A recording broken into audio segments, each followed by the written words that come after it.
The Kingdom of the Divine Fiat in Creatures. The Book of Heaven. Volume 1. Calling creatures to return to place, rank, and purpose, for which they were created by God. Luisa Picaretta. The Little Girl of the Divine Will.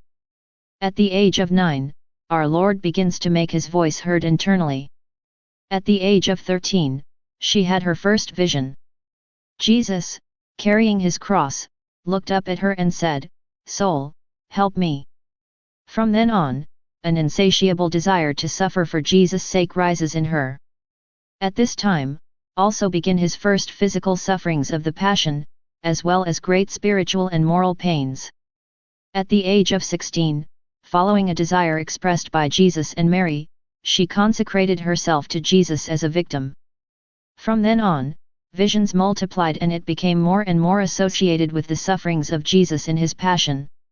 From that moment on, too, and for the rest of her life, i.e. for 65 years, she cannot eat or drink, rejecting all food. His only food is the Holy Eucharist.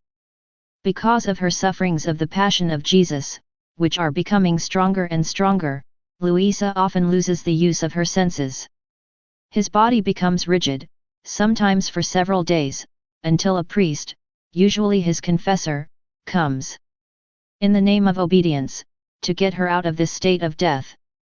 At the age of 23, a year after the beginning of her permanent bed rest, which would last for the rest of her life, she received the grace of mystical marriage. This marriage is renewed 11 months later in heaven, in the presence of the Most Holy Trinity. It is on this occasion that he is given the gift of the divine will. She died in 1947, shortly before reaching grade 82. After pneumonia that lasted 15 days. The only illness she has ever suffered in her entire life. She gives up her soul at daybreak, at a time when, every day, her confessor used to bring her out of her state of death. Luisa wrote a lot. She did so out of obedience to Jesus and his confessors, overcoming the strong aversion she has always felt to writing and talking about herself. His main writings form the 36 volumes of his work entitled The Book of Heaven, name suggested by Jesus himself. They describe his life and share his dialogues with Jesus, the means chosen by him to make known his extraordinary and surprising teachings on life in the divine will. The cause of Luisa's beatification was introduced in 1994. One of his confessors, Blessed Br Annibale M. de Francia, was recently beatified by Pope John Paul II. Luisa Picaretta. The Little Girl of the Divine Will 1865–1947 Corato, province of Bari, Italy. O Blessed Trinity! Our Lord Jesus Christ has taught us that when we pray, we must ask. May the name of our Father in heaven be glorified. That his will be done on earth as in heaven and may his kingdom come among us. In our great desire to make known his kingdom of love, justice, and peace, we humbly ask you to glorify your servant Luisa, the little girl of the divine will, who, by his constant prayers and great sufferings, has ardently interceded for the salvation of souls and for the coming of the kingdom of God into this world. Following his example, we pray to you, Father, Son and Holy Spirit, to help us joyfully embrace our crosses on this earth, in such a way that we, too, we glorify the name of our Father in heaven and we were entering the realm of the divine will. Amen. Plus Carmelo Casati, Archbishop. A great sacrifice is imposed on me by holy obedience. I must write down what happened between me and my beloved Jesus for a period of more than 16 years. I feel overwhelmed by the task. 1. Nevertheless, although confused, I want to apply myself to the best of my ability. I believe in Jesus, my beloved bridegroom, who will be able to make my task tolerable. Thus, I will be able to fill it for the greater glory of God and for the love I nourish for the noble virtue of obedience. So I begin, O Jesus, in you, with you, and for you. I don't trust myself, but I have faith in you. Without you, I can't do anything. May this writing, from beginning to end, be done For your greatest glory. For the growth of my love for you and for my greatest confusion. At the age of 17, I wanted, through daily practice, meditation, various acts of virtue and of various mortifications, prepare myself for the feast of Christmas. That is, on the feast of the Nativity of my ever-kind Jesus. And all this, for the duration of a novena. In a special way, I wanted to honor the 9 months, during which Jesus had chosen to remain in the virginal womb of the Blessed Virgin. By doing 9 days a day, 9 meditations a day concerning the blessed mystery of the Incarnation. In a meditation, I chose to go to paradise by thought.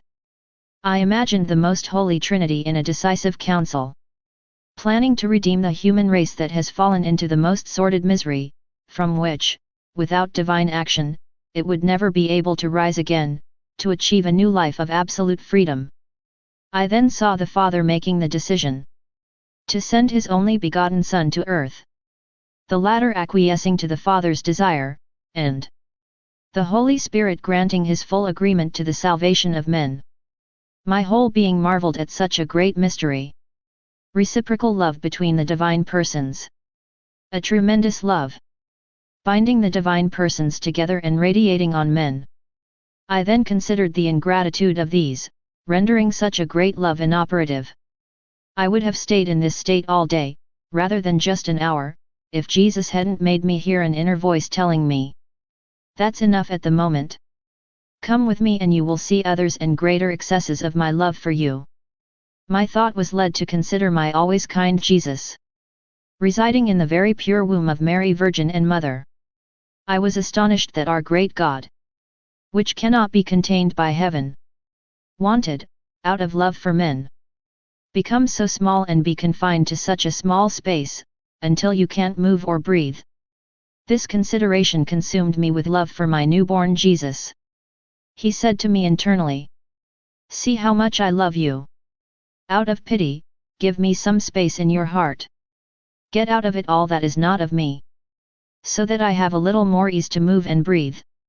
My heart then felt crushed with love for Him, giving free rein to my tears. I asked forgiveness for my faults, promising to always be all His. However, I had to see that I repeated the same promise day after day and that, to my great confusion, I always fell back into the same mistakes. This caused me great suffering. And I exclaimed, "Ah, my Jesus, how benevolent you have always been to the wretched creature that I am, and how you still are. Always have mercy on me." This is how my 2nd and 3rd hours of meditation went. And so I continued until the 9th hour, which I omitted, because of my tasteless and regrettable distractions. However, the voice asked me to continue with the novena meditations, warning me that if I didn't, I would have no respite, no peace.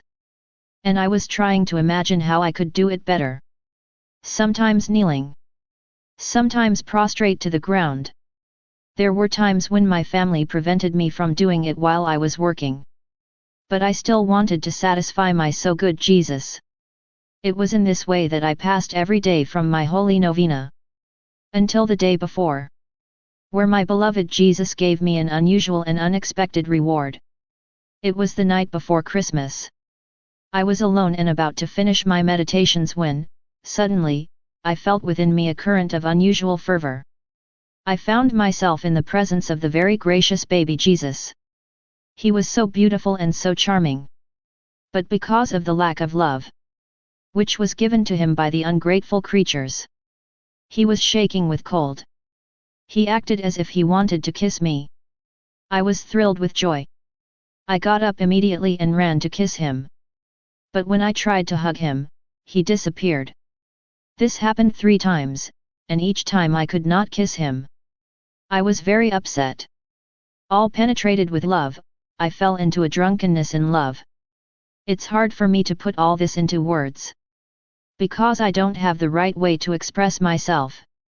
I do not deny that I was all transformed from love by Jesus. This unusual fervor lasted for several days. Then it gradually decreased. For a long time, I didn't let anyone sweat any of this. Afterwards, the voice inside me never left me. As I continued to fall, the voice rebuked me after each of my customary faults.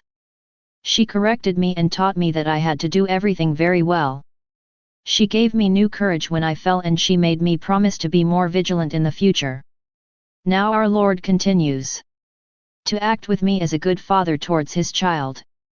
To always bring the lost child back into the path of virtue. To always use paternal efforts to keep her at her duty, so that she may produce for God honor and glory, and that she always seeks the enviable crown of virtue. But alas, for my shame and confusion, I must exclaim, "O Jesus, how ungrateful I have been to you!" Then my good and divine Master began to free my heart from all the affections that attached him to creatures.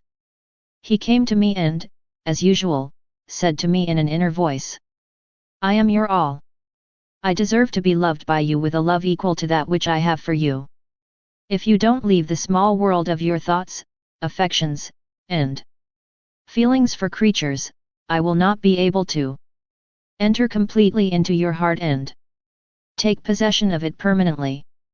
The constant whisper of your thoughts prevents you from hearing my voice clearly, which prevents me to pour out in you my graces and to make you fall completely in love with me.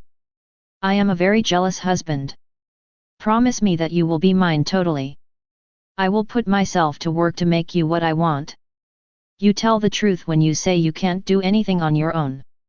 But don't be afraid, I'll do everything for you. Give me your will, it will be enough for me." He often repeated this to me on the occasion of Holy Communion. I then cried with regret and promised that, more than ever, I was going to be his totally. And if, at that time, I became aware that I was not acting in accordance with his will, I asked him for forgiveness and I told him that I really wanted to love him with all my heart. Knowing that, deprived of his help, I would do much worse, I asked him not to abandon me. Jesus, making me hear his voice in my heart, said to me, "No. No. I was thinking about him constantly. When I was distracted by conversations with my family or unimportant or unnecessary words, I quickly heard his voice say to me, 'I don't like these conversations. They fill your mind with things I'm not interested in. They surround your heart with harmful feelings, which render ineffective the graces of which I flood you, you so weak and lifeless. Oh! Try to imitate me as when I was in the house of Nazareth. My thought was occupied only by which concerned the glory of my Father and the salvation of souls. My mouth was only opening to say holy things and to persuade others to make reparation for the offenses committed against my Father. Thus, hearts broken by sorrow were attracted, softened by grace, they were brought to my love. Should I tell you about the spiritual conferences I had with my putative mother and father? So I became silent internally and all confused. I wanted to be alone as much as possible. I confessed my weaknesses to Jesus. I asked for his help and graces to be punctual in carrying out what he asked of me. I also confessed that, by myself, I could do nothing but evil. And woe to me when my thought or heart occasionally turned away from Jesus and became interested in people I loved. Sharply and abruptly, his voice then returned and said in a dry tone, "Is this your way of loving me? Who loved you as much as I did? Know that.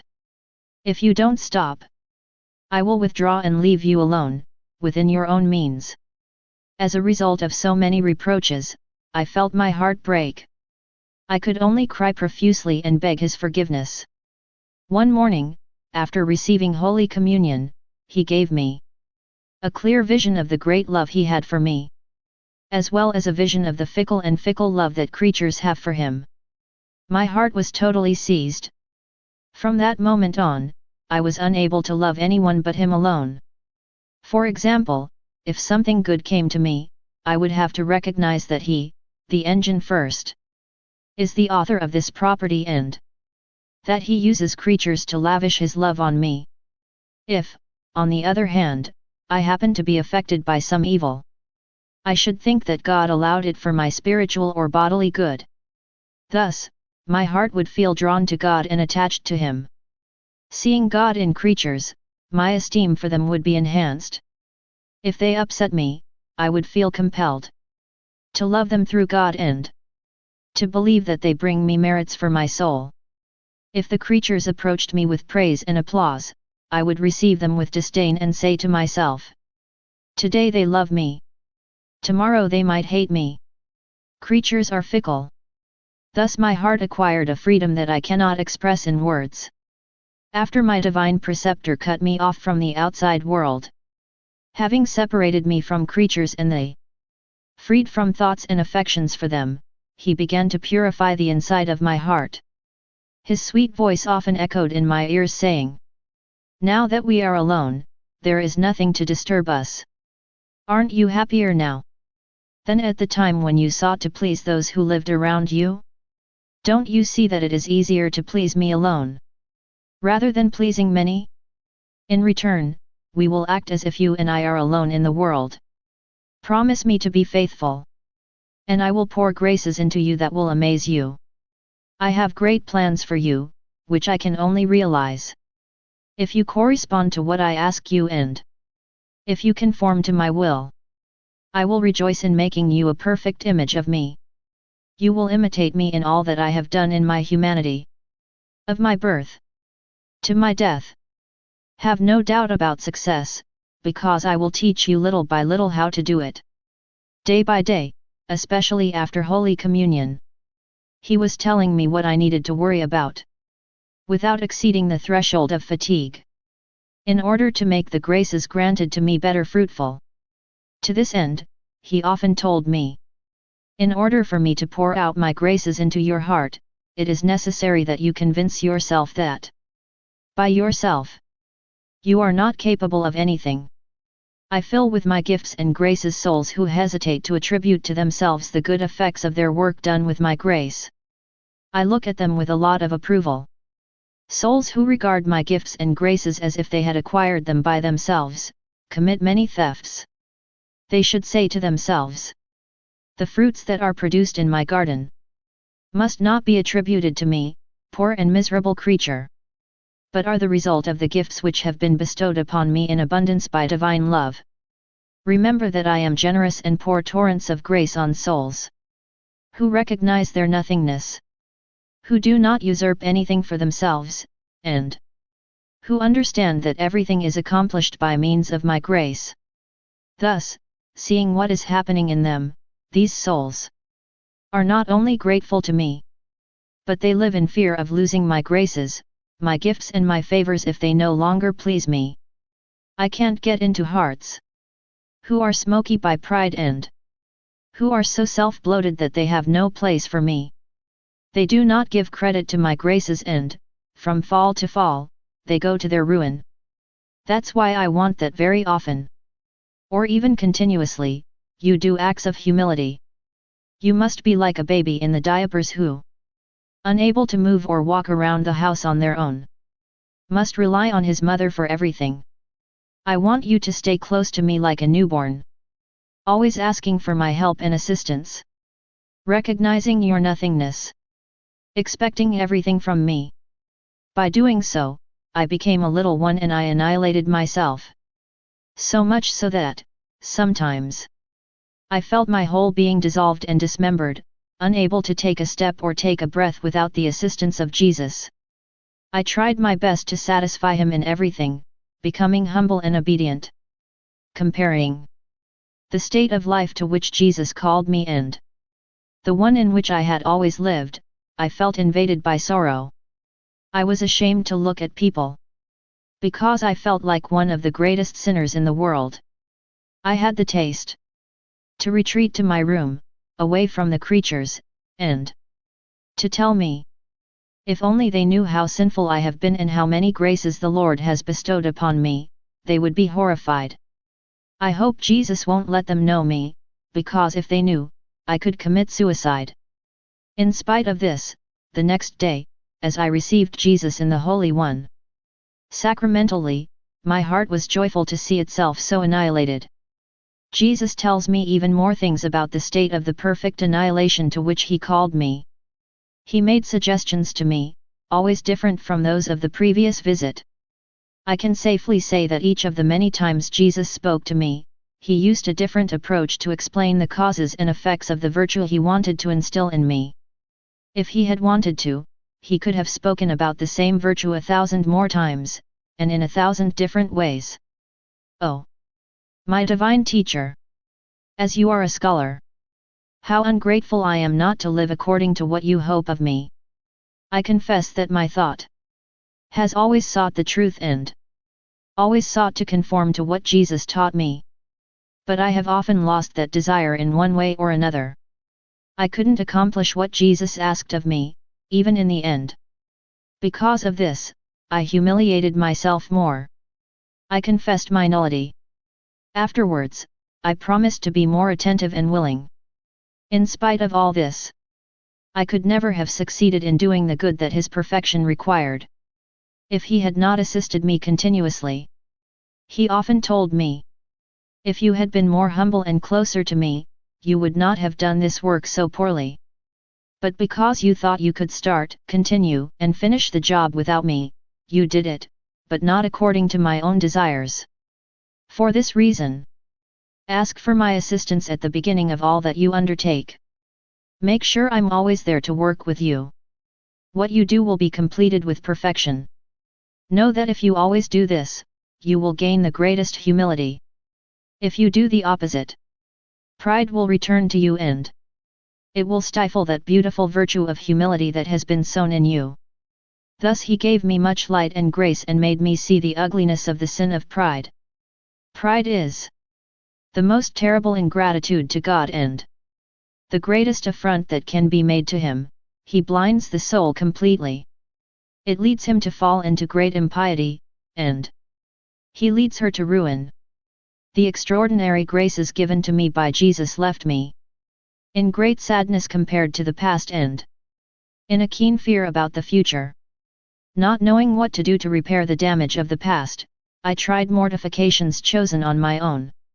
I also asked my confessor for mortifications, but they were not always consented to me. All the penances I did seemed insignificant to me, because I was unable to change the past and that I didn't know what else to do.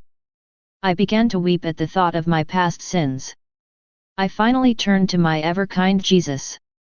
The fear of being away from him haunted me, and the fear that it would then cost me even more, left me without really knowing what to do.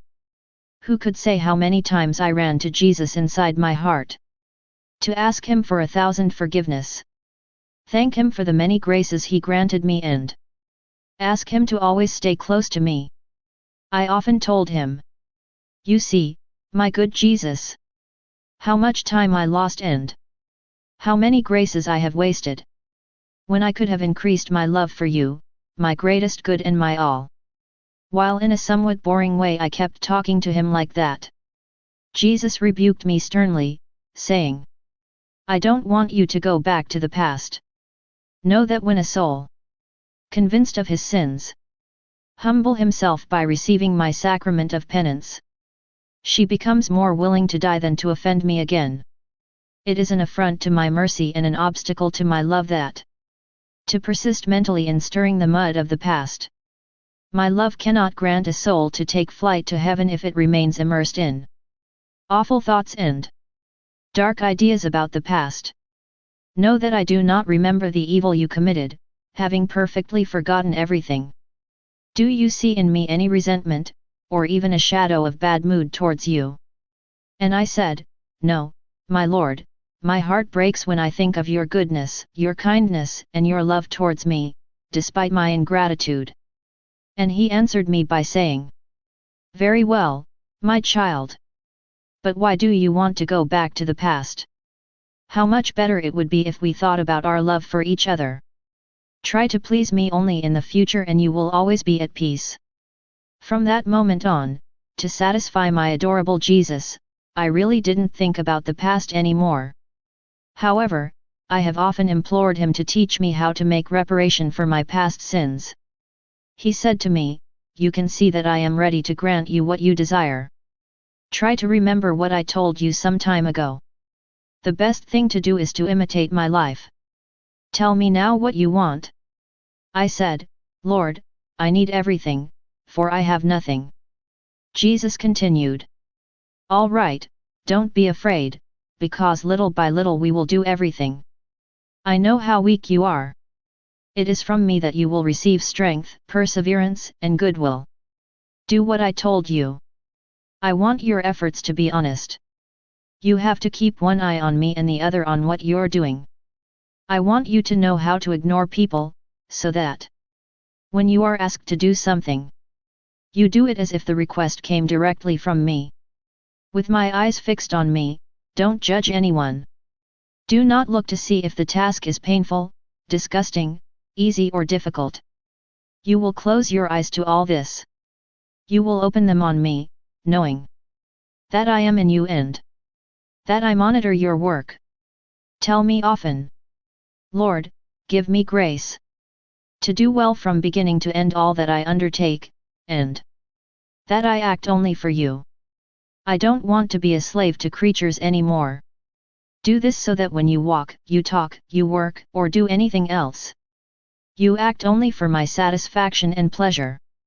When you suffer contradictions or receive wounds, I want that you have your eyes fixed on me and that you believe that all this comes from me and not from the creatures. Pretend that from my mouth you hear this. My daughter, I want you to suffer a little. By these sufferings, I will make you beautiful. I want to enrich your soul with new merits. I want to work on your soul so that you become like me. And while you endure your sufferings for my love, I want you to offer me, thanking me for making you win merits. By doing so, you will compensate advantageously for those who have hurt you or who made you suffer. So you will walk straight ahead of me. These things will not bother you, and thou shalt know perfect peace. After a period of time when I was doing what Jesus asked me to do, He kept me alive with the spirit of mortification. He made me understand that all things, even heroic sacrifices and the greatest virtues, will be considered nothing if they are not made out of love for Him. If mortifications are not motivated from beginning to end by the love of Him, they are tasteless and without merit. He told me, charity is the virtue that gives other virtues their luster. Actions done without charity are dead works. My eyes only pay attention to actions that are done in the spirit of charity. They alone do not reach my heart. Therefore, be attentive and do your actions, even the smallest ones, in the spirit of charity and sacrifice. Do them in me, with me, and for me. I will not recognize your actions as mine if they do not bear both seals, that of your sacrifices and my own seal.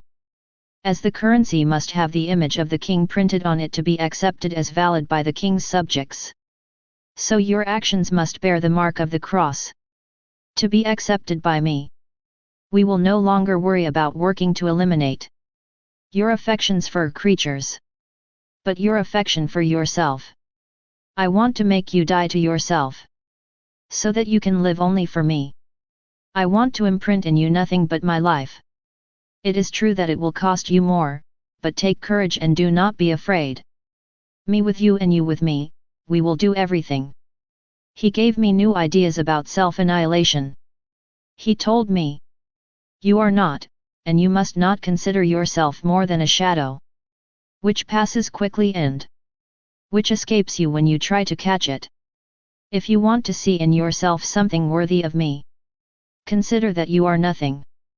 Then I, happy with your true debasement, I will pour my all into you.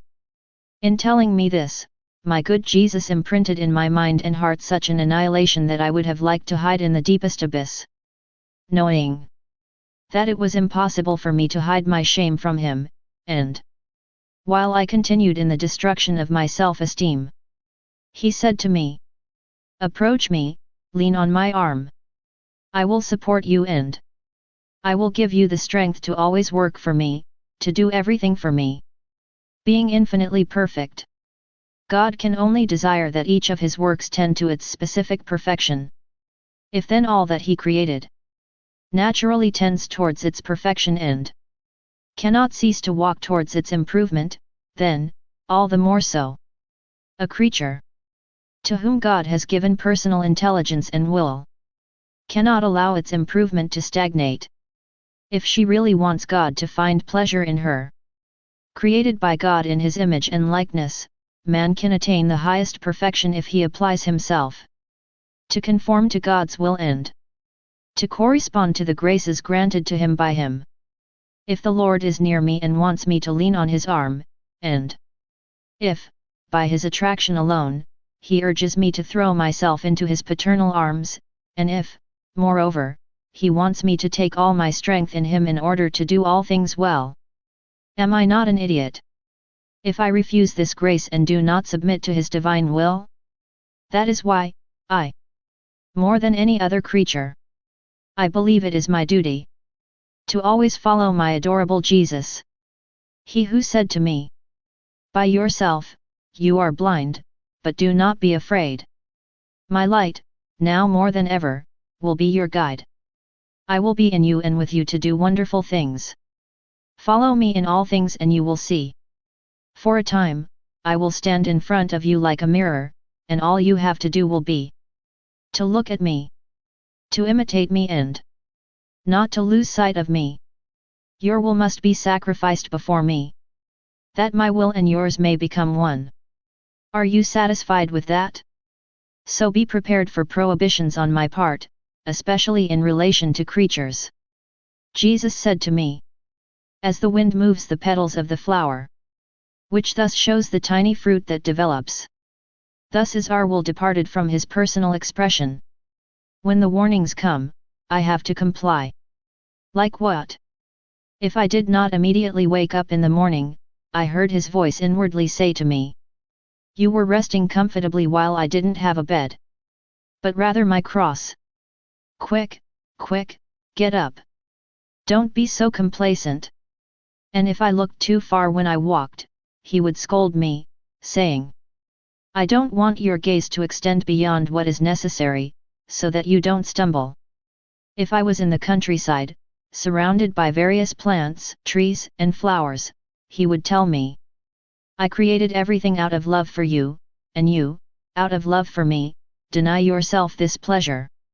If, in church, I fixed my gaze on sacred decorations, he would rebuke me by saying, 'What delights are there for you, apart from me?' If while working, I was sitting comfortably, he would tell me, 'You're too comfortable. You do not consider that my life was one of continual suffering.' And, vividly, to satisfy him, I only sat on half the chair. If I worked slowly and lazily, he would tell me, 'Hurry up and come quickly to dwell with me in prayer.' Occasionally, he assigned me a job to do in a given time and I set to work to please him. When I didn't get through with my job, I asked him for help. Many times he helped me by doing the work with me so that I would be free earlier, usually not for entertainment, but to have more time for prayer. Sometimes it happened that, by myself or with him, the work that was to occupy me all day was finished in a short time. After a while, I began to feel more involved and wish I had stayed in prayer indefinitely. I never experienced fatigue or boredom, and I felt so good that I felt like I didn't need any food other than the one that came to me from prayer. But Jesus corrected me by saying, 'Hurry up, don't delay. I want you to eat out of love for me. Take the food that will be absorbed by your body. Ask that my love be united with yours. 2. May my spirit unite with your soul and may your whole being be sanctified by my love.' Occasionally, while I was eating, I liked a food and kept eating it. And Jesus said to me, 'Have you forgotten that I have no other desire than to mortify myself out of love for you? Stop eating this and turn to something you have no desire for.' In this way, Jesus tried to kill my will, even in the smallest things, so that I would live only in him. Thus, it allowed me to experience paradoxes of love. of love entirely holy and turned towards Him. When the day approached when I was going to be able to receive communion, I did nothing the day and night before, except to prepare myself to receive it as best as possible. I didn't close my eyes for sleep, because of the continual acts of love I made to Jesus. I often said, "Hurry up, Lord, I can't wait any longer. Shorten the hours, make the sun go faster, for my heart fails with the desire for Holy Communion." And Jesus answered me, "I am alone and I long without you. Don't worry that you can't sleep. It is a sacrifice to stay away from your God, your bridegroom, your all. He who remains awake out of love for you. Come and feel the offenses that are continually committed against me by the creatures. Ah! Do not deny me the relief of your kind company.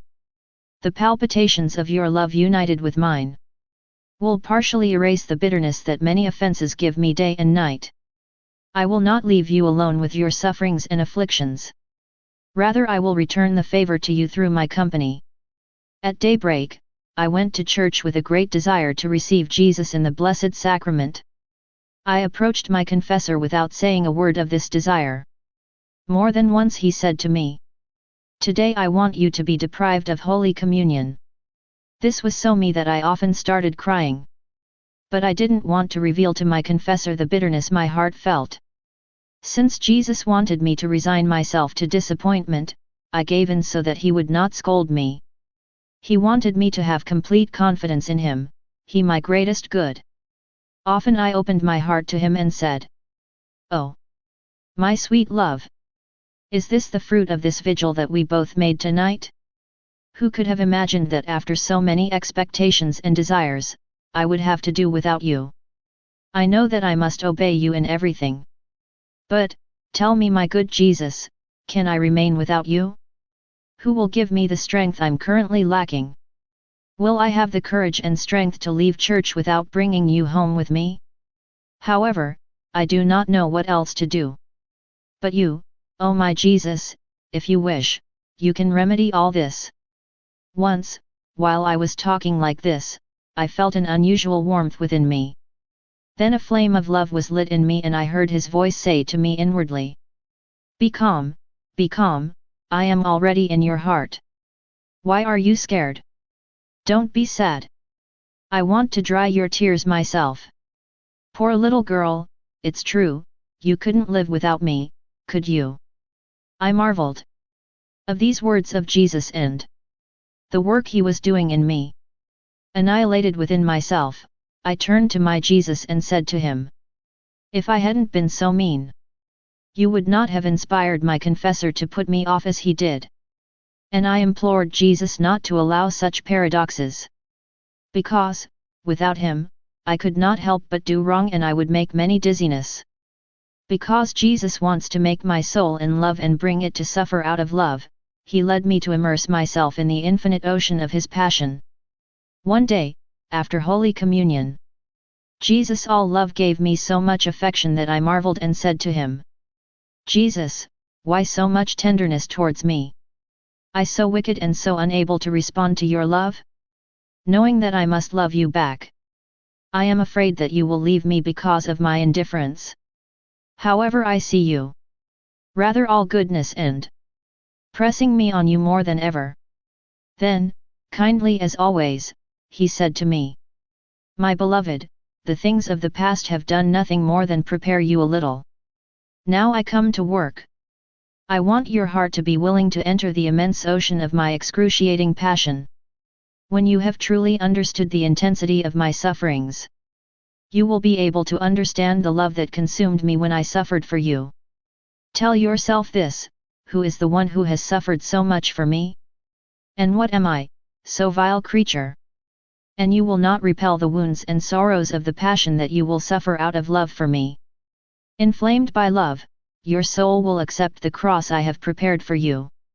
When you consider all that I, your teacher, have suffered for you, your suffering will seem like a shadow to you. It will seem sweet to you and you will reach a point where you can no longer live without suffering." At these words, I felt more eager to suffer. Nevertheless, my nature trembled at the thought of the suffering I would have to endure.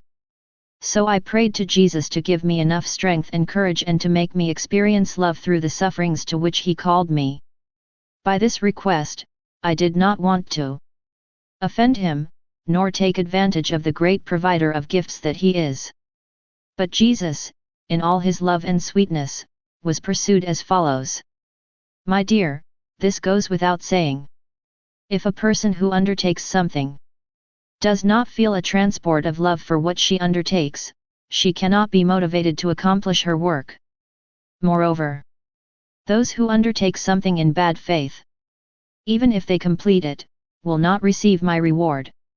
As for you, to fall in love with my passion, you must above all consider calmly and in meditation all that I have endured for you, that your judgment may conform to mine, who spares nothing out of love for the beloved. Thus encouraged by Jesus, I began to meditate on His passion, which did a lot of good to my soul. I can assure me that this good came to me from the fountain of grace and love. From that moment on, the passion of Jesus made its way into my heart, soul, and body, in which the sufferings of the passion will be manifested.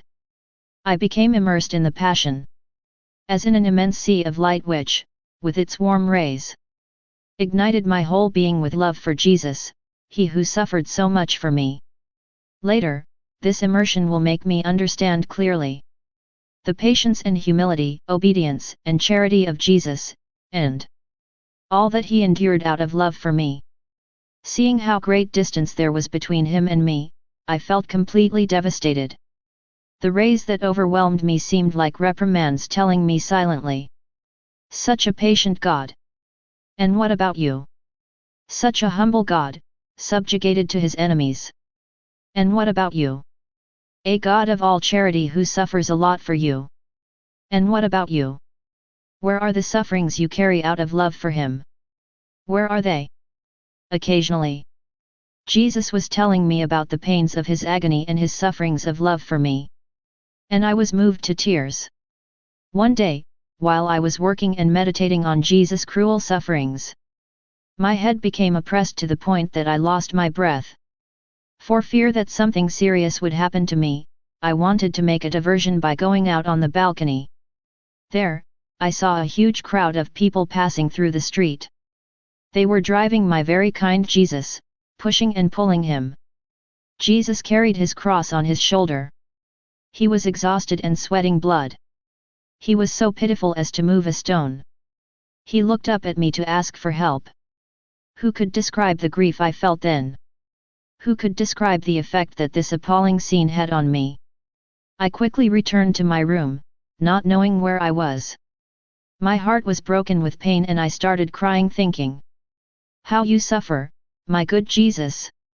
I would like to be able to help you free yourself from these rabid wolves, or suffer pain and torture for you, to give you relief. Oh my God, allow me to suffer by your side. It's not fair that you suffer so much out of love for me, a sinner, and let me suffer nothing for you. Jesus kindled so much love in me for His sweet suffering that it was harder for me not to suffer. This vivid desire that came to life in me was never extinguished. In Holy Communion, I asked for nothing more ardently, that I be allowed to experience similar sweet sufferings to His own. Sometimes He satisfied me by removing from His crown a thorn that He threw into my heart. Occasionally, He removed the nails from His hands and feet and threw them into me, which caused me very great pains, but never equal to His. On other occasions, it seemed to me that Jesus took my heart in His hands and that He squeezed Him so tightly that the pain made me lose the use of my senses. Lest the people around me notice what was happening to me, I prayed to Him, saying, my Jesus, give me the grace to suffer without my suffering being perceived by others.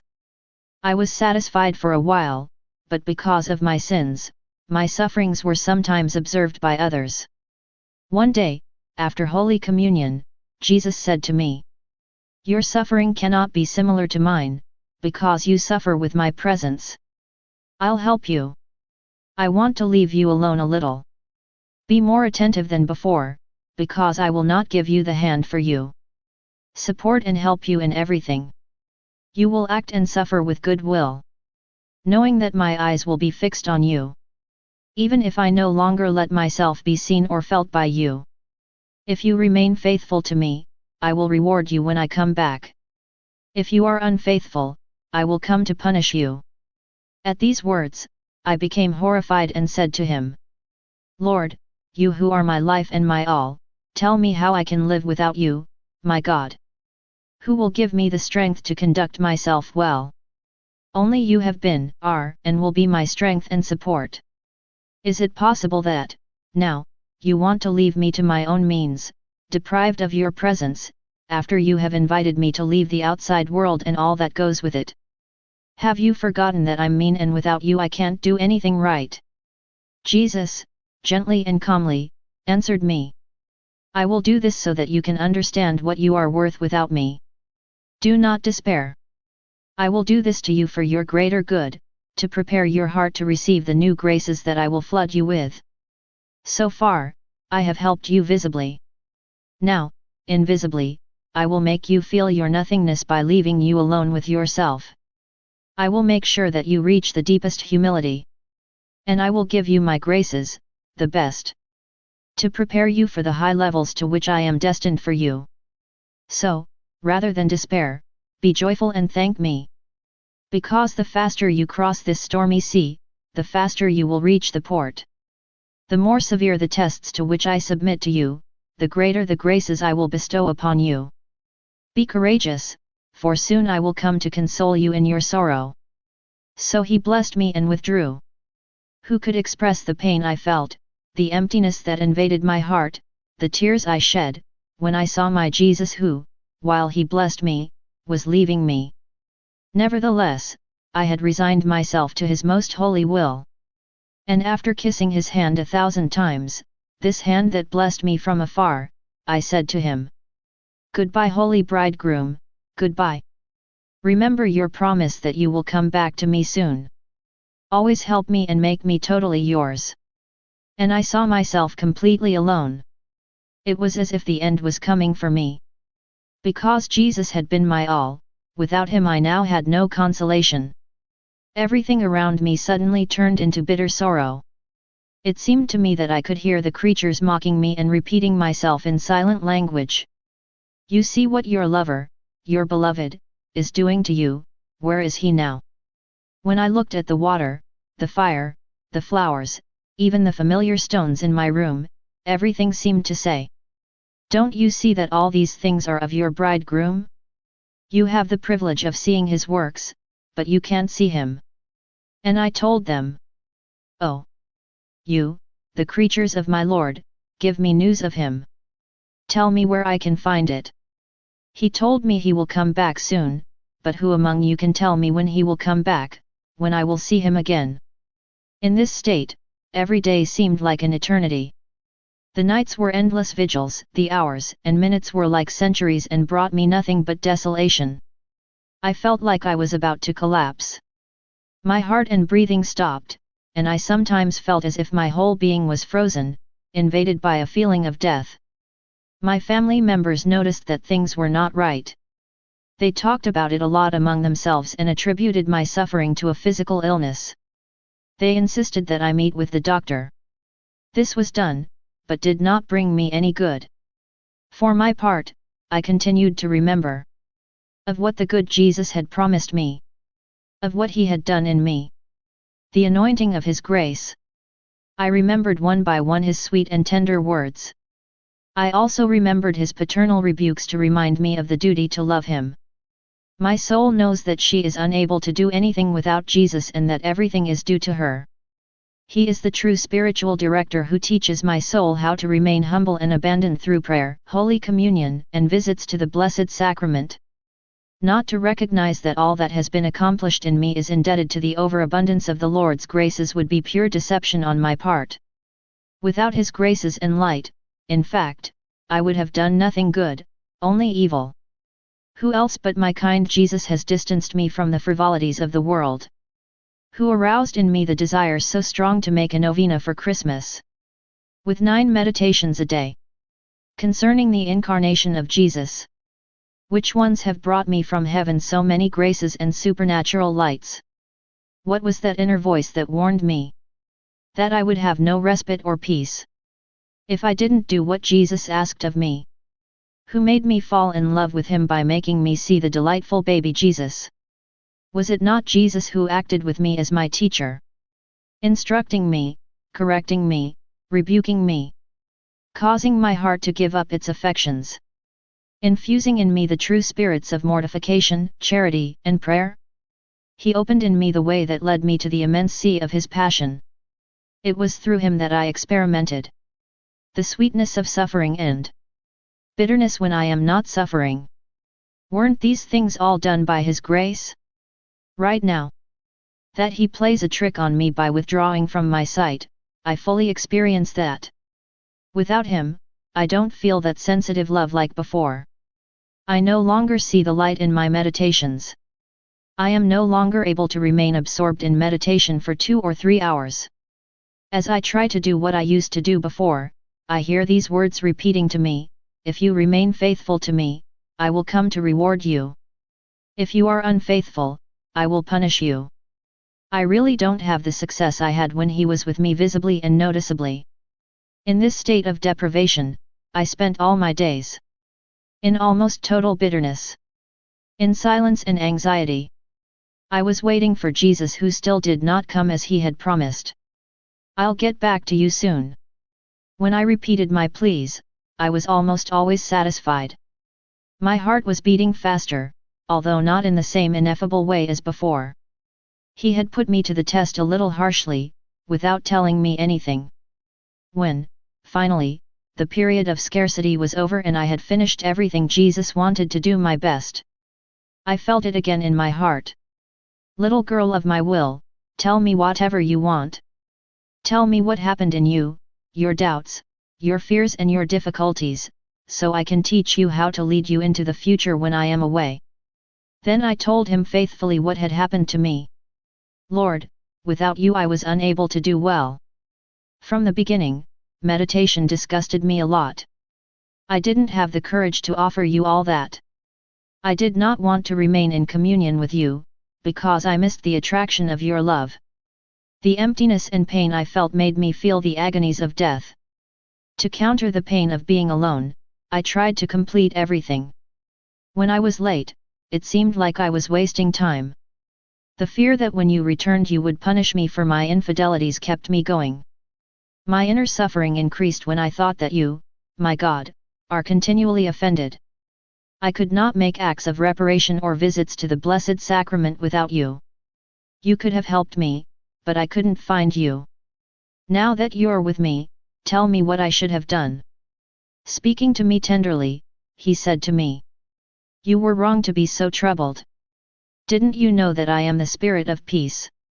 Wasn't the first thing I recommended to you that your heart not be anxious? In prayer, when you feel scattered, think of nothing and be at peace. Do not look for reasons why your prayer is arid, because this causes more distractions. Humble yourself instead, believe in the merits of suffering, and remain quiet. Like a lamb that allows the seer's knife to scratch it slightly, you, when you see yourself shaken, beaten, and alone, be resigned to my will. Thank me from the bottom of my heart. And recognize yourself worthy of suffering. Offer me your disappointments, your troubles, and your distresses as a sacrifice of praise, satisfaction, and reparation for the offenses that are done to me. Your prayers will then rise like a fragrance of incense to my throne. They will wound my heart with love. They will bring you new graces and new gifts of my Holy Spirit. The demon, seeing you humble, resigned, and steadfast in your nothingness, will no longer have the strength to approach you. He will bite his lips in disappointment. Conduct yourself in this way and you will acquire merits, not demerits as you thought. With regard to Holy Communion, I don't want you to be sad when you don't linger there, deprived of the magnetic power of my love. Do your best to receive me well, and thank me after receiving me. Ask me for the graces and help you need and don't worry. What I make you suffer at Holy Communion is only a shadow compared to my suffering in Gethsemane. If you are so distressed now, what about when I will make you participate in my flogging, thorns and nails? I tell you this because the thoughts I am currently giving you about major sufferings may give you more courage in minor suffering. When you are alone and you die after communion, think of the agony of death that I suffered for you in the Garden of Gethsemane. Stand close to me so that you can compare your suffering to mine. It's true that you will still have to feel alone and without me. Then you will have to see me alone and abandoned by my greatest friends. You will find them asleep because they have omitted their prayers. By the lights I will give you, thou shalt see me in terrible suffering, surrounded by aspects, venomous vipers, and ferocious dogs that will represent the past sins of men, their present sins, those to come, and your own sins. My agony for these sins was so overwhelming that I felt devoured alive. My heart and my whole person felt enclosed as if in a wine press. I was sweating the blood to the point of wetting the ground. And add to all this the abandonment of my Father. Tell me, when did your suffering reach this degree? If you find yourself deprived of me, deprived of consolations, full of bitterness, overflowing with pain and anguish, then think of me. Try to dry my blood and relieve my very bitter agony by offering me your slight sorrows. In this way you will begin to linger with me again after communion. That doesn't mean you weren't suffering. For the deprivation of me is by itself the hardest and most bitter pain I can inflict on the souls dear to me. Know also that your sufferings and your conformity to my will give me much relief and consolation. As for the visits you make to me and to the acts of reparation that you make to me in the sacrament of my love which I have instituted for you, know that I continue to relieve and suffer all that I have suffered in the 33 years of my mortal life. I like to be born in the hearts of mortals. In this way, I obey the one who calls me from heaven to immolate myself on the altar. I humiliate myself.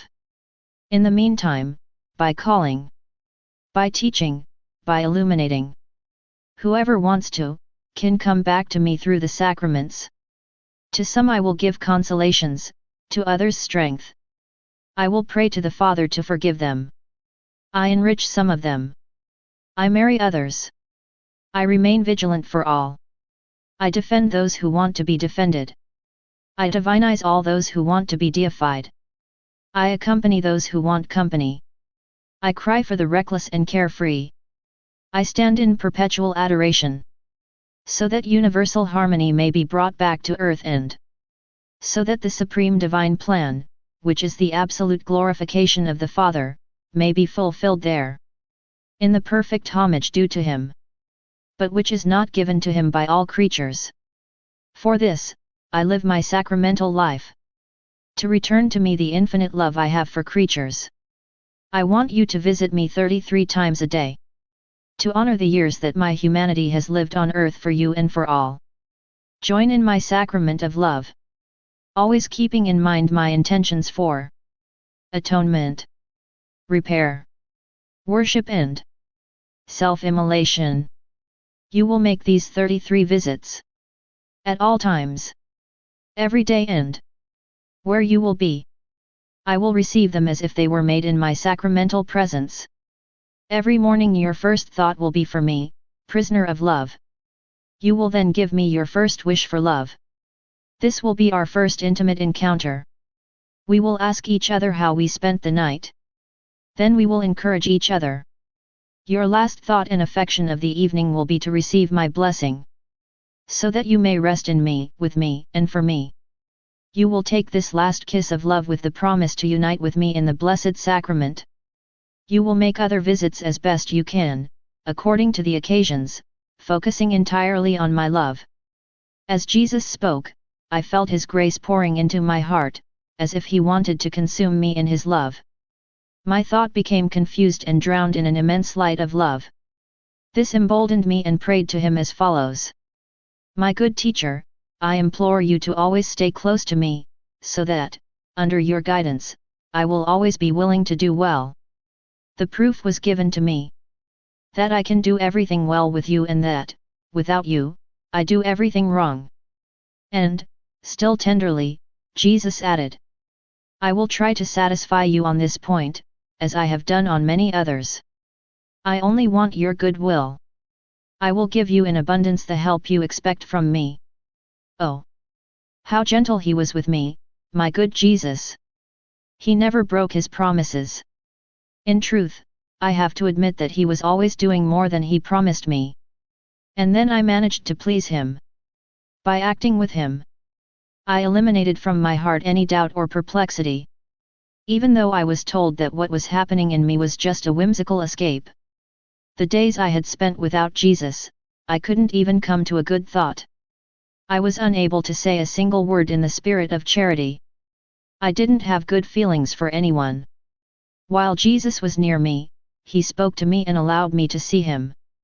And I understood that if he came to a soul in an unusual way, he had no other thought than to prepare this soul to receive new and heavier crosses. His strategy is to attract the soul through grace so that it attaches itself to his love. His goal is that the soul will no longer oppose him. One day, after Holy Communion, I felt attached to him as if with golden laces. He dies me with words of love such as, "Are you really willing to do what I want? If I asked you to sacrifice your life, would you be willing, out of love for me, to do so with good grace? Know that if you are willing to do whatever I want, then, on my side, I will do whatever you want." And I replied, "My love and my all, is it possible that you give me something more beautiful, more holy, more adorable than yourself? Also, why do you ask me if I am ready to do what you desire? It has been a long time since I gave you my will. It is acquired by you.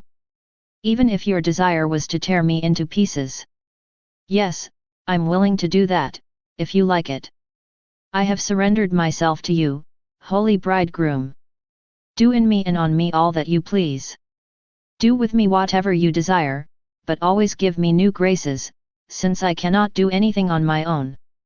And Jesus said to me, "Are you really ready to do whatever I ask of you?" To this question, which he asked me for the second time, I felt crushed and devastated. And I told him, "My ever-kind Jesus, in my nothingness, I am always fearful and vacillating. You seem to be suspicious of me, while I trust you completely. I feel my soul ready to overcome all the trials to which you will be willing to submit to me." Jesus continued, "Very good. I want to purify your soul from any defect that might stand in the way of my love in you. I want to know if you are really loyal to me, enough to be all mine. And for you to prove to me that everything you have told me is true. I will put you to the test in a very bitter battle. You have nothing to fear and you will not suffer any evil. I will be your arm and your strength, and I will fight alongside you. The battle is ready. The enemies are hidden in the darkness, ready to fight you a bloody battle. I will give them freedom. To attack you. To torment you. To tempt you in any way. So that when you are released by the weapons of your virtues, which you will wield in opposition to their vices, you will be able to triumph over them forever. You will then find yourself in possession of greater virtues. And I will not only enrich your soul with new merits and gifts. I will also give myself to you. For this reason, take courage. For after your victory, I will make my permanent residence in you.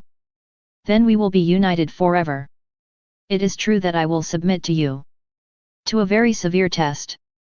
To a furious and bloody battle. For the demons will give you no rest or truce, during the day and the night. My will make you completely like me. There is no other way, in any other way to achieve victory. You will be well rewarded later. I cannot describe what my fear and dismay was. Hearing my good Jesus predict this furious battle against demons. I felt my blood freeze in my veins and my hair stand on my head. My imagination was filled with black ghosts wanting to devour me alive. Already, I felt surrounded on all sides by infernal spirits. In this distressing state, I turned to Jesus and said, "My Lord, have mercy on me, please.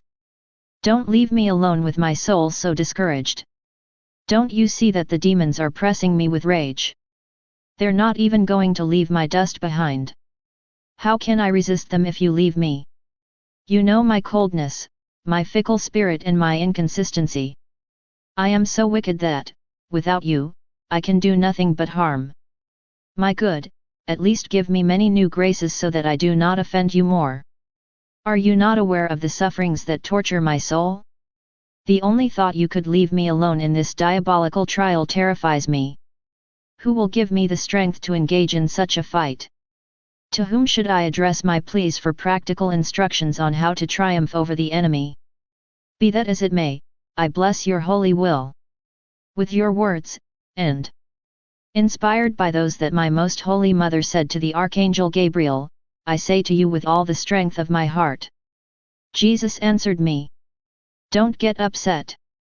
Knows that I will never allow demons to tempt you beyond your capacity. Knows that I never allow a soul that fights against demons to perish. In fact, I evaluate first the strength of the soul. I give him my present grace. Then I lead her into battle. If a soul falls occasionally, it is never because I deny him my grace solicited by his continual prayers, but because she did not remain united with me. When this happens, the soul must beg to be more sensitive to my love, from which it has detached. She didn't realize that only I can fill man's heart to my heart. When a soul is filled with its own reasoning, it deviates from the sure path of obedience, believing recklessly that his own judgment is more accurate and better balanced than mine. It's no surprise that she falls then. I therefore insist that, above all, you are constantly in prayer, even if it could mean suffering pain to the point of dying. However, do not neglect the prayers you usually do. When you feel particularly threatened, invoke me with confident prayers, and be sure that I will help you. I want that you open your heart to your confessor and that you let him know everything that is happening in you now, as well as everything that must happen in the future, omitting nothing. Do whatever he tells you without delay. Remember that you will be surrounded by thick darkness as thick as the darkness experienced by a blind man. Your obedience to the instructions of your confessor will be the friendly hand that will guide you. The eyes which, like light and wind, will dispel darkness. Enter the battle without frenzy. The enemy army is very conscious. Strength and courage of his opponent. If you face the enemy without fear, you will be able to sustain the most violent battles. Frightened and terrified, the demons then try to flee, but are unable to do so because they are forced by my will to endure a great and ignominious defeat. Be brave. If you are faithful to me, I will fill you with strength and abundant graces to triumph over them. Who will be able to describe the change that was taking place in me? Oh! What horror grips me! The love for my kind Jesus that I felt so strong a moment earlier suddenly turned into fierce hatred, causing me indescribable suffering.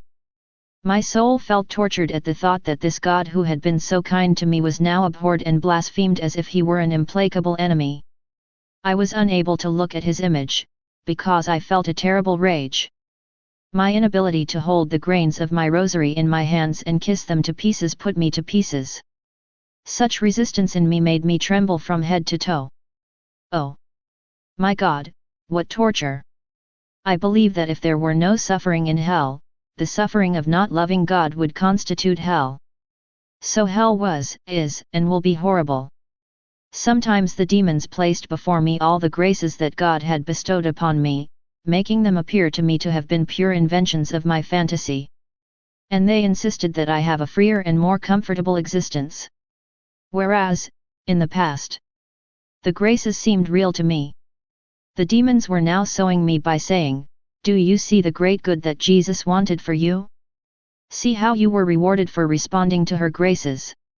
He left you in our hands, as you deserve. Now you are ours, entirely ours. It's all over for you. You have become our toy." There is no longer any hope that he will love you again. As I held a holy image in my hands, I was, by indignation and despair, drawn to tear it to pieces. Having done so, I cried burning tears and kept kissing the torn pieces. If I had been asked how these things happened, I would have said that I didn't know and that I was forced to do so. I am now convinced that the act of tearing them apart came from the devil with uncontrollable force. That my kisses were the effect of grace operating in me. Immediately after, as I reflected on what was happening to me, I felt my soul tortured by grief. Seeing what they had done, the demons believed they had won and they were jubilant. They ridiculed me and, with screams and infernal noises, they said to me, "See how you became ours. All we have to do is bring you to hell body and soul, and that's what we're going to do soon." The poor demons could not see inside my soul. There I was always united to Jesus, for whom I had an ocean of good desires and for whom I cried and I constantly kissed the pieces of image. They got angry when they saw me praying and prostrating me on the ground. From time to time, they would pull on my dress or stir the chair where I was leaning. They sometimes scared me so much that I forgot to pray and that I began to believe that I could free myself from them on my own.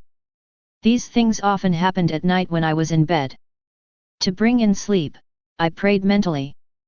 But when they noticed, they molested me by pulling on the sheets and pillows. Thus, unable to close my eyes to sleep, I stayed awake as a person who knows that an enemy who has sworn to take his life is very close, waiting for the right moment to deliver the fatal blow. I was forced to keep my eyes open so that I could resist when they came to take me to hell. In this state of mind, my hair stood on my head like needles. My whole body was covered in a cold sweat, which chilled my blood and penetrated me to the marrow of the bones. My nerves out of whack with fear became convulsive. For example, passing near a well, I felt a strong urge to throw myself into it to end my life. Aware of the skill of demons, I fled, avoiding any occasion when they could attack me. Nevertheless, I continued to hear diabolical words such as, "It is useless for you to live after having committed so many sins. Your God has forsaken you, because you have been unfaithful to him." The demons led me to believe that I had committed many wicked crimes, never committed before, and that it was therefore useless for me to hope that God would have mercy on me. In the depths of my being I heard, "How can you live so hostile to God, so cold to him? Do you know this God whom you have tortured, blasphemed, and hated so much? Did you dare to offend this great God who surrounds you on all sides? And don't forget that you were offending him in front of his own eyes. Now that you have lost it, who will give you any peace?"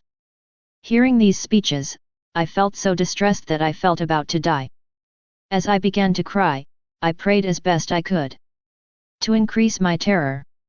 The demons continued with unusual vexations, fighting on every part of my body, by penetrating my body with sharp needles, and en emi tuffant à la gorge pour me faire croire que j'étais en train de mourir. Once, while I was prostrate and praying to the good Jesus to have mercy on me and to support me with new graces, so that I can resist evil provocations, I felt the earth open under my feet and red flames emerge from the ground and envelop me. And the moment these flames receded, the demons made a violent attempt to drag me into the depths. After this experience, as after many others where I felt on the verge of death, my most merciful Jesus came to revive me and restore my vigor. After reviving me, he made me understand that there was no offense in everything that happened to me, because my will felt repugnance and that the thought of the very shadow of a sin added to my suffering. He urged me not to deal with the devil, who was a wild and lying spirit. He said to me, "Take patience and continue to suffer with all these inconveniences, for eventually you will have total peace." Then he disappeared, leaving me alone and inhabited by a new spirit.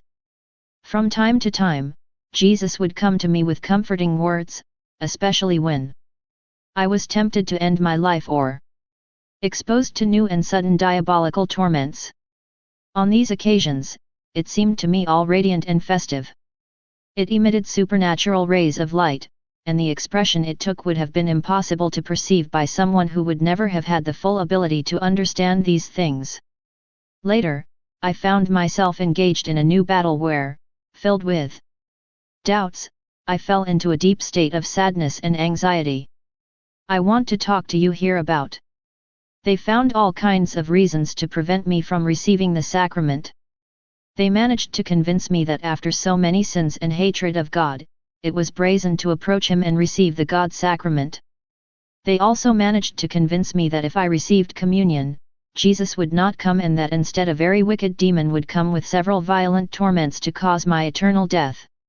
It is true that after Holy Communion, I received indescribable and mortal suffering. I was reduced to a state of immobility. But I recovered immediately. When I invoked the name of Jesus, or when I remembered that obedience required that I not remain in this state, I sometimes asked my confessor for permission to abstain from communion so as not to experience this agony of death. But he asked me to receive the sacrament anyway. However, on several occasions I abstained, anticipating the war that demons would wage against me. Other times, I would commune without preparation or thanks for not suffering too much. In the evenings, while I prayed or meditated, the demons terrified me and prevented me from praying.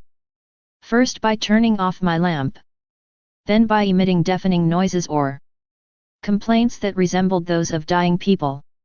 It's impossible to tell all that these infernal dogs were doing to me. To sow terror in me or to prevent me from doing good spiritual deeds. I lived through this cruel ordeal for 3 years, with the exception of a reprieve of about a week, where the attacks were mixed.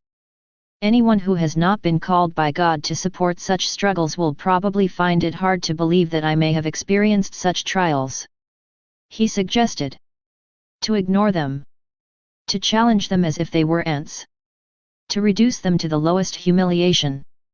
He also advised me to meditate deeply on God in prayer and contemplation, to meditate more particularly on the sacred wounds of our Lord, and to unite my spirit with Jesus, who suffered in His humanity to redeem man from the loss of grace, to raise him to the supernatural life, and to communicate to him the spirit of Jesus triumphant, that is, of Jesus who triumphed over the world.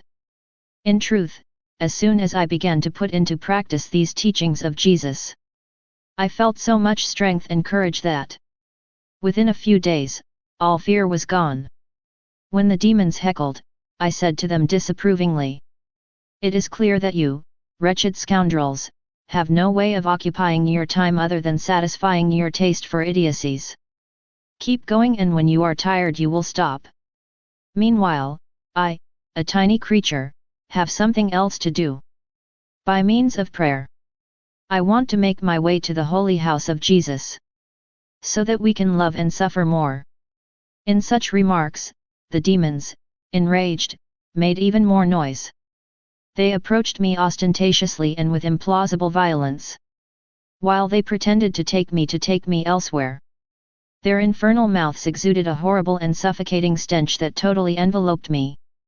I was trying to stop all this with courage and energy by telling them, "Liars that you are, you pretend to have power to bring me, but, if it were true, you would have done it the first time. You only tell lies. You sing your chorus until you die of rage and spite, while I use your torments to obtain the conversion of a great number of sinners. I agreed to suffer at the request of my good Jesus. I do it for the salvation of souls by uniting my will with His." As a result of these remarks, they screamed and scolded like chained dogs trying to catch a thief. With great calm, more than before, I said, "Don't you have anything else to do? You completely missed your shot and a soul was taken from you and returned to the arms of my good Jesus. You now have a good reason to lament."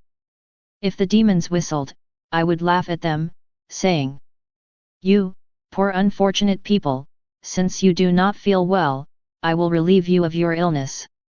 And I prostrated myself and prayed for the conversion of the most hardened sinners by making acts of love to my merciful Jesus for the conversion of sinful souls. Seeing this, they tried by all means to prevent me from praying. I then offered this new suffering as reparation for the outrages continually committed against God. I said ironically, "Vile Engans, aren't you ashamed to lower yourself as low as to try to scare the pure nothingness that I am? Don't you behave like stupid and ridiculous beings?" Then, biting their lips, they would sack and shout invective at me, trying to make me consecrate and hate the good Lord. Feeling unspeakable pain when I heard them blaspheme the holy name of God, I reflected on the goodness of the Lord who deserves the total love of the beings endowed with reason. Then, I transformed into prayer the bitter suffering that the demons caused in me, offering him to God as reparation for the blasphemy committed against him by those who remember him only through swearing. I said fervently, "Accept my acts of love and gratitude in compensation for the lack of love and gratitude of sinners." To counter this despair, I told them, "I don't feel concerned about what awaits me in the future, which is whether I will go to heaven or hell. I only want to love the good God and make him loved by others. The present time is given to me, not to live in the future, but to live in harmony with God and to make him ever more favorable to me, I who was created by his goodness and love. I leave the question of heaven and hell in his hands. My only concern is to love and make my God love. He will give me what he wants, I accept everything in advance for his glory."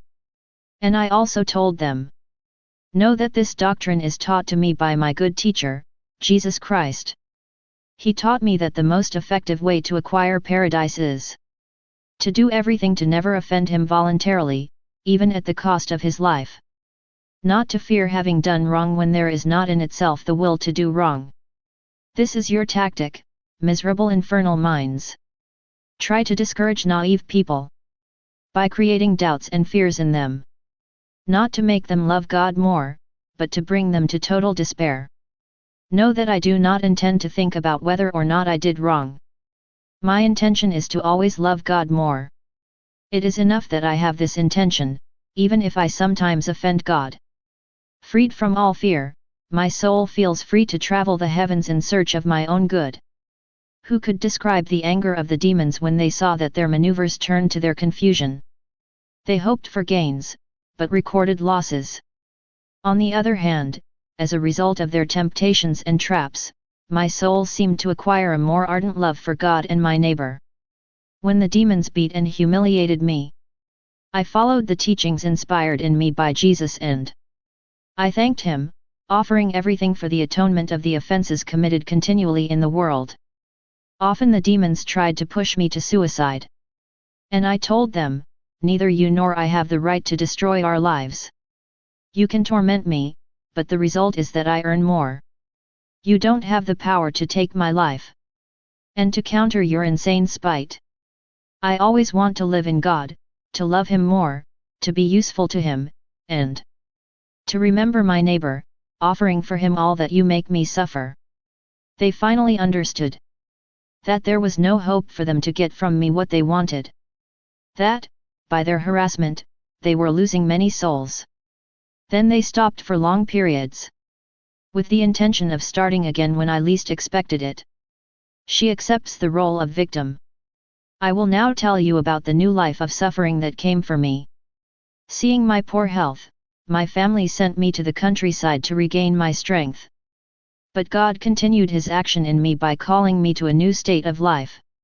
One day, in the countryside, the demons wanted to make a last assault.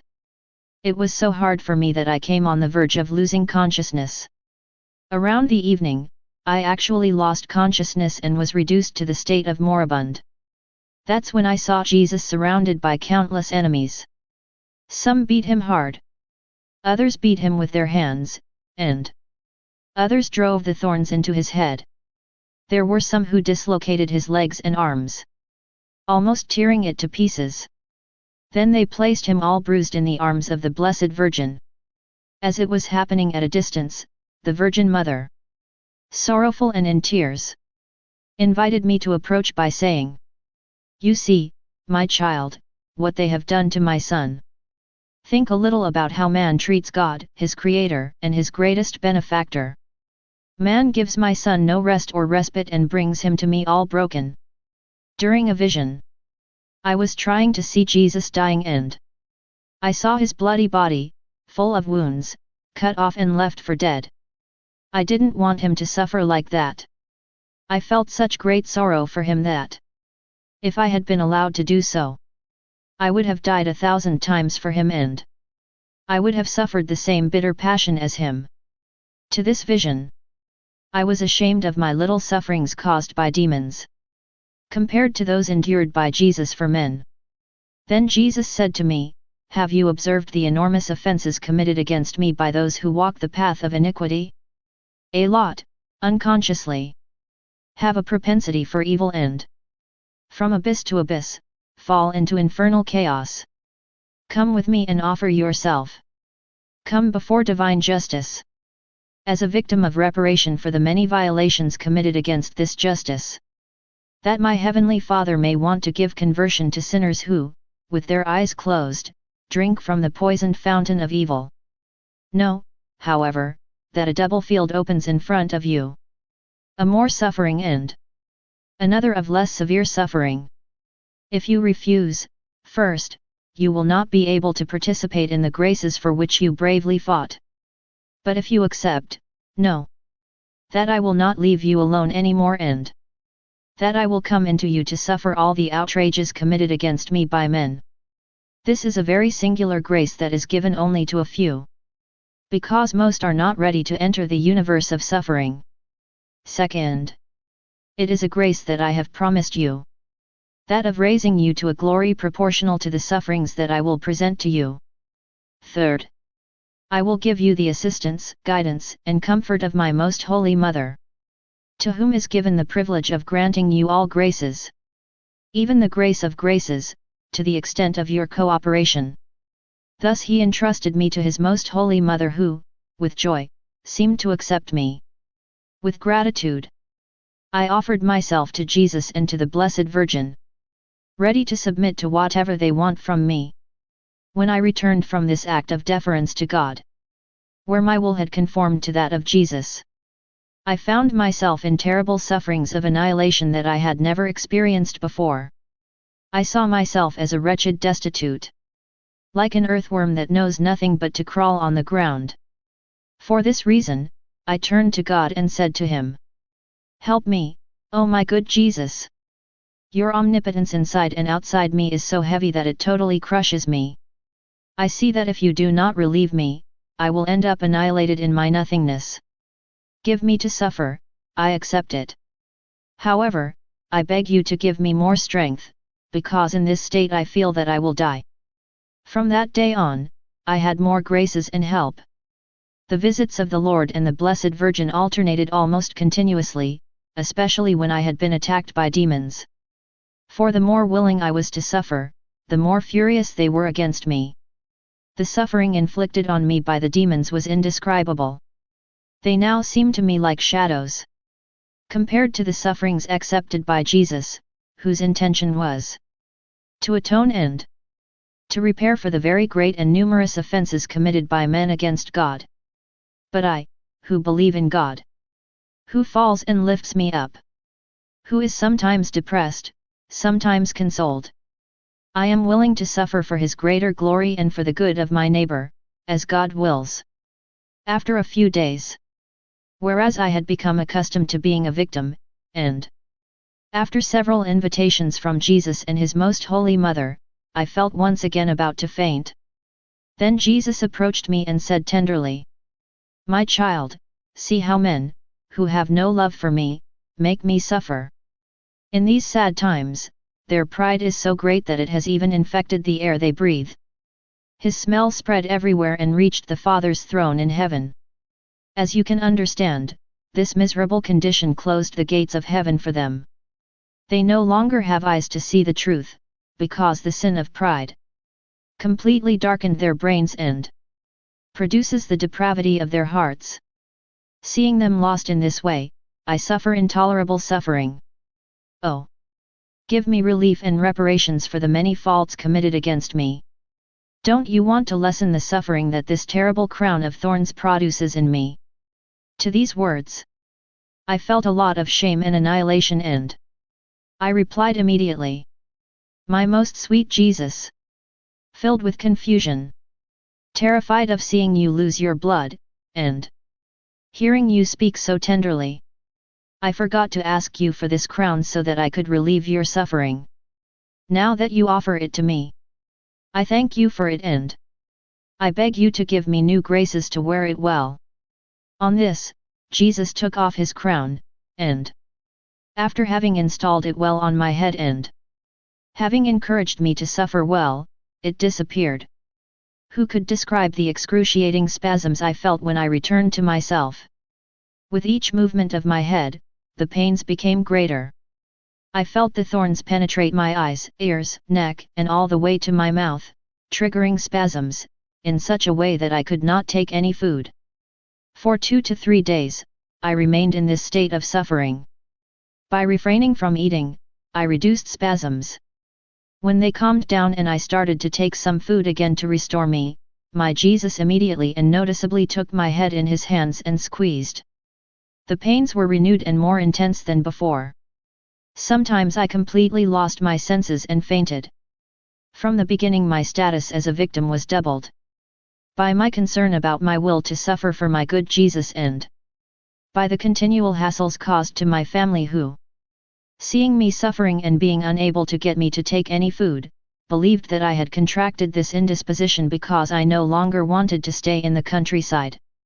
They attributed each refusal of food to my whims, with the goal of my quick return to the city. My nature rebelled against this double suffering. But since my family was not an important component of my suffering, my Lord teased me by threatening to withdraw his grace if I had resentment against my family. One night I was sitting at the table and suffering in a way that prevented me from opening my mouth. My family, first with gentleness and then with indignation, demanded that I obey and eat. Unable to satisfy them, I began to cry. In order not to be seen like this, I retreated to my room, where I continued to cry. I begged my Jesus and the Blessed Virgin to give me the strength to endure this trial. Meanwhile, I was weakening, and with all my heart I said, "My good Lord, it is a hard torment for me to see my family so bored by what is happening to me, and this for such an unfair reason. Don't allow them to see me in this state. I'd rather die than let them know what's going on between the two of us. This feeling is so strong in me that, without me knowing why, I can't help but hide so that no one can see me like this. When I am surprised and do not have time to hide my suffering and tears, I feel devastated and as if my whole being melts like snow in a fire. My body then experiences an abnormal heat that makes me sweat profusely and then makes me tremble with cold. Oh my good Jesus, only you can change this state of affairs. Keep me hidden from the sight of others. Give my family to realize that I only move away from them to pray. And I would love very much, oh my God. Let what happens to me be known only to you." As I relieved myself of my burden through tears, prayers, and promises, Jesus showed himself to me surrounded by countless enemies, who shouted all kinds of insults at him. Some trampled on him, others pulled his hair. Still others blasphemed him with diabolical sarcasm. My adorable Jesus seemed to want to free himself from the stinky feet that oppressed him. He looked around as if he was looking for a friend who would set him free. I noticed that there was no one there to offer him help. Realizing the immense affront that was being done to Jesus, I cried a lot. I would have liked to go to the middle of these rabid wolves to free him. But I realized that I wasn't capable, and I didn't dare. So, from afar, I prayed fervently to Jesus that he would make me worthy to suffer the trial in his place at least in part. I said, "Ah, Jesus, if only I could take this burden to relieve you and free you from these enemies." While I was saying this, these furious enemies, as if they had heard my prayer, threw themselves on me like rabid dogs. They beat me, pulled my hair and trampled on me. I felt joy in myself. When I realized that, even from afar, I was able to give Jesus some relief. Then seeing me joyful, the enemies disappeared. Then Jesus came to console me, even though I didn't dare to say a single word. He broke the silence and said, "My child, everything you saw that was being done to me is nothing compared to the many offenses committed against me by men.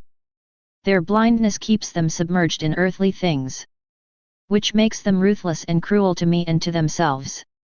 They repudiated every supernatural truth by giving themselves completely to the search for gold. This threw them into the mud. They fell into complete neglect with regard to their eternal life. Oh my child! Who will raise a dam against this monstrous wave of ingratitudes, which is always increasing in the world of false pleasures? Who will have pity and deliver me from so many people, who make me bleed and who live drowned in the stench of things terrestrial? Come with me and pray, weep, and offer reparations for the offenses they commit against my Father. They are blinded, without mind or heart. They have eyes only for earthly things. They oppose me and trample on my many graces as if they were mud.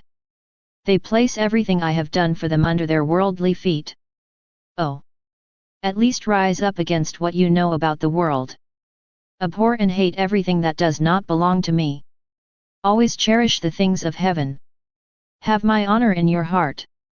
Make repairs for the many offenses continually committed against me. Think of the loss of many souls. Oh! Do not leave me alone with so many disappointments that tear my heart apart. Know that everything you suffer now is nothing, compared to what you will suffer in the future. Have I not repeated many times that I want from you an imitation of my life? See how different you are from me. So, take courage and don't be afraid, because you will be able to find a way to help me." After these words of Jesus, the moment I returned to myself, I noticed that I was surrounded by family members who were crying and upset. They thought I was about to die. They hurried to take me to the city to be examined by doctors. I was unable to explain what was happening to me. I could see that my family was aware of the physical problem I was experiencing and that I was going to have to undergo a medical examination. So I was crying and I complained to Jesus, saying to him, "How many times, my good Jesus, have I told you that I want to suffer with you, but only in secret? This is my only joy. Why are you depriving me of it? Oh! When will I have peace with my family? Only you, my good Jesus, can arrange all this. Please make sure they don't have to fear as much. Don't you see how sad they are? Don't you hear what they say and intend to do? Some think in one way, others in another. Some want me to try one remedy, others another. All eyes are on me. I am never left alone and this prevents me from regaining my lost peace. Please help me in these worries, some worse than the others that make me falter." To these words, my good Jesus said to me gently, "My child, don't be saddened by this. Like a dead person, try instead to abandon yourself in my arms. While your eyes are fixed on what they are doing and saying about you, I am not free to act in you as I want. Don't you want to trust me? Have you not experienced my love for you? For this reason, I want that you close your eyes, that you remain in peace in my arms, and that you do not look around to examine what is happening to you. You are wasting your time and you may not reach the state of life to which you have been called. Don't be concerned about the people around you. Accept their silences. Be joyful and submissive in everything. Conduct yourself in such a way that your life, your thoughts, your heartbeat, your breaths and affections be continual acts of reparation to appease divine justice. Offer me everything." After Jesus taught me this, he disappeared. I was trying to do my best to be subject to the divine will. Sometimes I cried bitterly, because my family placed me in difficult conditions and required me to undergo medical examinations. They decided that my illness was just a matter of nerves. They prescribed me to walk, take cold baths, and have continuous distractions. They also decided that, during my period of adjustment, they would not change my surroundings. For such a change could worsen rather than improve my situation. From that day on, a war of feints and silences was established between my family and me. One would prevent me from going to church. Another would take away my freedom by being constantly present at home. Another would convince me to take my medication, and the others would pressure me to follow the advice of the doctor, who even wanted me to be kept at night. Nevertheless, it was easy for them to notice that things were happening to me that they couldn't understand. After a long period of time, unable to endure all this any longer, I gathered my courage and complained to my Lord. The situation has reached such a point that they are depriving me of things that are particularly dear to me. I am deprived of just about everything, even the sacraments. Who would have guessed that I would reach a state where I would be incapable to draw near to you in the sacraments, or to just visit you? Who knows where this state of affairs will end? O Jesus, give me new help and your strength. Otherwise my nature will crack. On this, Jesus let himself be seen and spoke strongly. Courage, my child. I have come to help you. Why are you afraid? Some thought one way, others another. The holiest things I did were judged by some to be wrong. I was even accused of being possessed of the demon. Others looked at me with ill will and with hateful looks. They were looking for ways to take my life. My presence for many had become intolerable. I was judged bad by the bad guys, while I was a consolation for the good guys. Also, don't you want to become like me and desire to suffer, at least in part, the sufferings I have endured for the creatures? And I replied, I embrace everything out of love for you, my Lord. I lived several years in this way, suffering by demons, by creatures, and by Jesus himself, who set me apart to share his sufferings. Over time, I reached a point where I was ashamed of myself. I blushed when I was seen by someone. Besides, even when I was healthy, the simple fact of meeting someone or having to converse with others, including people in my family, was a great sacrifice for me. In this state of suffering, now more than ever, I was experiencing embarrassment and astonishing turmoil. Seeing that the treatment prescribed by the first doctor had no effect, my family made me see by other doctors, who were also unable to improve my health. Bursting into tears, I said to my beloved Jesus, Lord, don't you see that my sufferings are becoming more apparent, not only for my family, but also for many strangers who now know my business? I am confused, and I feel that those who look at me point the finger at me, as if I had done something shameful, or as if my suffering was contagious. I cannot express to you the distress that this causes me. What happened to me to keep these terrible fears coming back to me again and again? In fact, if we look at them carefully, we can see that they are unjustified. Only you, O Jesus, can free me from such publicity and apprehensions. Only you can allow my sufferings to remain secret. I beg your goodness to hear me. At first, our Lord acted as if he did not hear me, and my suffering was increasing. Then he took pity on me and said, Come to me, my child, I want to console you. Because you are suffering, you are right to lament. But remember how much more I suffered out of love for you. In a way, my sufferings were hidden too. Nevertheless, my Father's will was that I suffer publicly. On this I faced all the contempt, disgrace, and confusion, even to be deprived of my clothes. I appeared naked in front of a very large crowd. Can you imagine greater confusion than that? My nature also felt this kind of confusion. But my spirit was fixed on my Father's will. I offered this test as reparation for the many indecency committed without flinching before heaven and earth. Those proud ostentations that are carried out with grit as grandiose acts. I said to my Father, Holy Father, accept my confusion and disgrace in reparation for the many sins brazenly committed in public, which are sometimes great scandals for little children. Forgive these sinners and give them the heavenly light so that they can realize the ugliness of sin and return to the path of virtue.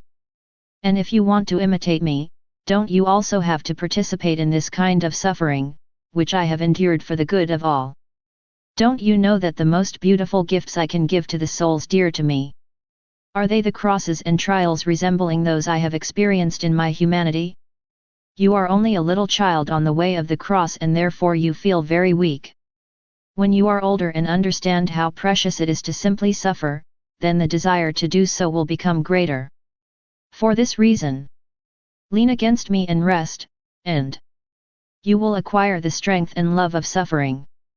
After living 6 or 7 years in this suffering, I got worse and was forced to stay in bed.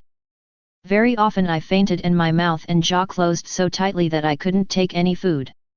When I managed to swallow a few drops of liquid, immediately I had to regurgitate them by vomiting continuously, which always happened to me during my most severe suffering. After 18 days of fruitless medication, a confessor was called to confess me.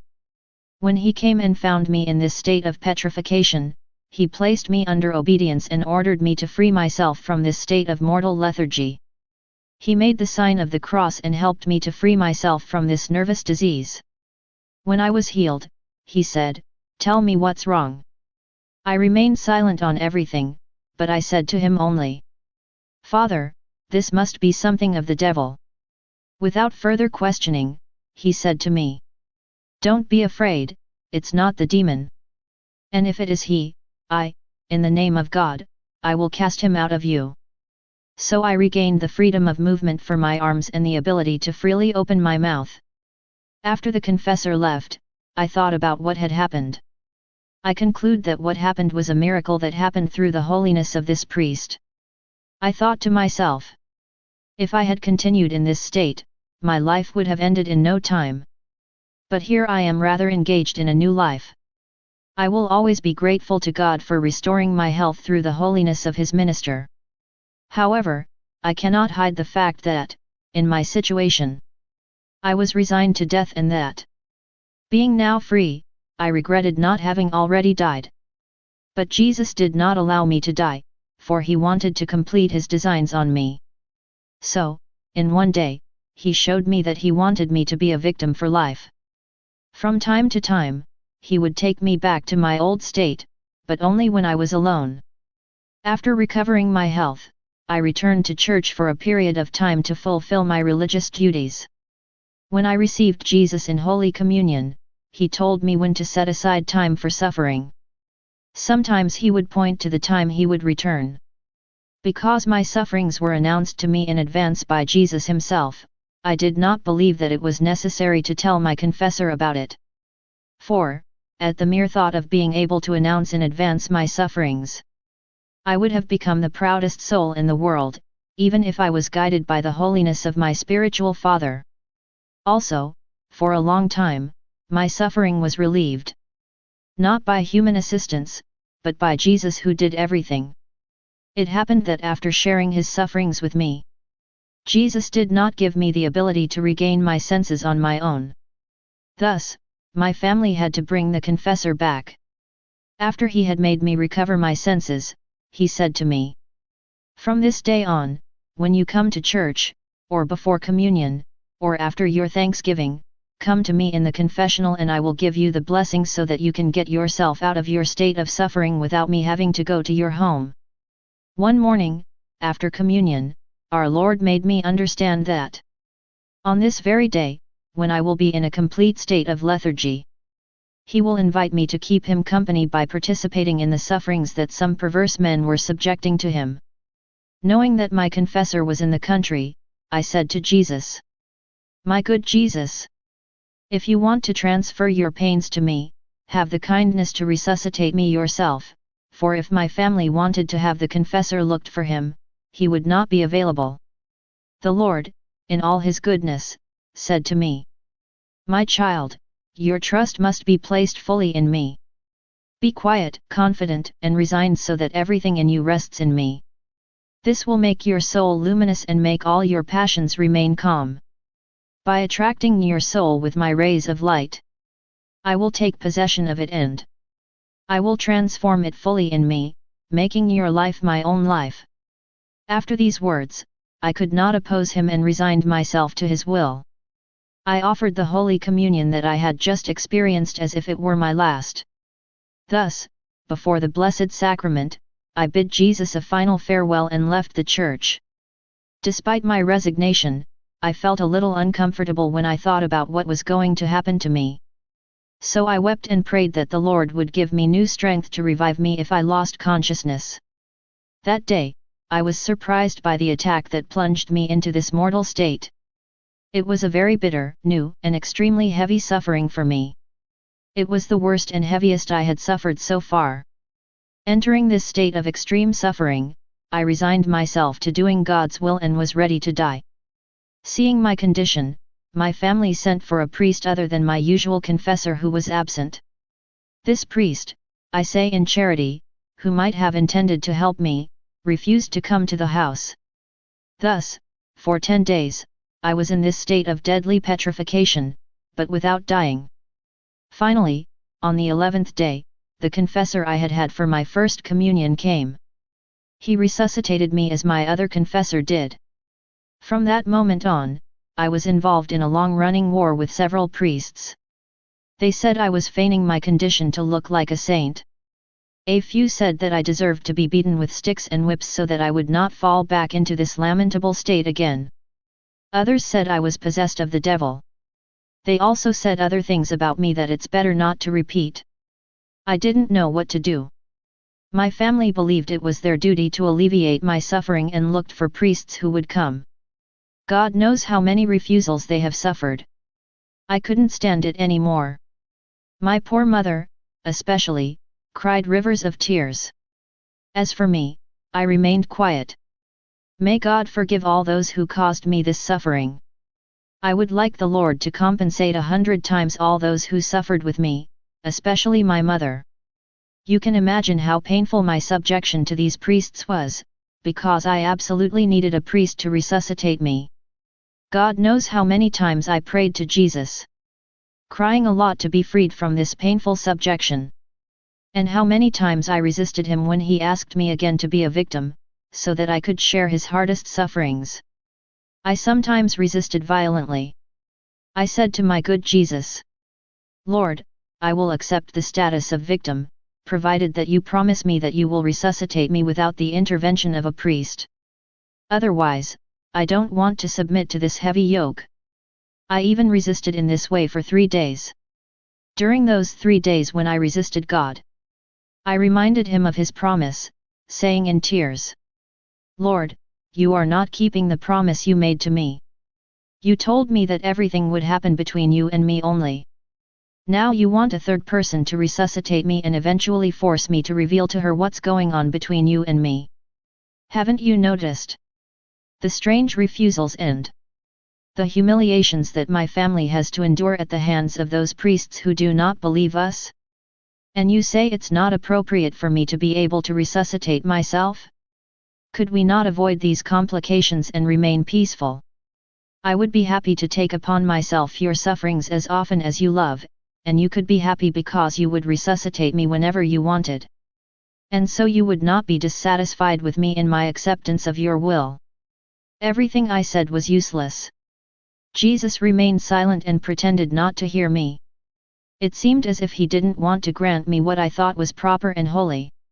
Rather he said to me, "My child is not afraid. I am the one who gives night and day. Currently, it is a time for the night, but the time for light will come soon.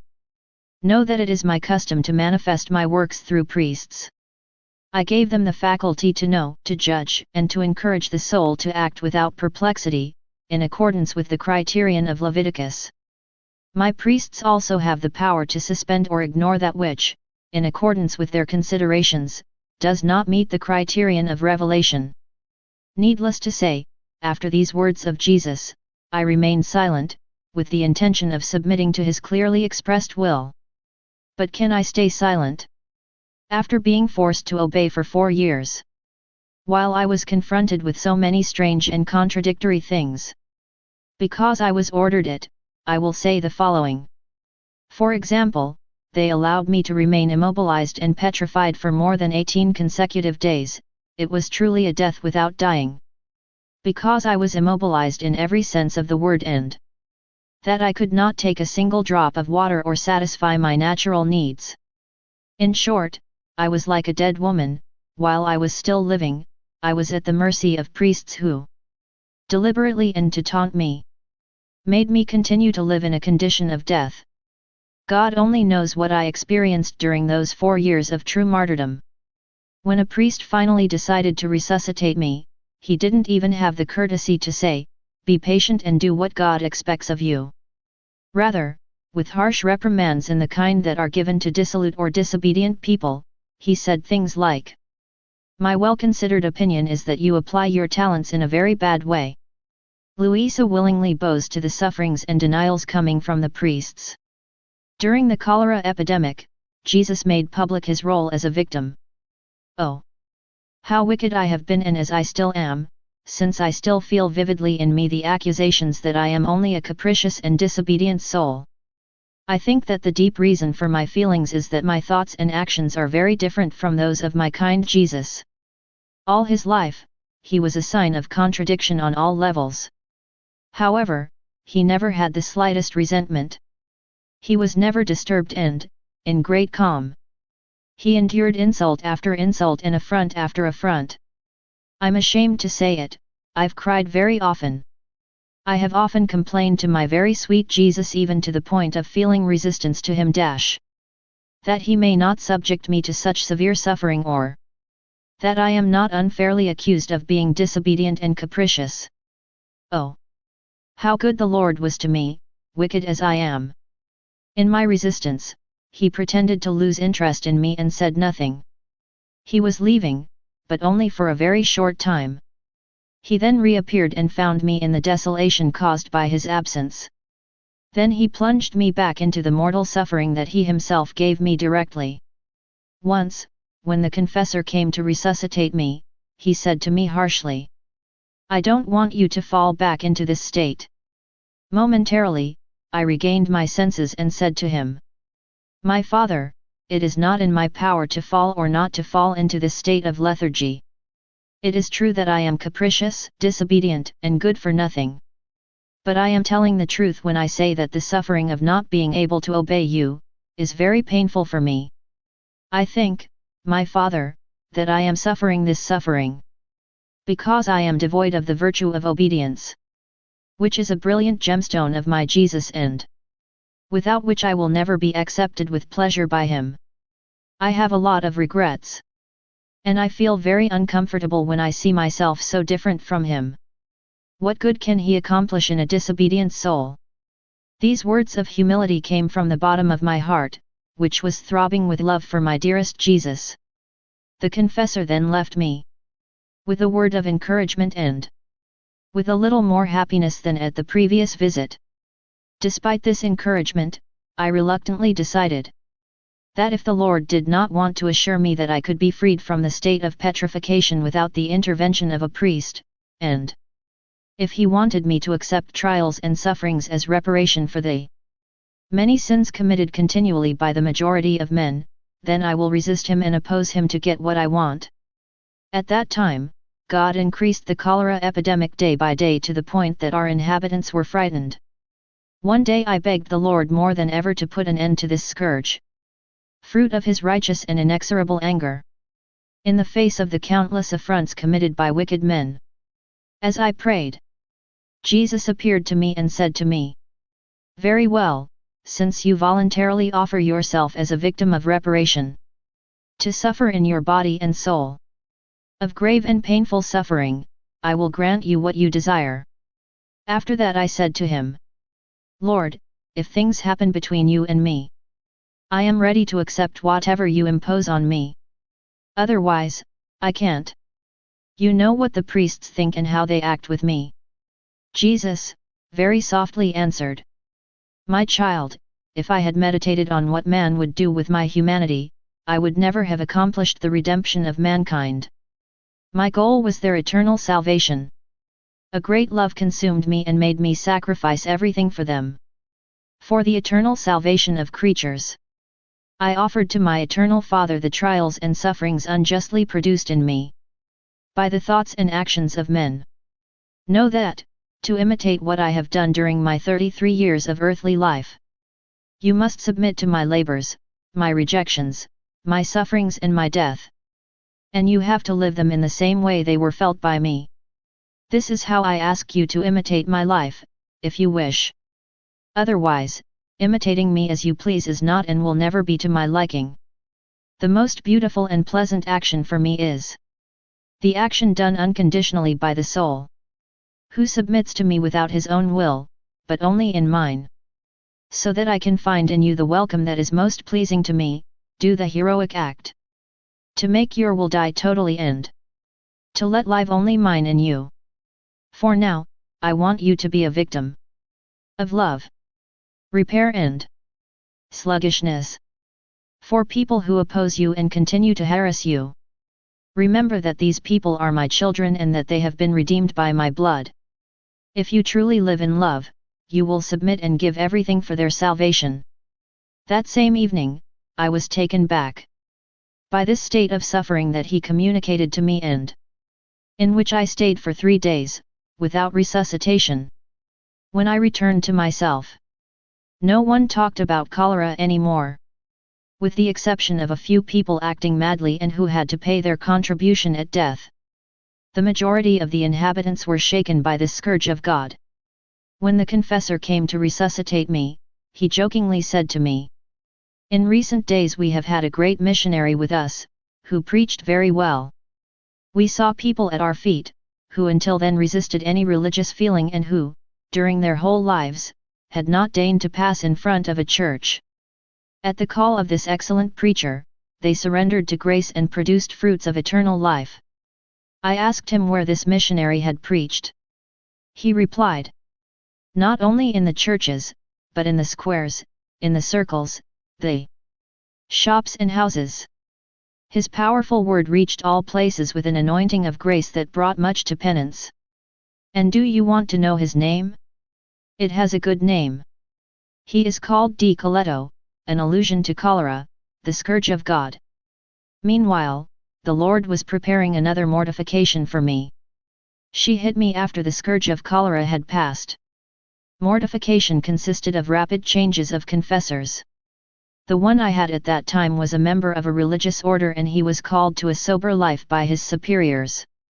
I was satisfied with him because he was the only one who didn't make me suffer. All the uproar I told above was done to me by other priests while this confessor was in the countryside. His visits were isolated because of cholera. And I suffered a lot from his absence, because more willingly than the others, he consented to resuscitate me. Very sorrowful, I turned to our Lord and showed him my suffering. With his usual tenderness, Jesus said to me, "My child, don't be saddened for this. I am the Lord of hearts and I can turn or twist them as I please. If your confessor did you good, he was only my ambassador, who received everything from me and gave you as I decided. I will do the same with other confessors and give them the graces to fulfill their function. So what do you have to fear? My child. How many times do I have to repeat to you that as long as you persist to look to the right and left, to lay your eyes sometimes on this, sometimes on that, you won't really be able to keep yourself on the way to heaven? If you don't put your eyes only on me, you will always limp. The influence of my grace cannot be complete in you. That's why I want to that you remain in holy indifference to the things around you, and that you are always willing to accomplish all that I want from you. Otherwise you may not be preferred to others for the role of victim." Reflecting on these words that were given to me directly by Jesus, my heart developed such strength that I no longer noticed the absence of my confessor, even if he had done good to my soul. Subsequently, God inspired me to submit to the care of the priest who confessed me when I was a young girl. I have never regretted this choice. In fact, I have often exclaimed to God, "May you always be blessed, O Lord. You confused me when you took advantage of what seemed damaging to my soul, and for your greater glory, you turned this situation into benefits for me. May it always be so, O my God. While my heart had always been closed to my other confessor, I opened it to this minister of God proposed by Jesus and accepted by me. Despite his pressure and insistence, my heart remained closed to the other confessor. Therefore, I could not free myself internally.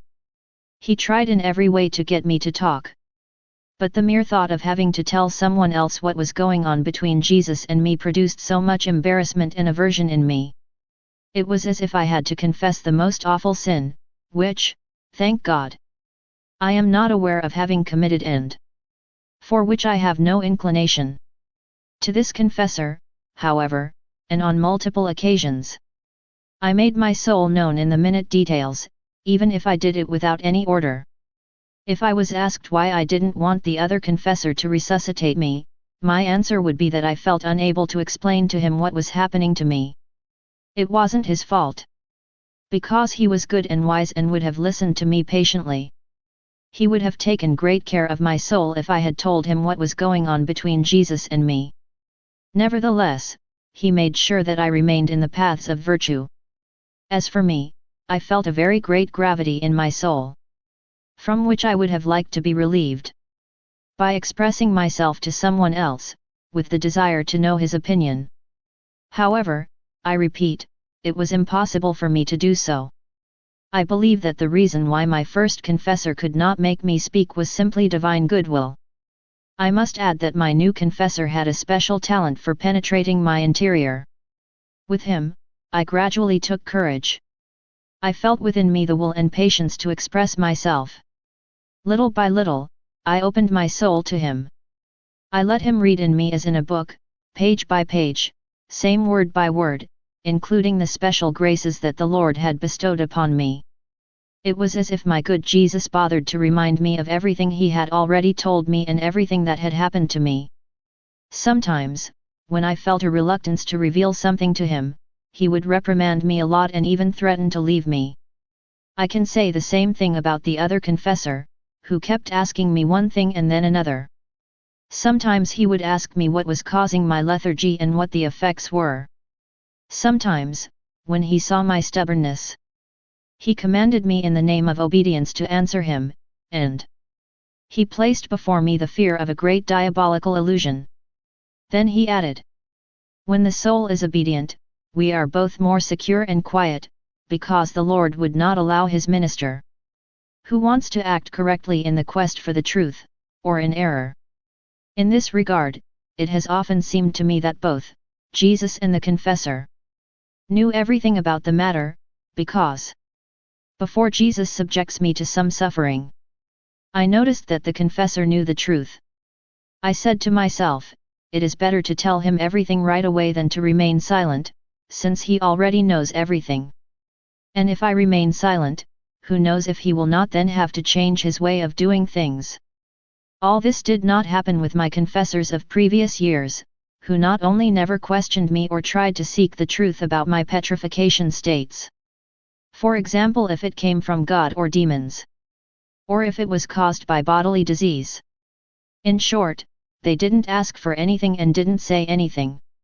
However, I was very keen to know whether or not I was adjusted to God's will when I carried the cross he sent me. I suffered a lot when I was unable to find the patience to wear it.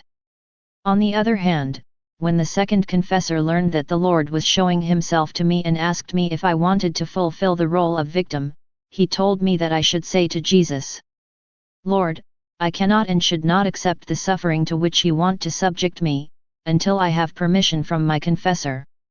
If you want me to be a victim, go to him first to ask for his consent, so that he does not have resentment towards me.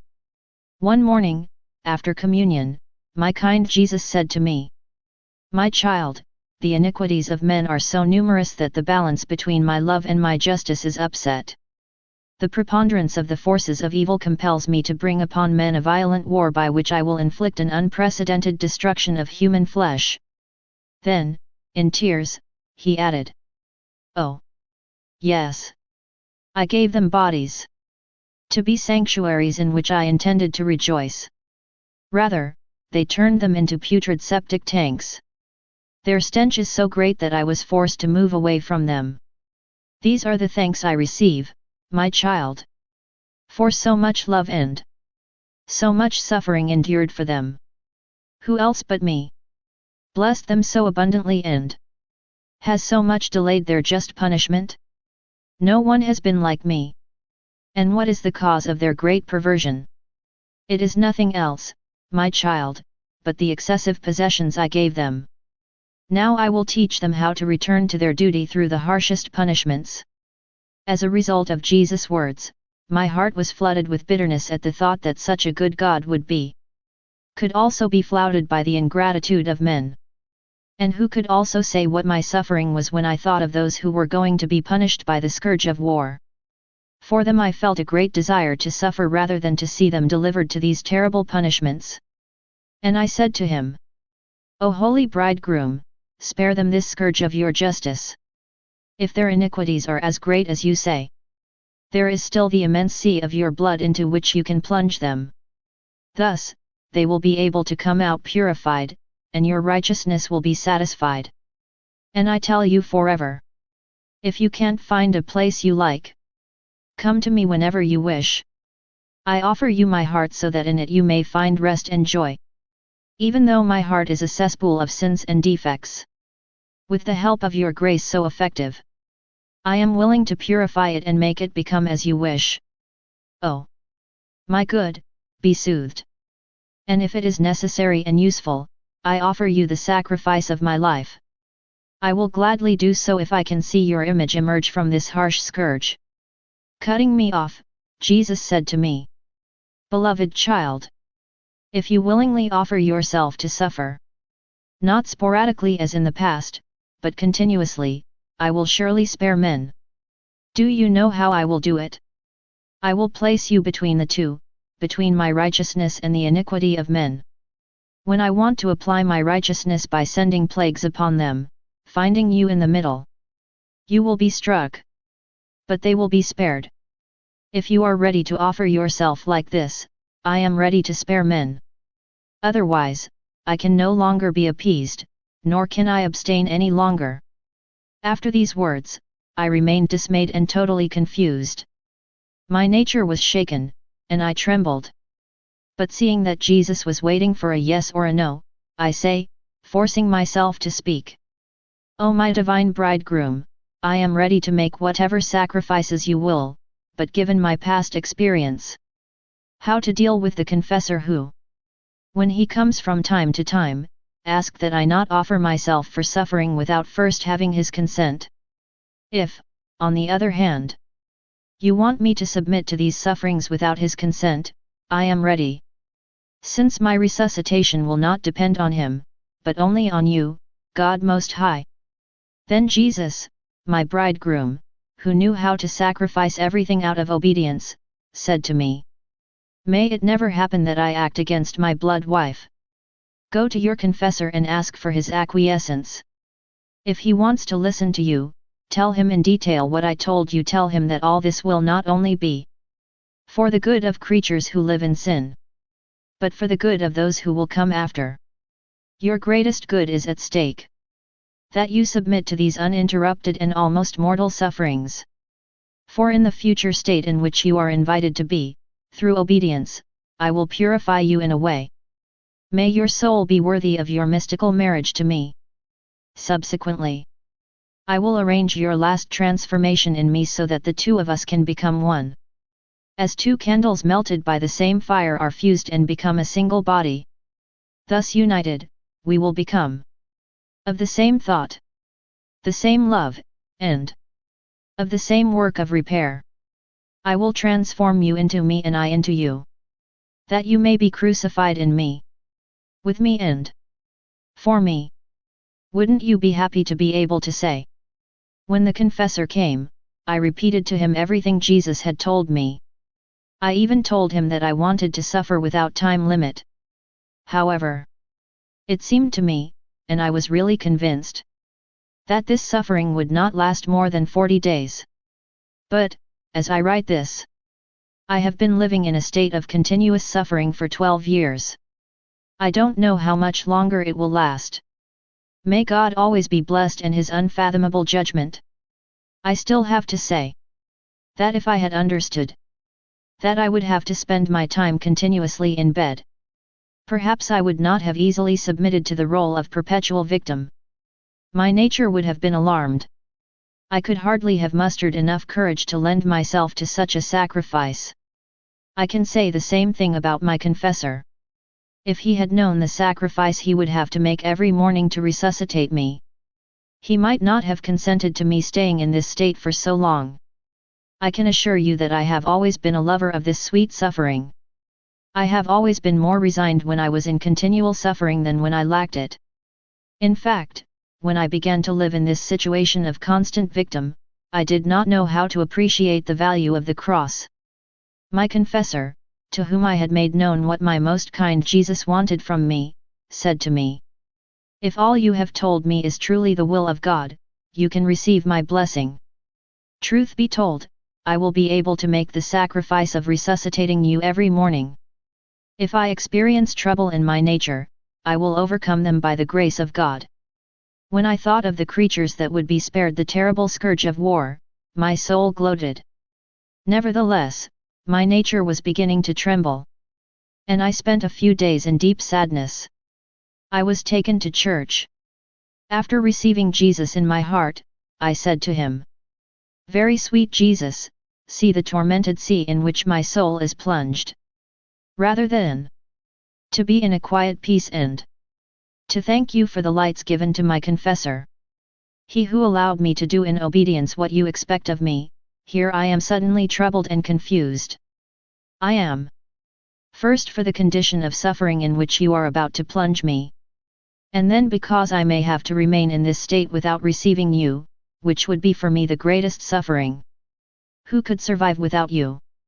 My good, who else but you can give me strength to survive, to recover from my suffering? How will I be able to receive this strength if I am not allowed to receive you in your sacrament?"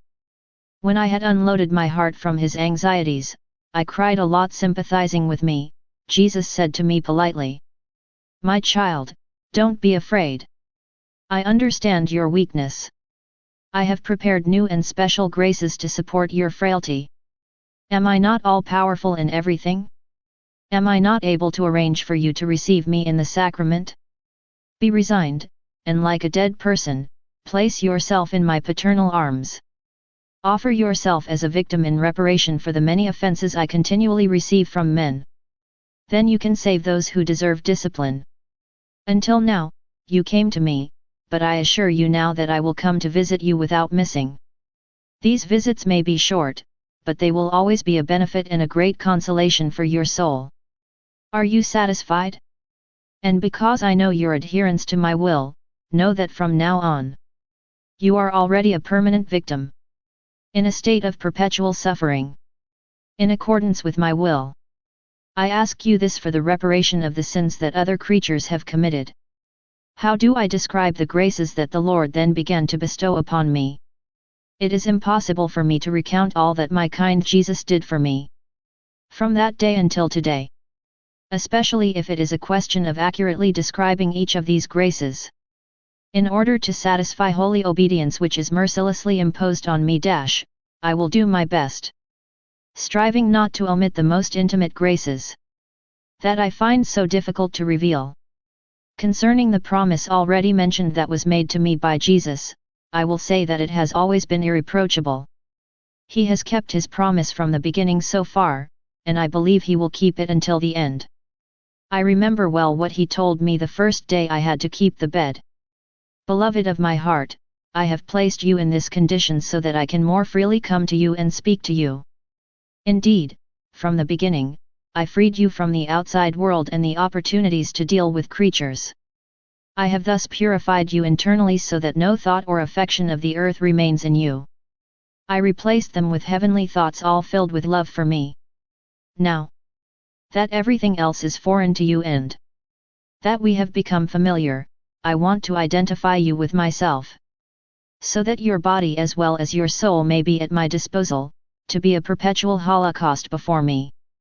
If I hadn't confined you to that little bed, you would not have the benefit of my frequent visits.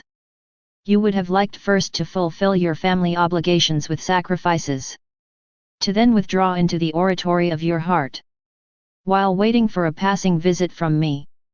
Now you can't do that. We are alone.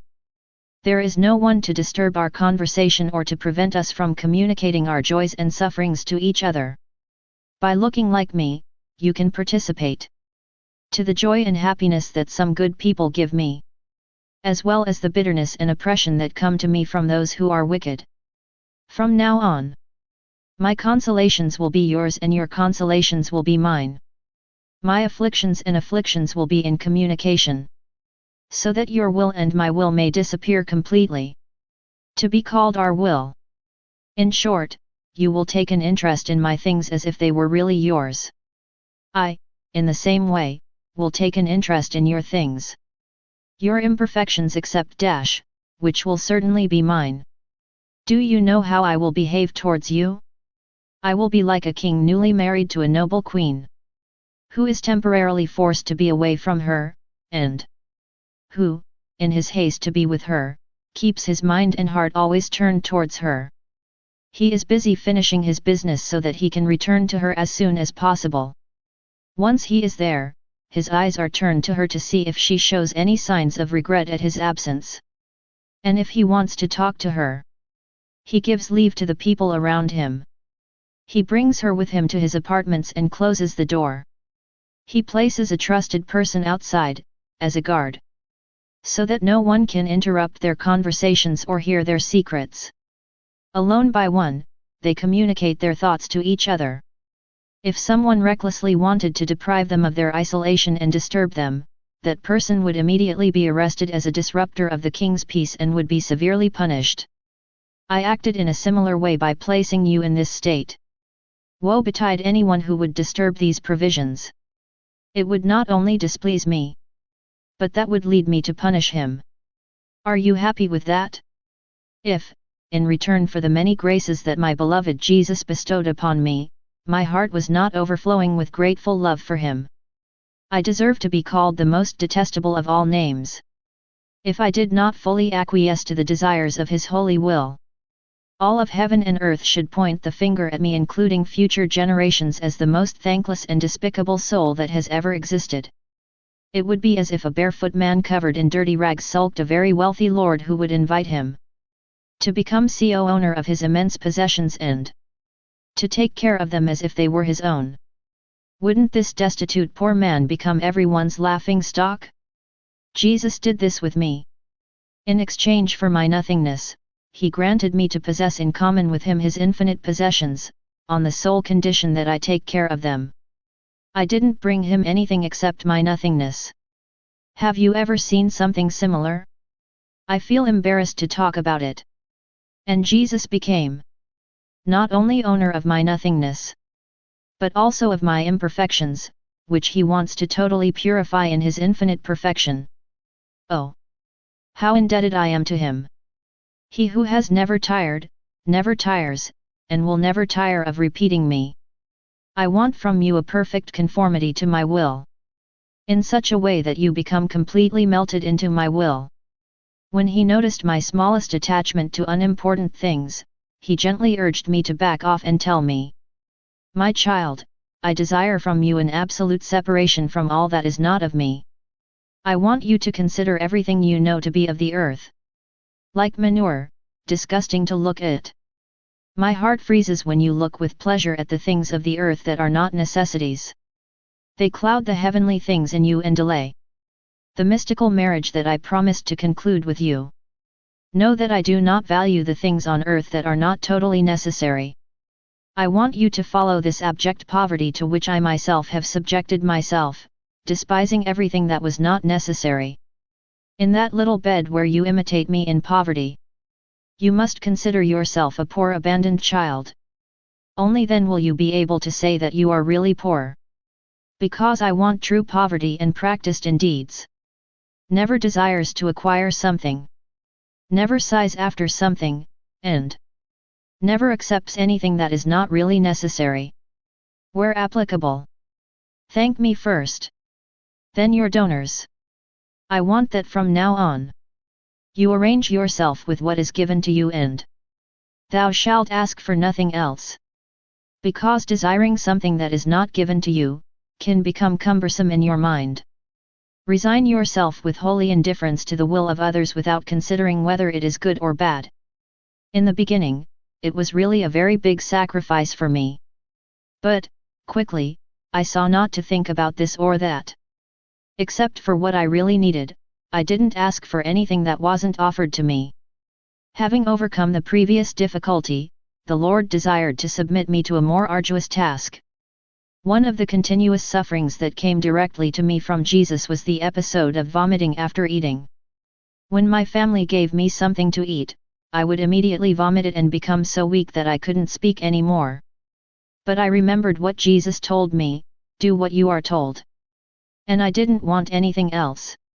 I felt ashamed and as if my family scolded me and said, "Why do you want to eat again when you just threw up?" Also, I said to myself, I won't ask for anything until they bring me something. God will take care of things. And I continued filled with thanks for being able to suffer for the love of Jesus. I offered everything in reparation for the offenses committed by the sin of gluttony. I don't know why, but my confessor, who had heard that I was experiencing episodes of vomiting, ordered me to take quinine every day. This disturbed my appetite. And since I couldn't take food until it was given to me, I always heard my stomach growling. In this state, I felt as if I was in the throes of death, but without dying. This lasted about 4 months, after which my beloved Jesus said to me, "Tell your confessor that you are not given food or quinine when you vomit. Illuminated by the divine light, he will grant you this."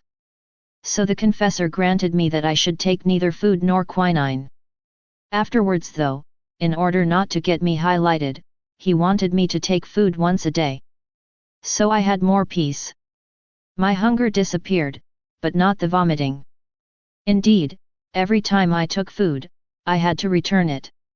My beloved Jesus often said to me, "Tell your confessor to give you permission not to eat at all." But, each time, he refused, saying, "Accept the food given to you as an act of mortification in reparation for the many offenses done to the Lord by the gluttony of men." Each time, after a few days, our Lord would return to the charge and repeat, "Once again, I want you to ask your confessor for permission not to take any food. Do it nonchalantly and be willing to accept, in obedience, whatever he wants you to do." Once, when, as Jesus intended, I was asking my confessor again, this one, I do not know why, not only refused to give me the permission requested, but he ordered me to stop my sufferings, as if they were up to me. Perhaps the reason for his reaction was this: remembering that I had told him that my suffering would last only 40 days, while it lasted, he was led to believe that I was not telling him the truth about the state of suffering that was asked of me or about the fact that I should no longer take food. For reasons unknown to me, he came to the conclusion that I should no longer remain in this situation of victim, and that if I fell back into this state of suffering, he should no longer come to resuscitate me. I must say here that, in the spirit of obedience, I was well disposed to submit to his directives, especially since my nature demanded to be relieved of the burden of so much mortal suffering that frequently recurred. However, it seems clear to me that I could never have carried such burdens without special divine intervention. There was also the suffering of having to submit to everything, even in those things that disgusted me so much, natural necessities. It was really a sacrifice I made to conform to God's will. Moreover, without this motive of conformity to the divine will, even the greatest saints would have given up. To Jesus I owe my ability to return to him the immense love that he has always shown me. This is how I felt some consolation in my past and was willing to do everything in holy obedience. Since I was experiencing God's love and goodness towards me, I was ready and willing to remain confined to my little bed for as long as the Lord would like, in the state of victim. His holy will, who knows so well. Change the nature of things. Transform them from bitter to sweet. Obtained for me resignation and conformity to his will. Although I had willingly and obediently accepted to be a victim and stay in bed, I began to offer resistance to my ever kind Jesus. Once, when he appeared to me to communicate his sufferings to me, I said to him, "My beloved Lord, do not take badly my refusal to suffer. What do you want from me? Since it is obedience that prevents me from doing so, I can no longer submit. But if you want me to do your will, give the light to my confessor to grant me what you desire. Otherwise, I will follow his desires and stubbornly oppose your will. Truly I will believe that you are not my kind Jesus." Our Lord wanted to subject me to a severe test by making me spend an entire night scrambled with him. With the risk of being found misguided, I maintained my position overnight. When he came, I would say to him vividly, "My love, take patience.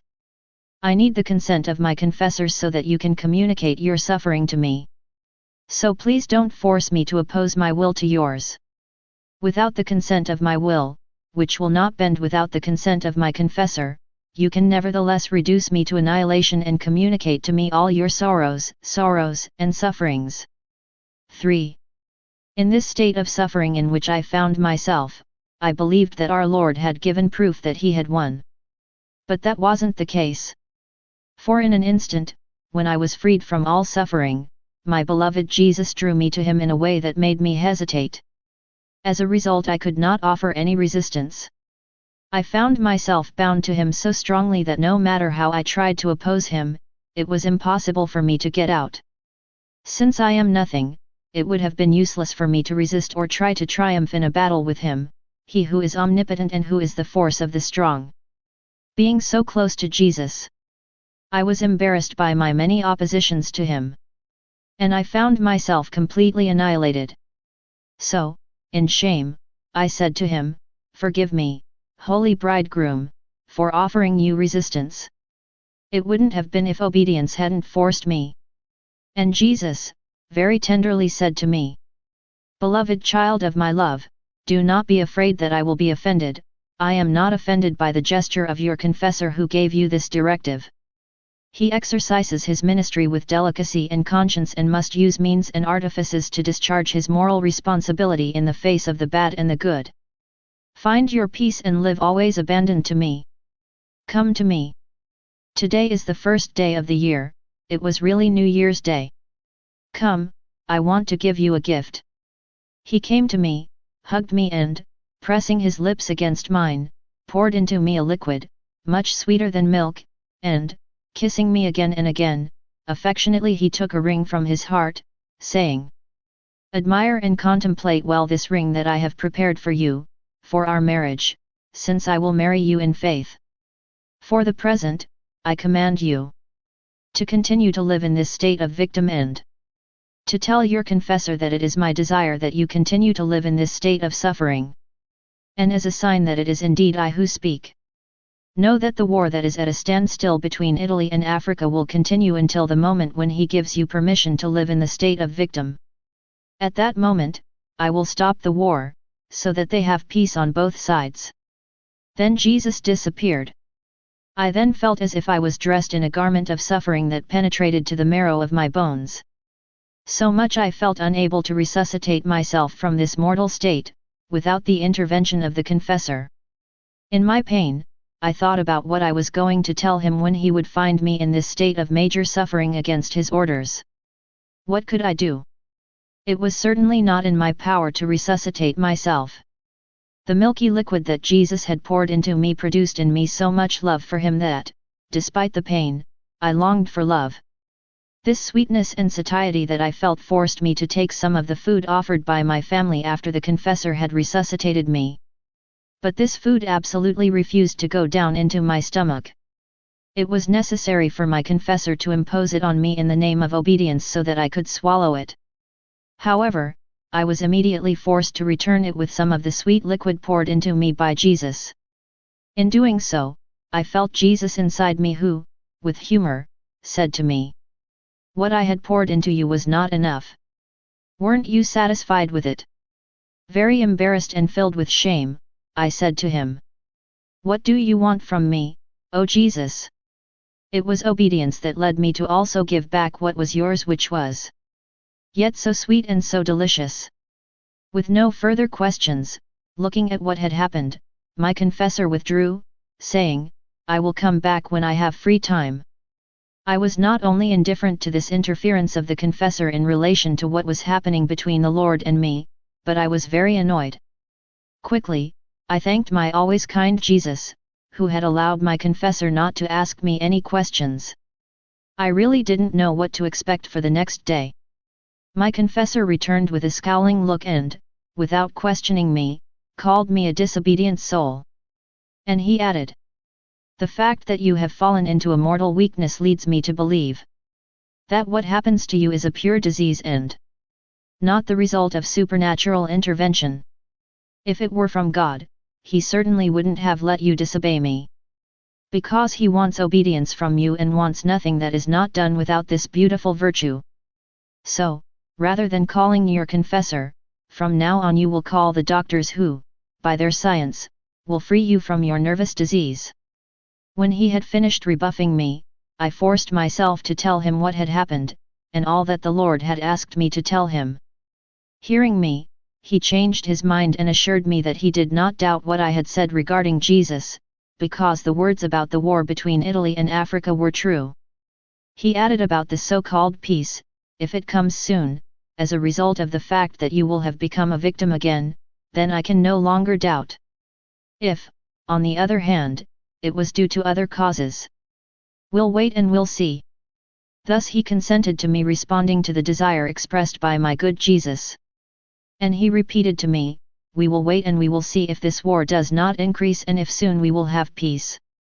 4 months later, my confessor learned from the newspaper that the peace prophesied by Jesus had been realized.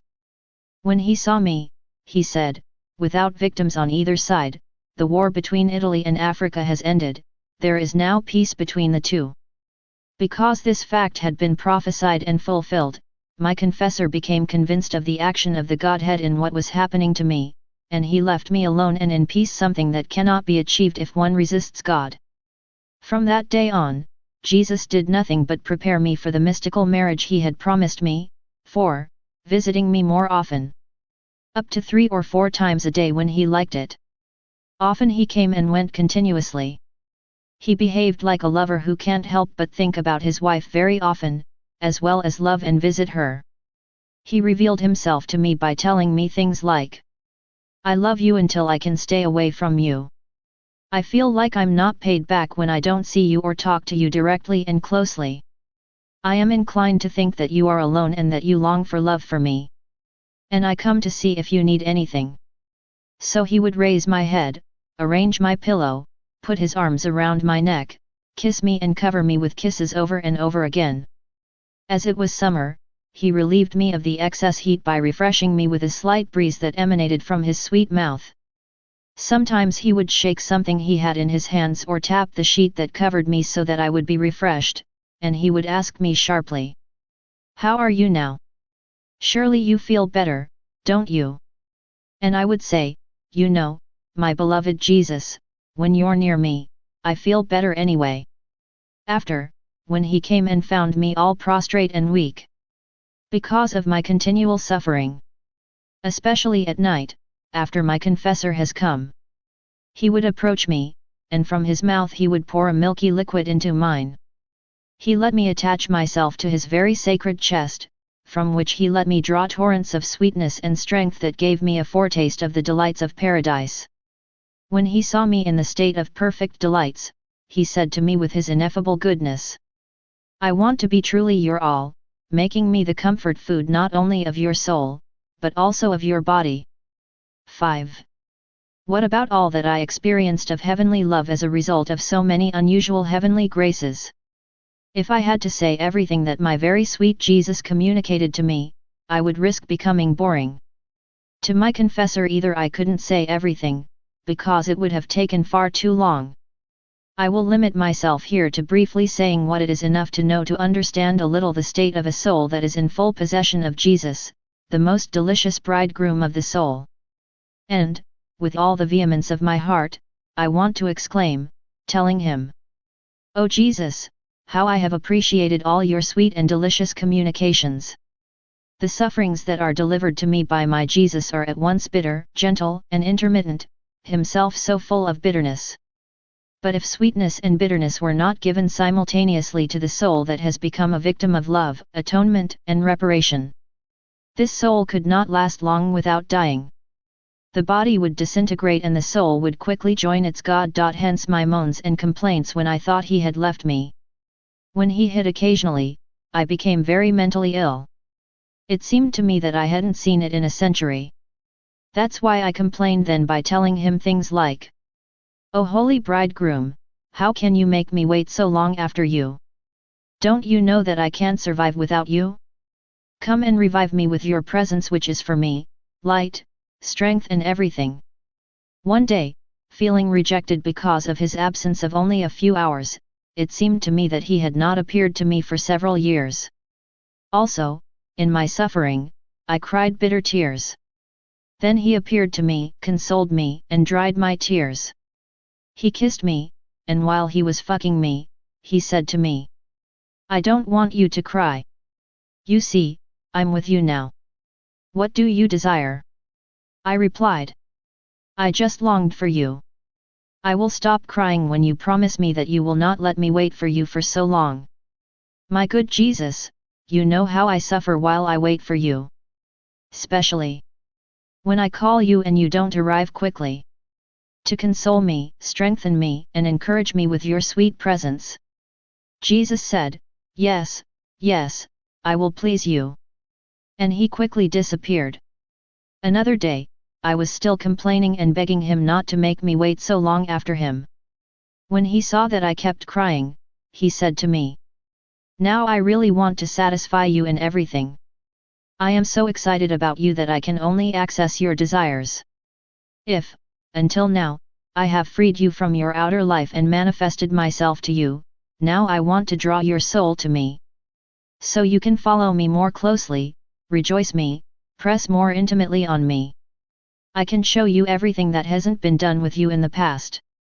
3 months passed, during which I remained a permanent victim in my bed, where I received not only the sorrows and sufferings that Jesus communicated to me, but also its sweetness.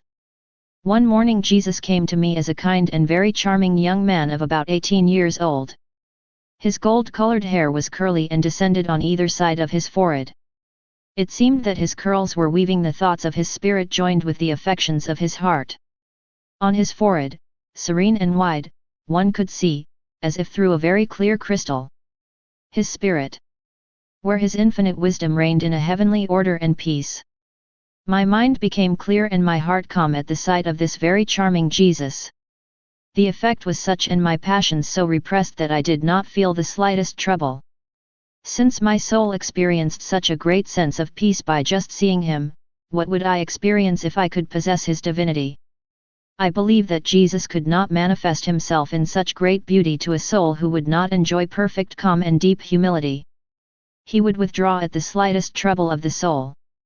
On the other hand, if a soul felt such peace and calm that it would not be troubled by disaster and fierce war around it, then not only would Jesus let himself be seen by her, but he would taste a sweet rest in her. A rest that could not be provided by a troubled soul. In the aspect where Jesus showed himself to me, I kept looking at it and admiring it, and I said to myself, "Oh, how beautiful are his eyes, so pure, which shine with a light clearer than the sunday." Unlike sunlight, however, the light of Jesus' eyes did not hurt my sight, and I could fix my gaze on this splendor without any fatigue. On the contrary, my eyes received more strength. One cannot take one's eyes off this mysterious miracle of beauty that is the dark blue of the pupils of Jesus. A look from Jesus is enough to be transported out of oneself and to travel the valleys, plains, mountains, skies, or the deepest abysses of the earth to find it. A look of Jesus is enough to transform the soul into him, and to make feel I do not know what of his divinity. Many times this made me exclaim, "Oh my most beautiful Jesus, oh my all! What will it be like to enjoy your beatific vision without the mixture of suffering? You who, in the few minutes you appeared to me, gave so much peace to my soul. You for whom one can endure torrents of suffering, martyrdom, or humiliating trials. You who are inhabited by a mixture of sorrow and pleasure in perfect peace of mind. Who could say all the beauty that exudes his adorable face? Its appearance is like snow tinged with the color of very beautiful roses. It exudes a majestic and divine nobility. Its appearance invites fear and reverence, and also confidence. Its appearance is like white compared to black, like sweetness compared to bitterness. The confidence that a creature could inspire is a shadow compared to the bright sun that is the confidence inspired by Jesus. Oh! Yes! The confidence that Jesus inspires in the soul shines through in his holy figure, so majestic, so kind. And the love he exudes attracts the soul in a way that leaves him no doubt as to the welcome he offers him. Jesus does not despise a creature who, attracted by the burning flame of her love, wants to return to his arms, no matter how ugly or sinful. What to say now about the features of his figure? His very graceful nose descends harmoniously from his blonde eyebrows. His mouth, though small, displays a sweet smile. Her lips, scarlet in color, are thin, soft and loving. When they open to speak, they give the impression that something precious, celestial, is going to be pronounced. His voice expresses the sweetness and harmonics of paradise, able to enchant the most recalcitrant hearts. The voice of my beloved penetrates with such gentleness that it touches every fiber of the heart of anyone who hears it, and in less time than it takes to say it. It delights the soul with its warm and stimulating accents. It is so pleasant that all the pleasures of the world are nothing, compared to a single word coming out of his mouth. All the pleasures of the world are only simulacra, compared to his sweet voice. It is efficient and produces great wonders. When Jesus speaks, he produces the effect he wants in the soul. Oh! Yes! The mouth of Jesus is radiant. She is of sovereign beauty when he speaks. Then can be seen his teeth clean and well proportioned. To the hearts that listen to him with affection, Jesus sends from heaven a breath of thrilling love, which dares, ignites and consumes. Even more beautiful are his soft, white and delicate hands. His fingers, clear and transparent, move with dexterity and are a real enchantment to see when they touch something. Oh! How beautiful, totally beautiful you are, my sweet and gracious Jesus! Forgive me for so poorly talking about your beauty. What I said is nothing compared to reality. In a gaffy way, I have tried to describe your beauty, which even your angels are unworthy and unable to describe adequately. It was through holy obedience that, to the best of my ability, I did it. If my description doesn't have your approval, forgive me. Blame obedience in the first place, because my feeble attempts do not do justice to your beauty, I am well aware of that. Had it not been for an explicit order given by virtue of obedience, I would surely never have consented to put on paper, in humiliation, the strange episodes of my life which, day by day became less exceptional. No doubt, to a few people, they will seem weird. I have no choice. I will say that my beloved Jesus, after showing himself to me in the manner I have previously so left-handedly described, breathed from his mouth a heavenly fragrance that invades me in my body and soul. As a result of this breath, in less time than it takes to say, he took me with him. He brought my soul out of every part of my body. He gave me a body of a very simple shape, resplendent with pure light. I quickly took flight with him, and we traveled the vastness of the heavens. Since this was the first time I experienced this wonderful phenomenon, I thought, really the Lord has come to take me and certainly I will die. When I found myself out of my body, the sensations my soul felt were the same as I felt when I was in my body. With the difference that, when the soul is united to the body, it perceives every sensation through the senses and transmits them to the powers of the body. In the other situation, the soul receives all the sensations directly. She instantly understands everything she's going through.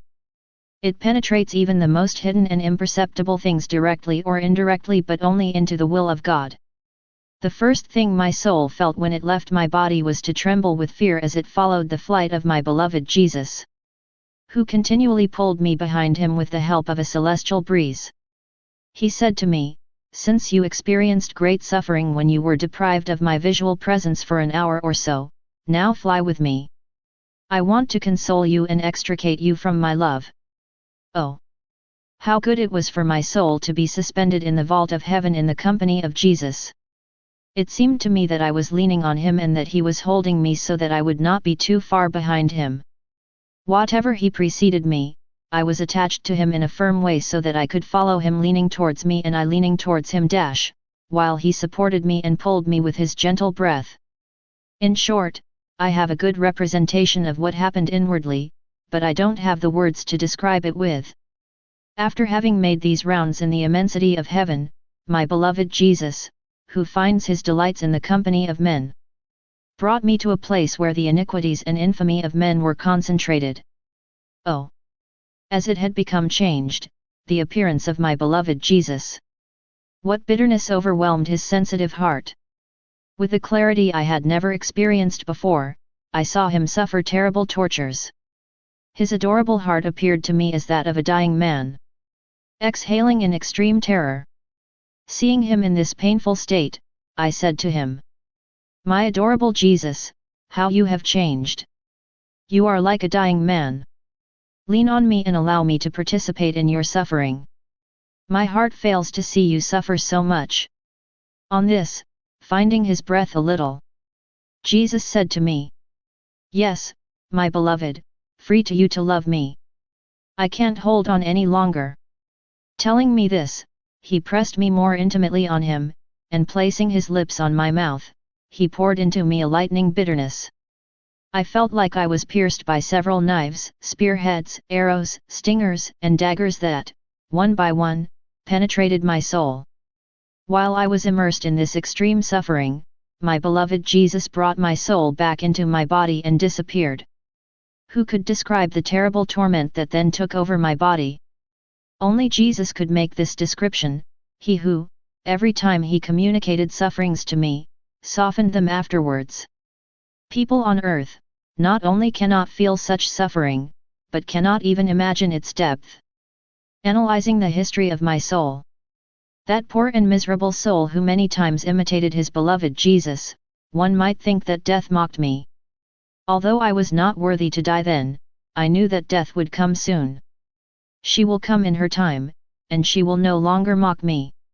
Rather, it will be I who will ridicule her by telling her, "I've been chatting with you many times, I have touched you at least 100,000 times.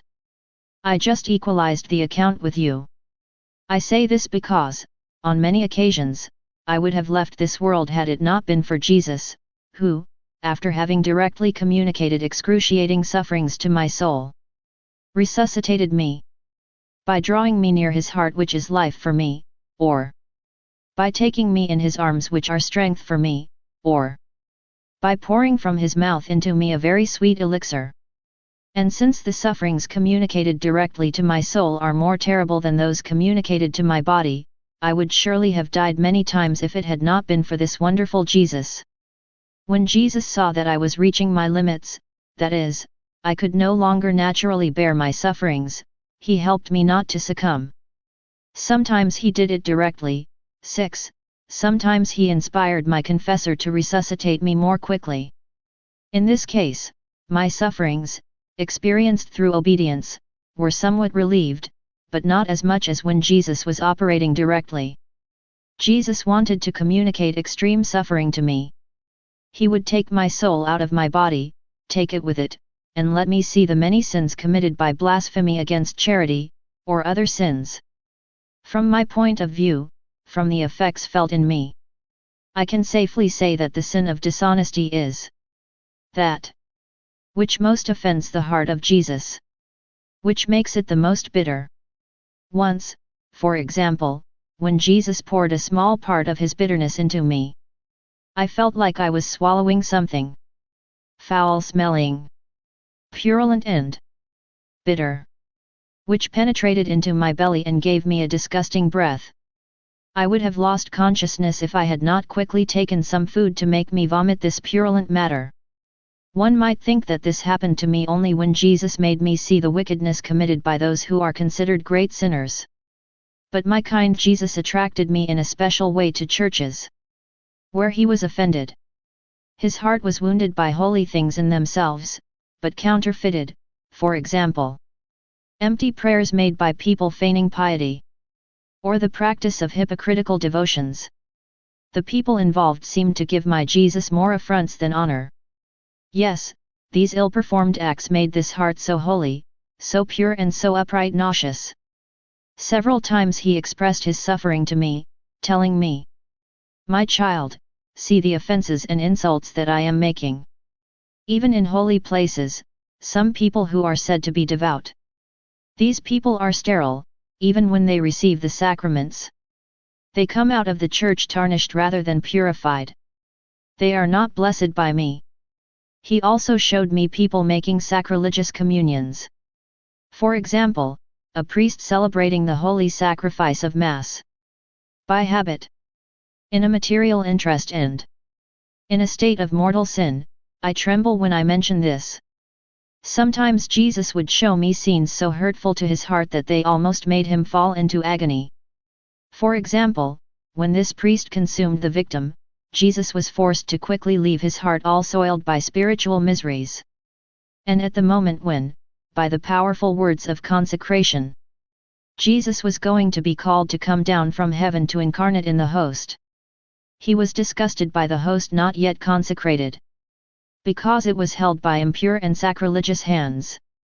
However, without flinching, by the authority given to him by God, this priest made Jesus descend into the host. In order not to break his promise, Jesus was incarnated in this host, which previously oozed the rot of the impurity, and which, subsequently, disgusted with blood caused by a deicide. How pity he was the sacramental state in which Jesus then appeared to me. He seemed to want to flee from those unworthy hands. But, by his promise, he was forced to stay until the shape of the bread and wine is consumed by a stomach, which, in this case, was for him even more nauseating than unworthy hands, who had touched him several times before. When the holy host was thus consumed, Jesus came to me lamenting, "Oh, my child, let me pour some of my bitterness into you. I can't hold her any longer. Have mercy on my condition which has become too painful. Take patience, and let's suffer a little together."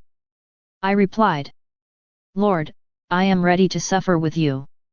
Yes, if I were given the ability to take all your bitterness, I would gladly do it, in such a way that I do not see you suffering." Jesus then poured from his mouth into mine the part of bitterness that I could carry, and said to me, "My child, what I have poured into you is nothing, but it is all you can receive. How I would like many other souls to be willing to make the same sacrifice as you out of love for me. It is not that I cannot pour into them all the bitterness that my heart contains. It is so that I can taste the reciprocal and benevolent love of my children. Words cannot express the bitterness that Jesus poured into me. Poisoned, nauseating and lifting the heart by its putrefaction. Even though I did everything to keep her, my stomach refused to accept it. A strong impulse made it go up my throat. But because of my love for Jesus, and with the support of his grace, I did not reject it. Who could describe the suffering that these effusions with Jesus brought to me? They were so numerous that if I had not been supported, strengthened, and invigorated by him, I would surely have been the victim of death many times. Jesus poured into me only a small portion of the bitterness he carried.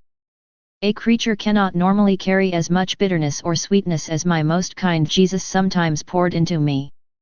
He alone carries and tolerates the bitterness caused by sin. I have always had this opinion: sin is ugly and destructive. If all creatures felt and recognized the poisonous and bitter effect of sin, they would avoid sin as if it were a horrible monster emerging from hell.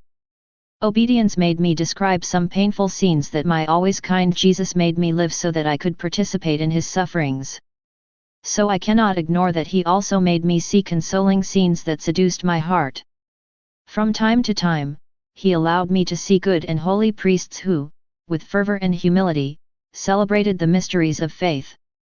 When I saw these scenes, I was very often inspired to say to my beloved Jesus with my heart full of affection, "How high, great, excellent, and sublime is the ministry of the priest to whom this noble dignity is given. Not only to be busy around you, but to immolate yourself to your eternal Father, as a victim of reconciliation, love, and peace." I was consoled when I watched alone, or alongside Jesus, a holy priest celebrating Mass. With Jesus in him, the celebrant seemed to me like a transformed man. It even seemed to me as if it was Jesus himself who celebrated the divine sacrifice in his place. He was extremely exhilarating. To hear Jesus recite the prayers of the Mass with as much anointing. To see him move and perform the holy ceremony with as much dignity. This aroused in me a great admiration for such a high and holy ministry. I don't know how many graces I received when I saw the Mass celebrated with such attention and devotion. How many other divine illuminations I have had that I would rather pass over in silence. But since obedience commands me, and when I write, Jesus often rebukes me for my laziness or because I want to omit things, I will comply. Putting all my trust in him, I want to say to him, "What patience we must have with you, my good Jesus! I will satisfy you, my sweet love. But because I feel unworthy and unskilled to speak of such profound, sublime, and exalting mysteries, I will do so with much reliance on the help of your divine grace." As I watched the divine sacrifice carefully, Jesus made me understand that the Mass covers all the mysteries of our religion. It speaks silently to the heart, of the infinite love of God. It also tells us about our redemption by making us remember the sufferings that Jesus endured for us. The Mass makes us understand that, not satisfied with having died once on the cross for us, Jesus wants, in his immense love, to spread in us and perpetuate his state of victim through the Holy Eucharist. Jesus also made me understand that the Mass and the Holy Eucharist are a perpetual reminder of his death and resurrection. That they give us the perfect remedy for our mortal life, and that they tell us that our bodies, who will be disintegrated and reduced to ashes by death, will be resurrected for eternal life on the last day. For the good, it will be for glory. For the bad guys, it will be torment.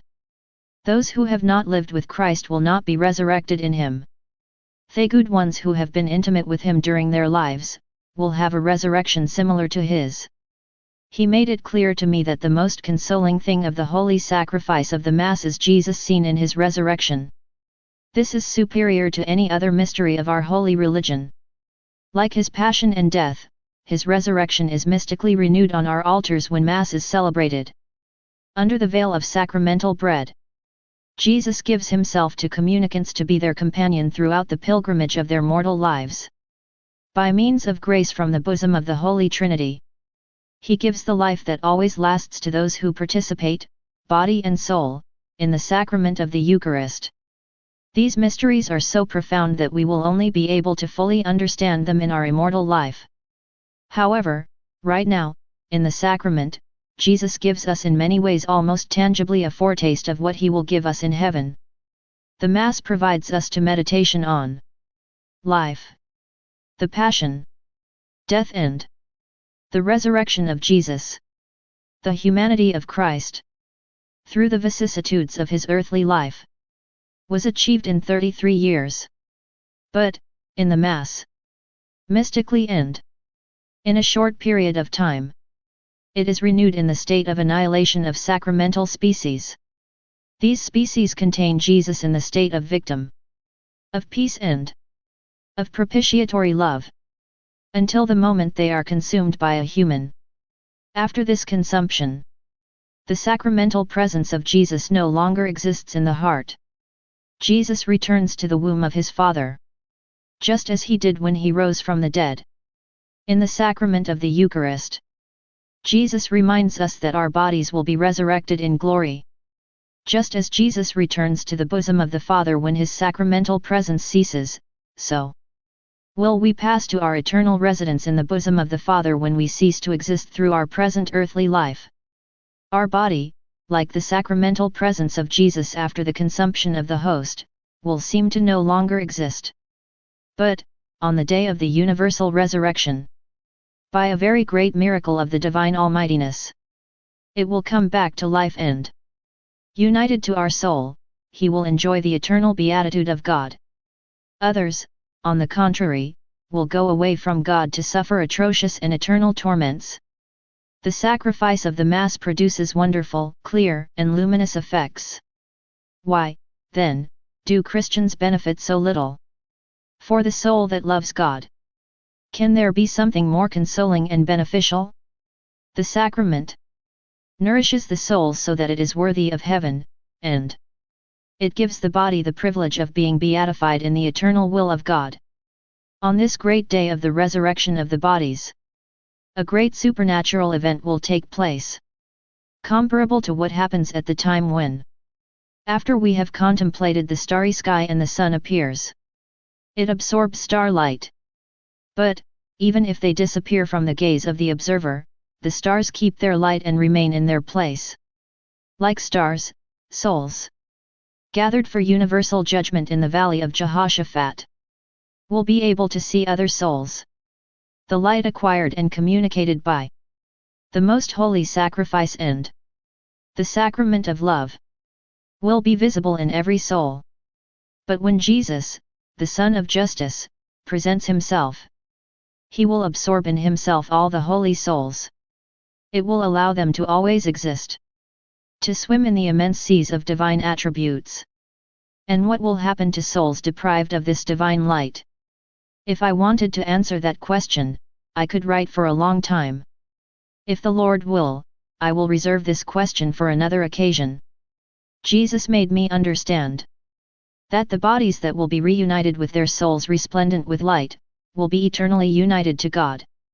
But souls who will have no light, because they did not want to participate in the holy sacrifice and the sacrament of love, will be thrown into the depths of darkness. And, because of their ingratitude willfully committed against the great giver, they will become slaves of Lucifer, the prince of darkness. They will be eternally tormented by terrifying remorse. As a result of the many graces that Jesus constantly bestowed upon me, I was imbued with the holy desire to be always united with him, including when my soul came out of my body, and that Jesus gave me great pain to suffer for those who lack appreciation for the holy sacrifice of the Mass and for the sacrament of love. As for Jesus, he often reminded me of his sweet promise, which I have already mentioned about the mystical marriage he wanted to conclude with me. And I often prayed to him in this sense by saying, "O most sweet bridegroom, hurry up and do not delay my intimate union with you. Don't you see that I can't wait any longer? May we unite with indissoluble bonds of love so that no one can separate us, even for a moment." Jesus, who nurtured in me the burning desire for this mystical marriage, said to me, "All that is of the earth must be rejected. All. And not only your heart, but also your body. You don't know how the slightest shadow of the earth can be harmful. It is a strong impediment to my love." At these words, I became bold and said to him strongly, "My Lord, it seems that I still have something to take away from myself, before I am completely pleasing to you. Why not tell me what it is? You know I'm ready to do whatever you want." As I said, I received a ray of light from Jesus, by which I became aware that he meant the golden ring with his image of crucified on it that I wore on my finger. I said to him, "O holy bridegroom, I am willing to remove it from my finger, if you so desire." He says, "Know that I will give you a more precious and beautiful ring, on which my image will be engraved. He will be alive, so that every time you look at him, new arrows of love will enter your heart. Your ring is no longer needed now." Thereupon, more satisfied than ever, and because I felt no passion for the ring, I quickly removed it from my finger, saying, "Holy bridegroom, now that I have pleased you, tell me if there is still something in me which could be an impediment to our eternal and indissoluble union." After waiting a very long time filled careful preparations and high consolations, without suffering. The longed-for day of my mystical union with Jesus, the beloved bridegroom of my soul, finally presented itself. As I remember very well, it was a few days before the vigil of the Feast of the Purity of the Blessed Virgin. 7. The night before, my kind Jesus was especially affectionate and jubilant. He spoke with more privacy than usual. He took my heart in his hands and looked at it again and again. After examining it very well, he dusted it away and replaced it. So he brought a dress of great beauty, which seemed to be made of fine gold spotted with different colors. I put it on. He took 2 precious jewels, earrings, and placed them in my ears. He adorned my neck and wrists with a necklace and bracelets made of precious jewelry. He placed on my head a magnificent crown, covered with resplendent jewels. Later, it seemed to me that the jewels produced such a beautiful sound, seemed to speak beauty, power, goodness, of charity and majesty of God, as well as of all the virtues of the humanity of Jesus, my bridegroom. It would be impossible to describe what I heard, while my soul was swimming in a sea of consolations.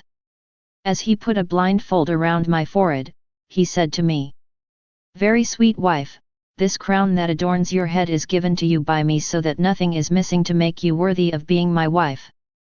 You will return it to me after our wedding.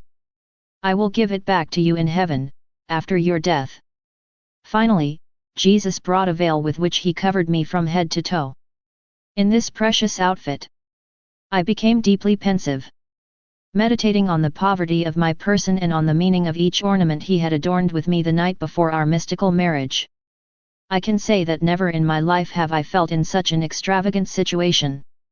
It made me feel the great burden that God can give to a creature considered a lover of him. Oh! What a really strange feeling inhabited my mind. Rather than feeling the sublimity of what Jesus had just done on me, I felt the opposite. I felt devastated in a way that made me believe that I was out of my being, and that I was dead. But, in this state of annihilation, I resorted to my beloved Jesus. In my great confusion, I could not believe that it was God who had adorned the smallest of his servants with so many precious jewels. It seemed unseemly to me that not only did he provide me with such an outfit, but that still and more than anything, a God acted as a servant of the bride he chose, a God to whom every creature obeys the slightest of his signs.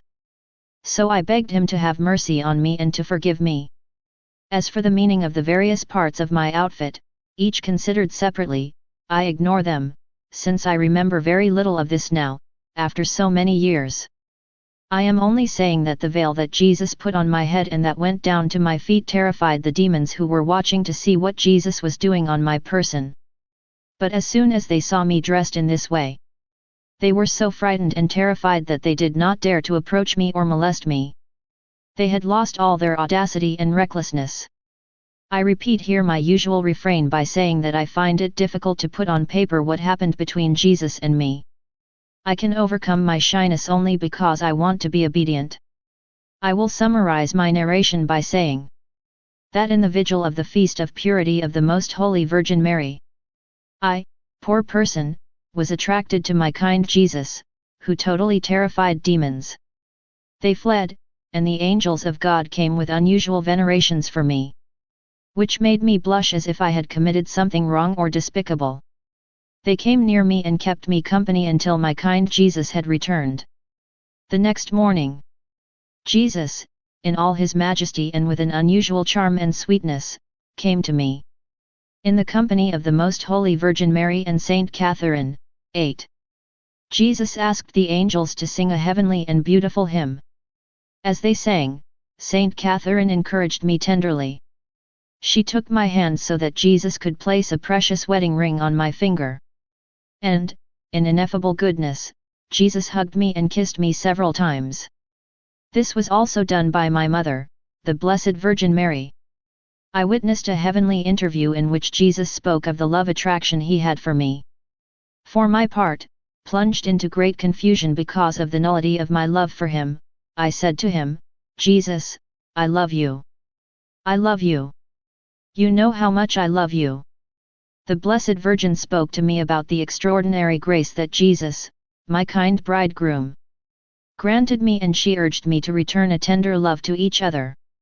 Jesus, my bridegroom, gave me new rules of life, so that I can live more intimately united with him and follow him more closely. For me, these rules are not easy to explain technically. In their essence and in their daily practice, by the grace of God, I have never transgressed them. Here they are. I must have total detachment for all the created, including myself. I must live in a perfect oblivion of everything, so that my interior is fixed only on Jesus. And I have to do this with a living and pulsating love for him, so that, rejoiced in my actions, he may find in my heart a permanent residence. He told me that except for him, I should never get attached to anyone, not even myself. My memories of everything and everything must be awakened only in him, since all creatures are found only in him. To achieve this, it is necessary to always act in holy indifference and to ignore everything that happens around you. I must always act in rectitude and simplicity no matter what happens to me from creatures. When, occasionally, I wasn't putting these things into practice, my sweet Jesus rebuked me severely, saying to me, "If you do not come to a detachment that is both affective and emotional, you will not be completely invested in my light.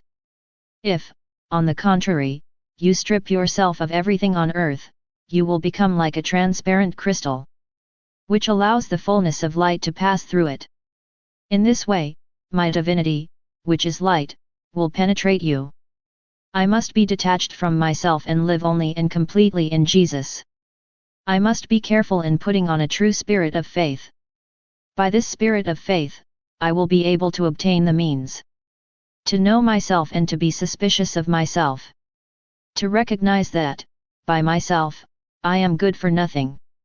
To acquire the means to know Jesus better, and to have greater self-confidence." He also said to me, "You will come out of yourself and plunge into the immense sea of my providence, after you have come to know yourself and me. My little wife, because I am jealous, I will not allow you to take the slightest pleasure elsewhere. You must always stand close to your bridegroom, before him, so that he cannot doubt you. Thus you will give me absolute dominion over you, in such a way that if I want caressing or hugging you, or filling you with charisma, kisses or love, or even fight you, hurt you, inflict punishments on you, I can. Out of love for me, and in full freedom, you will submit to all that I believe necessary, since we have in common our sorrows and joys. For no other reason than to please and satisfy each other, we will even have a competition over who can endure the most suffering."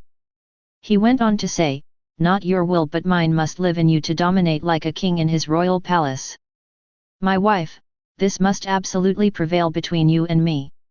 Otherwise, we will have to endure the scramble of an imperfect love, from which shadows will rise upon you and will bring the inconvenience of an unadjusted operation to the nobility that must prevail between me and you, my wife. This nobility will inhabit you. If, from time to time, you try to enter your nothingness, that is to say, if you reach the perfect knowledge of yourself, you must not stop there, because after you have recognized your nothingness, I want you to disappear totally in me. You must do everything you can to enter the infinite power of my will. By this you will attract upon yourself all the graces you will need to rise in me, in order to do everything with me, without reference to yourself." And he continued, "In the future, I want there to be no more you and I. There will be no I will do and you will do. These words will disappear and be replaced by we will do. Everything will be bare, as any faithful bride would. Thou shalt do joint action with me and you will guide the destinies of the world. All the people redeemed by my blood have become my children and brothers. And, since they are mine, they will also be your children and brothers. And because so many of them have become wild and drifted apart, you will love them like a real mother. Many are also unhinged. You, like me, will assume their well-deserved suffering. At the cost of very hard sacrifices, you will try to lead them to safety. Charged with the merits of your sufferings and watered with your blood and mine, you will lead them to my heart. When my Father sees them, He will not only be merciful and forgiving but, if they are contrite like the good thief, they will quickly take the eternal possession of paradise.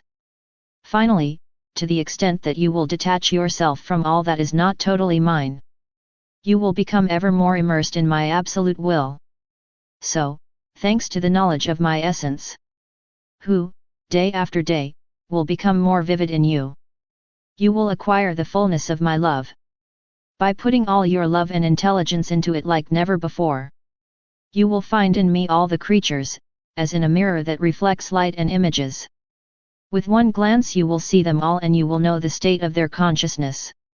Then, as a loving mother and in a true spirit of mercy, who is my spirit and that of my mother, you will make the supreme sacrifice by immolating yourself for these creatures. This sacrifice will be like a cloak that will cover you as my true and faithful imitator and wife. How can I describe the subtleties of the love of my kind Jesus who, with generosity, and even with excess, contracted his spiritual marriage with me and gave me my new rules of life. On several occasions he took my soul with him to paradise, so that I may hear the blessed spirits constantly sing hymns of glory and thanks to the divine majesty. I contemplated the different choirs of angels and saints. All were immersed in God's will, absorbed in His immensity. As I looked around the throne of God, I saw several resplendent lights, infinitely more resplendent than the sun. This allowed me to see and understand the intrinsic virtues and the attributes of God who, in their essence, are common to the three divine persons. I was able to understand that blessed souls, together or in succession, enjoy this light and remain delighted. And despite the endless centuries of eternity, they never fully understand God. This is because created minds cannot understand the majesty, the immensity and the holiness of God, an uncreated and incomprehensible being. From what I saw and learned, I also understood that angelic spirits and blesseds participate in the virtues of the Trinity when they bathe in this light. Just like when we are exposed to full sunlight, we are warmed up, so angels and saints in the presence of the eternal Son of God in paradise are invested with the eternal light and thus they resemble God. The difference is that God is essentially infinite by nature, while blessed and angelic spirits are limited. They participate in God's attributes only according to their own and limited capacity.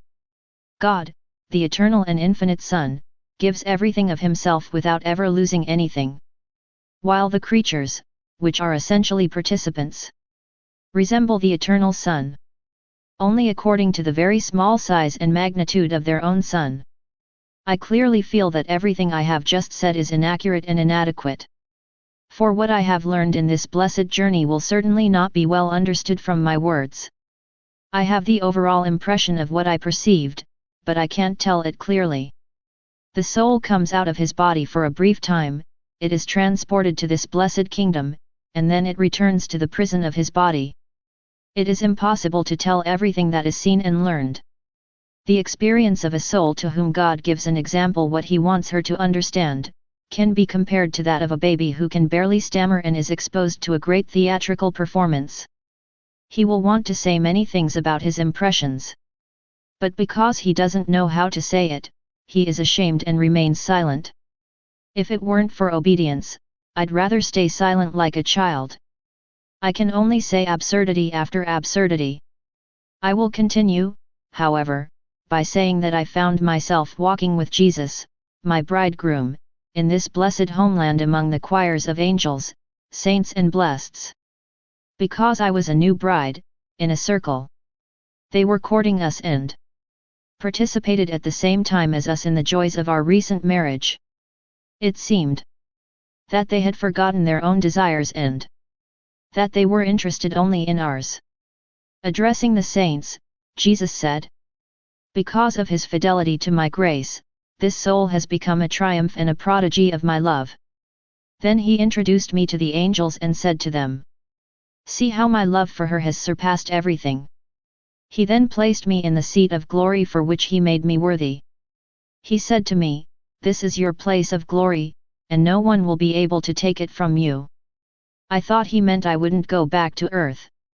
But, alas, as soon as I was convinced of this, I found myself within the walls of my body.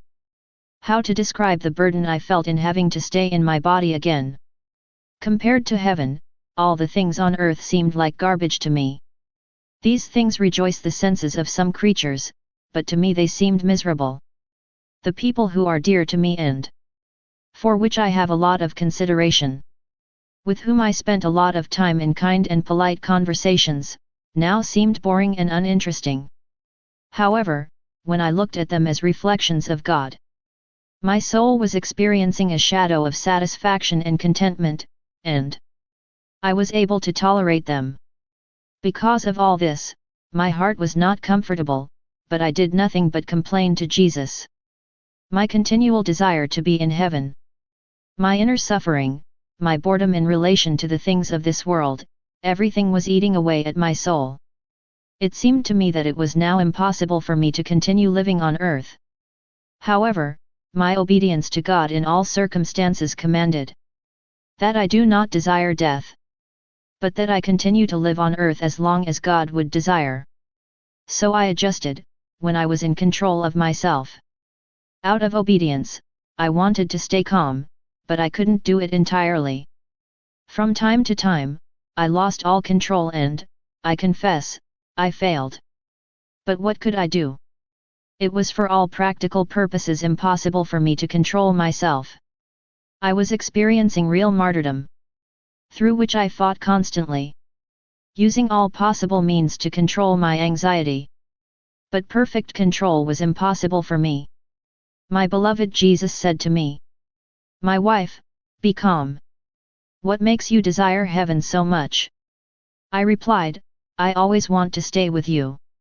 I lose my mind when I'm away from you, if only for a moment. I want to join you at all costs." Then Jesus said to me, "All right, if it's for that reason, I will please you by always staying with you." I replied by saying, "I'd be satisfied if you did that, but you disappear, which is the same as leaving me alone.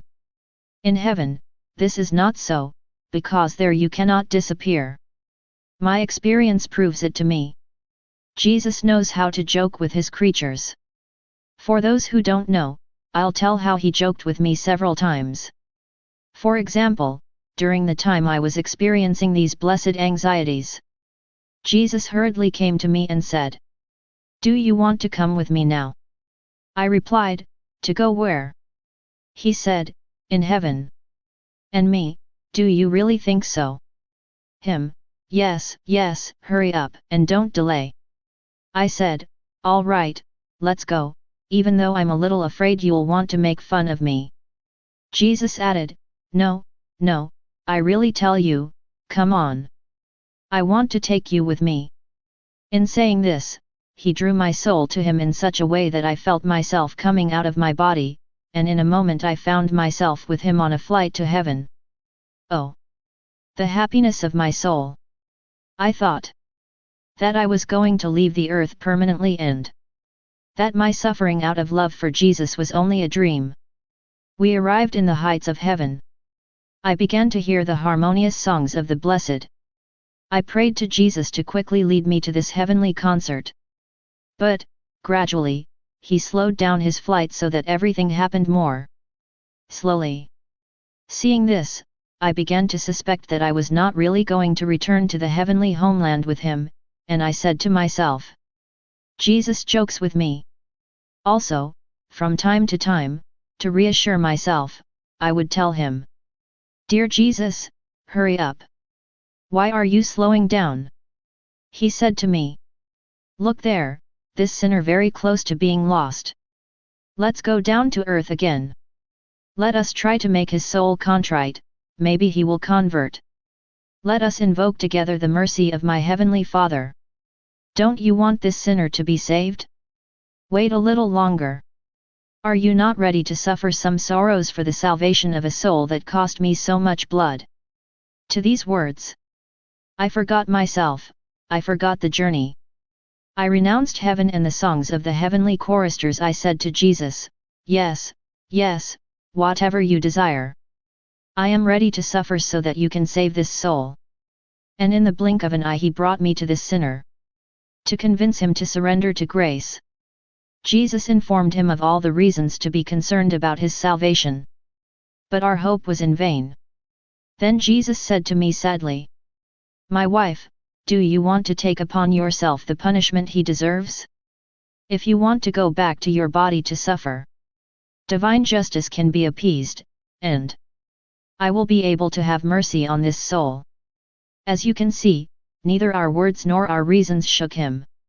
For us, there is nothing to do but suffer the punishment due to him. Suffering is the most powerful way to satisfy divine justice and make the sinner accept the grace of conversion.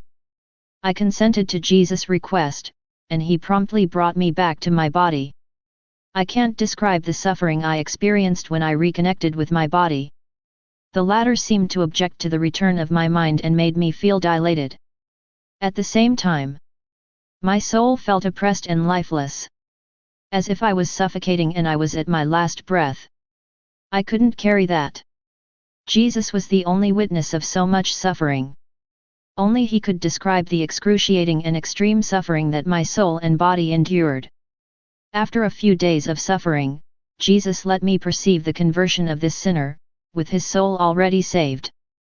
Jesus then said to me, are you as happy as I am?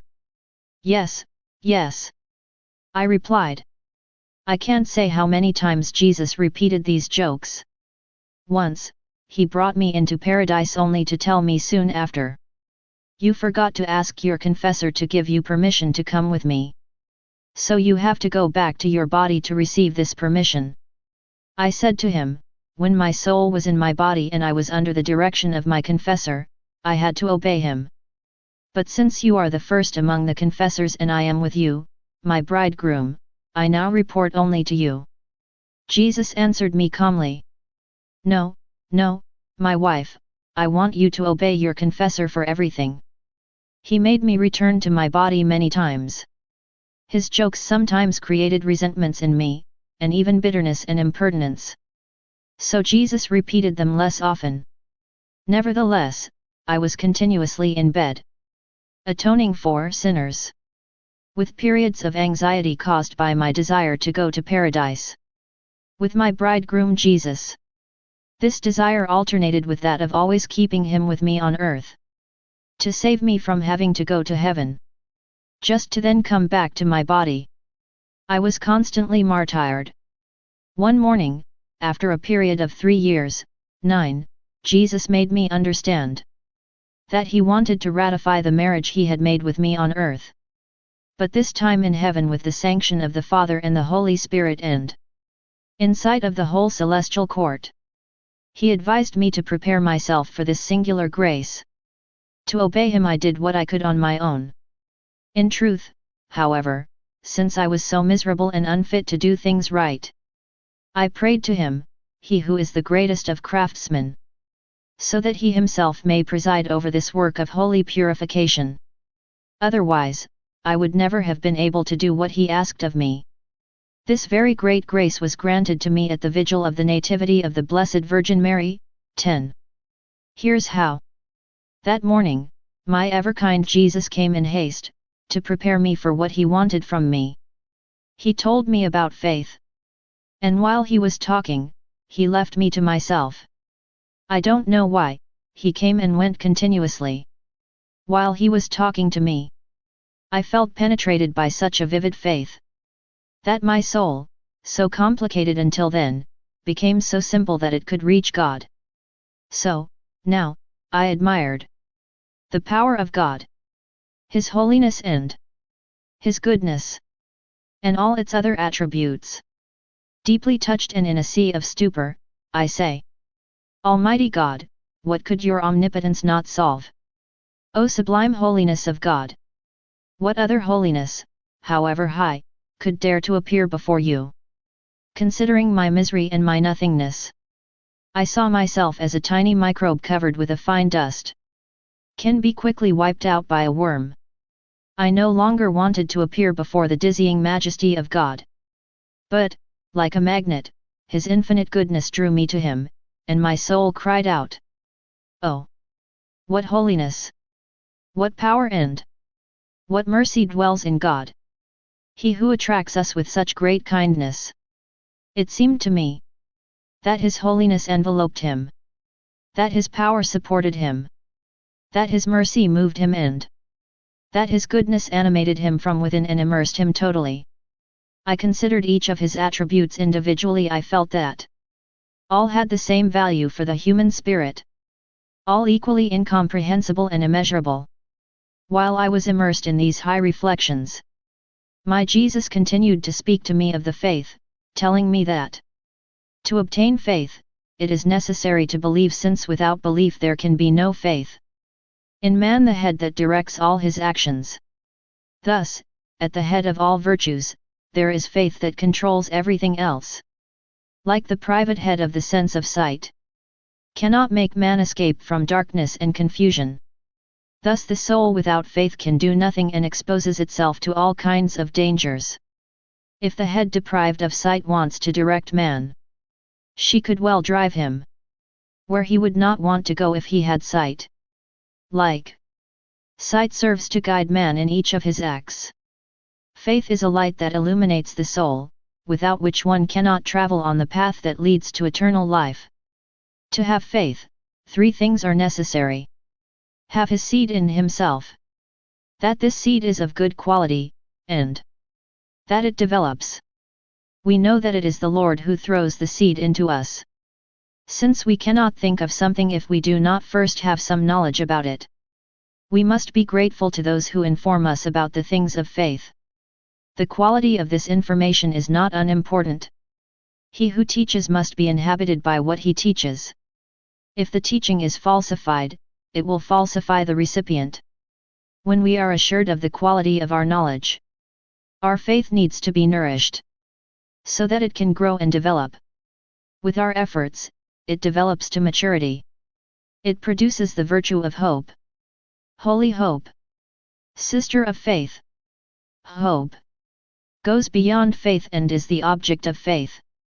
Examining everything from the beginning, I can say that when Jesus spoke to me about hope, He made me understand that this virtue provides the soul with a protective layer, which makes it impervious to the arrows of the enemy. By the virtue of hope, the soul accepts everything that happens to it with peace, because she knows that everything is decreed by God, who is her greatest good. How wonderful it is to see the soul inhabited by the beautiful virtue of hope, not trusting itself, but only to His beloved, relying only on Him. While she faces her worst enemies, the soul remains queen of its passions. With simplicity and caution, everything is in order in its interior. Even Jesus is charmed, seeing her operate with firm hope. Always more courageous, strong and undefeated, triumphant of all obstacles and dangers, Jesus grants her new graces. While Jesus was teaching me like this, He communicated to my intelligence a lot of light. While I was completely immersed in this light and that I was thinking to find out how the beautiful virtue of hope helps us, this light withdrew from me. I can't say how many things I understood. I will simply say that all virtues serve to beautify the soul. However, by itself, the soul does not have the seeds in it. After being born and growing in her, the virtues bind the soul firmly to God. Hope says to the soul, "Draw closer to your God and you will be enlightened by Him. Approach Him and you will be purified by Him," etc. When the soul is invested with holy hope, every virtue becomes firm and stable. Like a mountain, it cannot be affected by bad weather, the heat of the sun, strong winds, by overflowing lakes and rivers flooding with large masses of melting snow. The soul inhabited by hope cannot be disturbed by tribulations, temptations, poverty or infirmities. No incident in life frightens or discourages her, even for a moment. In herself she says to herself, I can tolerate anything.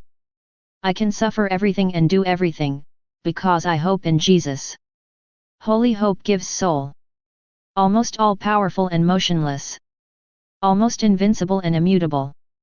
For, through this virtue, our ever-kind Jesus grants perseverance to the soul, until she takes possession of the eternal kingdom of God in paradise.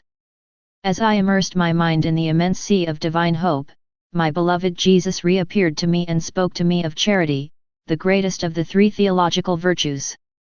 Although the three are distinct, charity must fraternize with the other two as if the three were one. The contemplation of a fire gives a good idea of the three theological virtues uniting to form one. The first thing you see when you light a fire is the light that bathes the surroundings. This light can symbolize the faith infused into the soul at baptism. Then we feel the heat distributed all around, hope. Gradually, the light begins to fade, almost to be extinguished, but the heat of the fire acquires more vigor until the fire is completely consumed. 11. So it is with the three theological virtues. Faith is activated in the soul at the first information received about the Supreme Being. Then, thanks to the continual rise of the soul to God, its greatest good, faith grows and develops. The soul acquires from God the intellectual light, which emanates from the various attributes of God. Enlightened by his faith, the soul tries to choose the best path to reach his greatest good, which is God. Full of hope, it passes from one mountain to another, crosses valleys and plains, passes through lakes and rivers, sails through the largest and deepest seas for months and years, all this for the sole purpose of acquiring possession of one's God. The desire directed towards the possession of God is called charity, and his two sisters are faith and hope. Jesus said to me, my beloved wife, observe why. Dealing with the three theological virtues of faith, hope, and charity, I did not speak of the Trinity of divine persons. That you will surely and permanently acquire. They will stay with you perpetually and without fail. After a few minutes, my adorable Jesus appeared to me again and he said to me, my wife, if faith is light to the soul and serves as its vision, hope is the nourishment of faith, giving the soul the energy and the ardent desire to acquire the good that is seen by the eyes of faith. Hope also gives the soul the courage to face difficult tasks. In peace of mind and in perfect peace. It helps him to persevere in research. All possible routes and all the means to achieve a good result. Charity, on the other hand, is the substance of which the light of faith and the nourishment of hope emerges. Someone cannot have nor faith nor hope if he does not have charity. In the same way that no one can have heat and light without fire. As a refreshing balm, charity expands and penetrates everywhere, bringing to maturity the visions of faith and the desires of hope. In its sweetness, it makes suffering sweet and fragrant, and it goes as far as making the soul eager to suffer. The soul that possesses true charity, operating in the love of God, receives from God a heavenly fragrance. If the other virtues make the soul almost solitary and unsociable, charity, being a substance which spreads light, warmth, and a very sweet fragrance, spreads in others a balm, having more than aromatic effects, and it unites and merges hearts. This is what allows the soul to suffer the most intense torments with joy. The soul, transformed by love, is no longer able to live without suffering. When she is deprived of suffering, she exclaims, "O my bridegroom, Jesus, you support me with flowers. Grant me the bitterness of the apple that is suffering. My soul longs for you and cannot be satisfied except in your sweet suffering. O Jesus, give me your hardest sufferings. My heart can no longer see you suffering so much because of the ardent and passionate love you have for each of us." Then Jesus said to me, "My charity is a fire that burns and consumes. And when it takes root in a soul, it does everything. It attaches no importance to the virtues themselves. Charity converts and keeps the virtues intimately united to it. This makes her the queen of all virtues. She rules over each one and dominates them all. It can never transfer its supremacy to others. I cannot describe what was behind the sweet and attractive words of Jesus. I can only say that they stirred up in me a desire to suffer that seemed almost natural. A hunger for all kinds of suffering. From that moment on, I considered it a great misfortune to be deprived of it. Afterwards, I did my customary meditations on what Jesus had told me. And again, he introduced himself to me and said, "My wife, it is necessary that you have the predispositions of mind, which lead you to be more inclined to the annihilation of yourself. This must precede your great inclination to suffer more and more. Know that the annihilation of yourself. You deserve not only the grace to suffer, but dispose your soul to suffer well. It will serve as a cloak for your suffering. He will replace for you the most acute sufferings. The desire to suffer brings your true and real suffering." This sweet discourse of Jesus imbued in my soul the truths he taught me. And I was more excited than ever with the burning desire to become totally his own, in accordance with his will. He returned, and in less time than it took to say, he drew me out of myself. My soul followed the charming attraction of his love. At his side, she overcame all difficulties by crossing the heavens. Without even noticing that she had left the earth, my soul was in paradise, in the presence of the most holy Trinity and the whole heavenly court. For the renewal of the mystical marriage between Jesus and my soul, which had already been celebrated on earth. On the day of the purity of the Virgin Mary, in the presence of Mary herself, who, together with Saint Catherine, attended this first celebration. 11 months later, on the feast of the Nativity of the Most Holy Virgin, 12, Jesus wanted for this marriage the sanction of the three divine persons. He presented a ring of 3 precious stones. One white, one red, and one green. He gave it to the Father, who blessed this ring and gave it back to his Son. The Holy Spirit held my right hand, and Jesus placed the ring on my ring finger. At this time, one after the other, the 3 divine persons gave me the kiss and a special blessing. How to describe confusion that I felt when I found myself in the presence of the Most Holy Trinity for this ceremony. I can only say that to be before the Trinity and fall face down was for me one and the same gesture.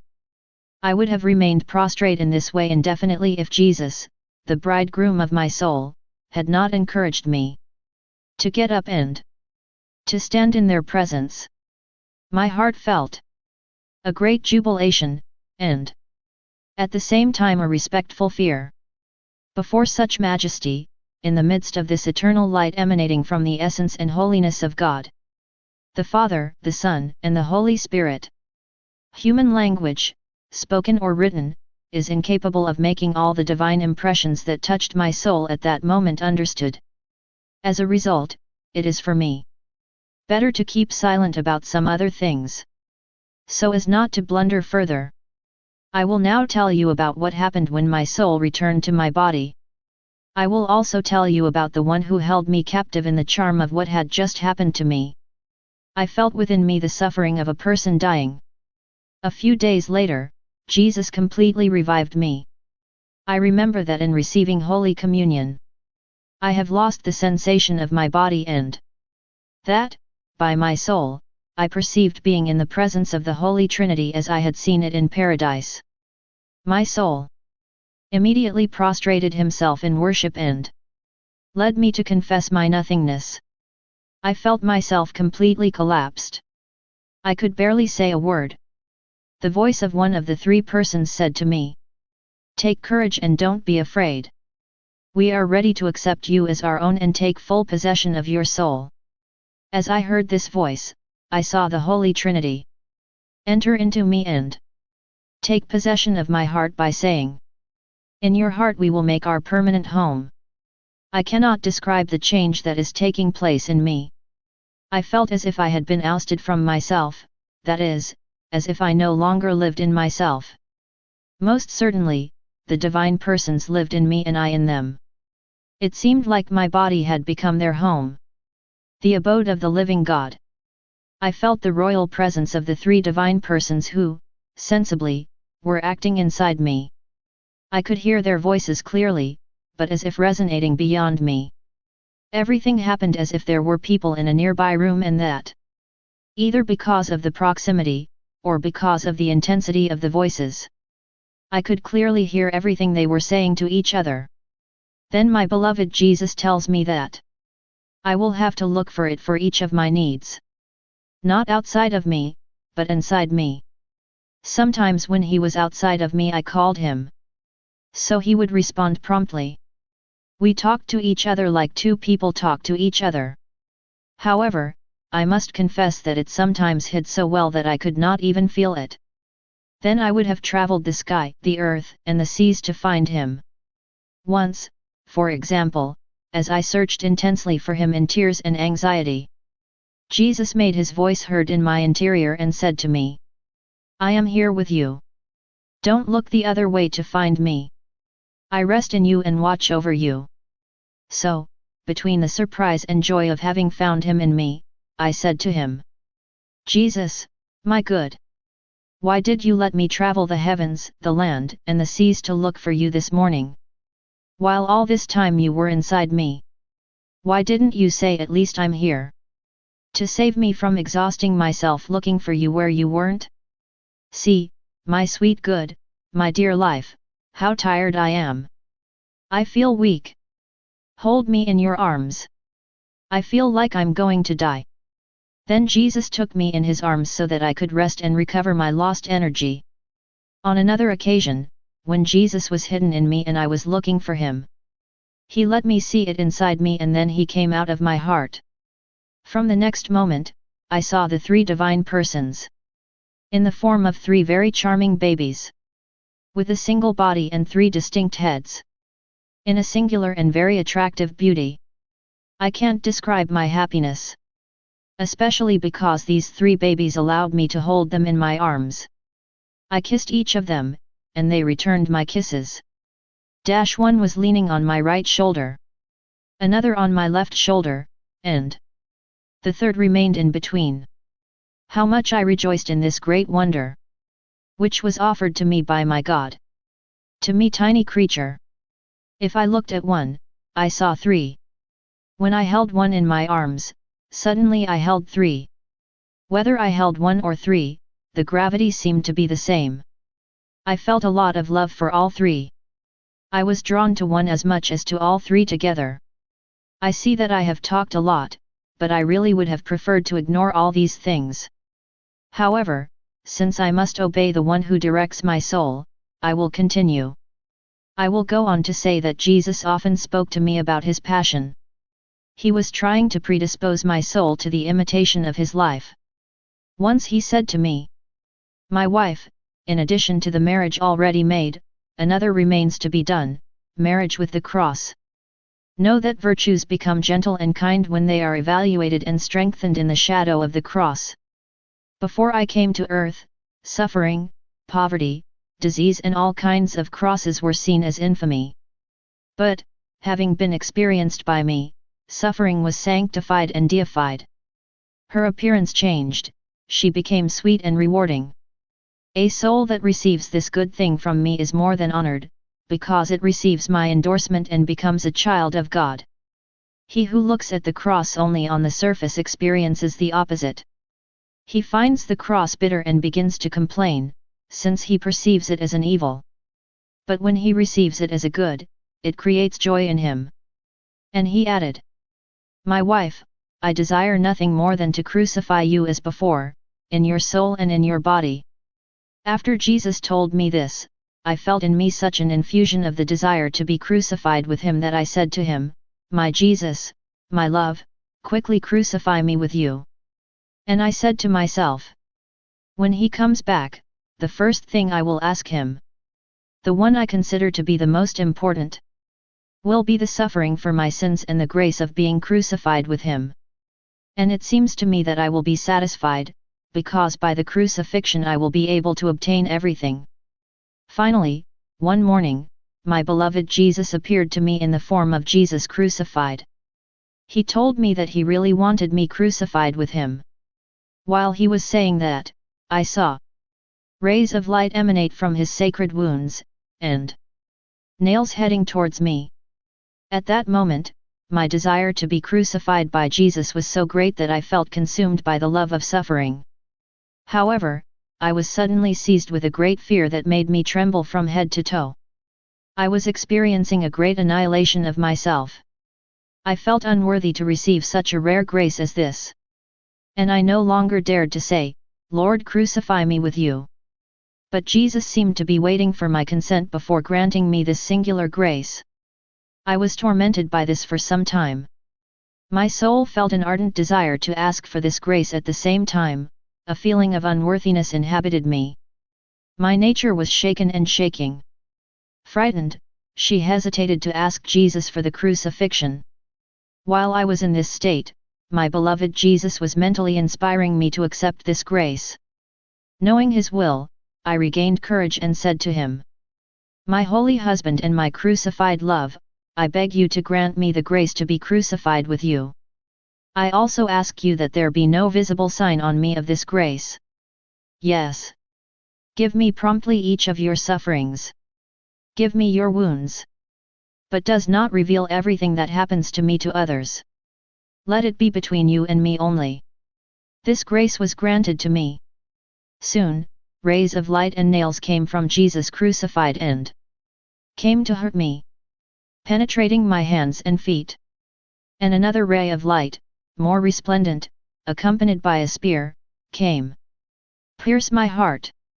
I cannot describe the simultaneous happiness and pain greater than all my others that I felt at that happy moment. As great as my fear and trembling were earlier, the peace and contentment I was experiencing now was even greater. My suffering was so intense that I believed that the pain in my hands, feet, and heart heralded my death. I felt the bones of my hands and feet being broken into tiny pieces. I felt the penetration of nails in every wound. I confess that the sweet contentment obtained by these wounds cannot be described by words. My wonder increased in intensity at the same time as the power of the pain which not only made me feel dying, but at the same time, invigorated me and made me feel that I was not dying. And nothing appeared outside my body which, however, was experiencing spasms and sharp pains. My confessor came and called me out by virtue of obedience. He released my arms paralyzed by nervous pressure. Mentally I felt pains where the rays and nails had penetrated. My confessor commanded by virtue of obedience that all cease immediately. In truth, the intense pain that had rendered me unconscious, ceased immediately. Oh! What a miracle holy obedience brought to me!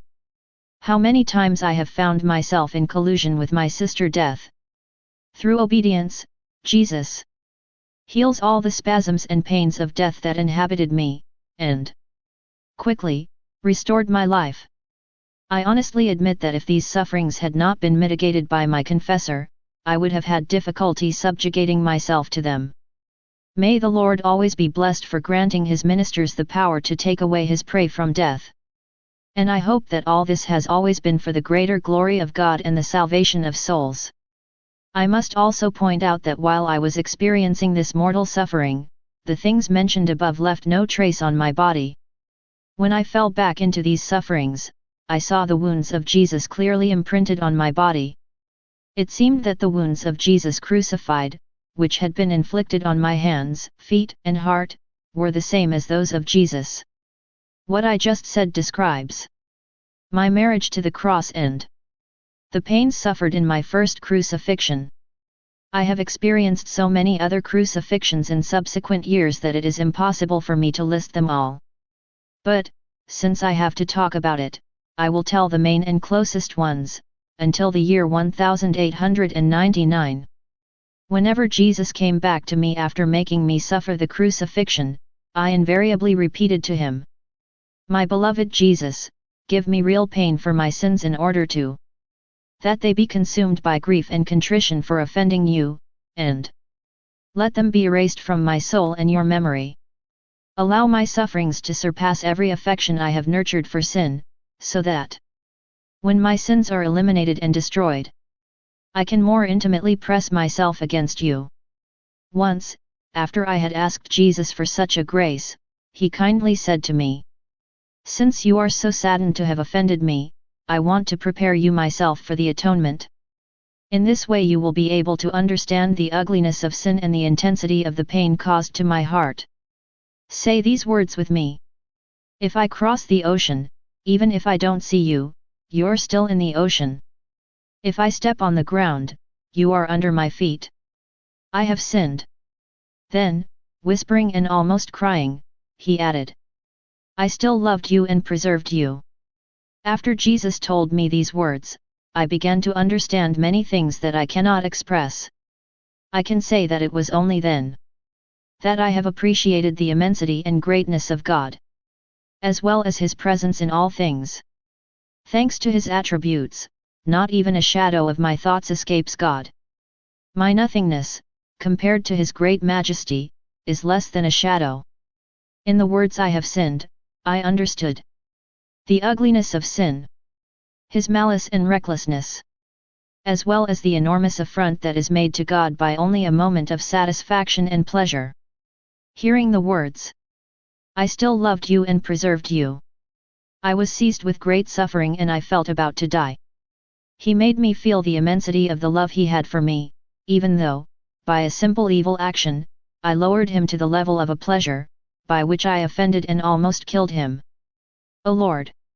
Since I have been ungrateful and evil towards you, and you have been so good to me, have mercy on me, by always making me feel the contrition of my sins, to the extent of the love you have and will always have for me.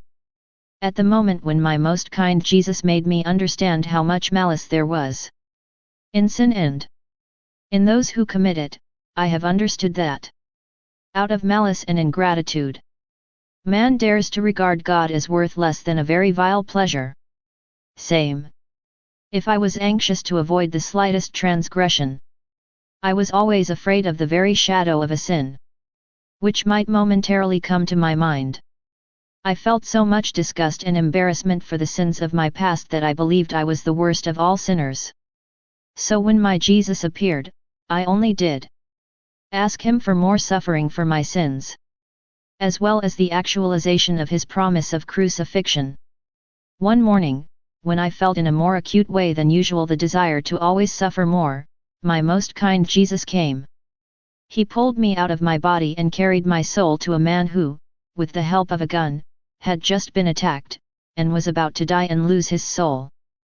Then Jesus made me penetrate into him by making me understand the sorrow of his heart for the apprehended loss of this soul. If we knew how much Jesus suffers for the loss of a soul, I am sure we would do everything possible to save one from eternal damnation. While I was with Jesus during this flurry of bullets, He squeezed me very tightly on him and whispered in my ear, "My wife, do you want offer you as a victim for the salvation of this soul and take upon yourself all the suffering he deserves for his grave sins?" I replied, "Most certainly, my Jesus. Put on me all that he deserves, provided that he is saved and that you bring him back to life." Then Jesus brought me back to my body and I felt immersed in suffering so great that I could not understand how I could survive. After remaining in this state of suffering for more than an hour, Jesus arranged for my confessor to come to me and resuscitate me. When he asked me what had caused me this great suffering, I told him everything I had seen and experienced during this very short time and I pointed to the part of the city where the murder had occurred. He later confirmed to me that the murder had indeed taken place at the exact location I had told him and told me that everyone believed the man dead. I told him that he could not be dead, because Jesus had promised me that he would spare his soul and keep it alive. In truth, I have interceded strongly with God to prevent his spirit from leaving his body. It was later confirmed that he had survived and had slowly recovered his health. He lives now. God be blessed. As for my greatest desire to be crucified with Jesus, out of love for him and for the atonement for my past, Jesus came to me and, as before, brought my soul out of my body. He carried me to the holy place where he suffered his painful passion and said to me, "My wife, if everyone knew the immeasurable although is the cross and how it makes the soul precious, everyone would desire this property and consider it indispensable, as a jewel of inestimable value. When I descended from heaven to earth, I did not choose the riches of the world, but I considered it more dignified and meritorious to choose the sisters of the cross, poverty, ignominy and the most brutal suffering. And while I was wearing them, I longed for the time of my passion and death to come as soon as possible, since through them I was going to make the salvation of souls." As he spoke to me, Jesus made me feel the joy he felt in suffering. His words ignited in my heart an ardent desire to suffer. I felt a holy transport of emotion and a desire to be like him, the crucified.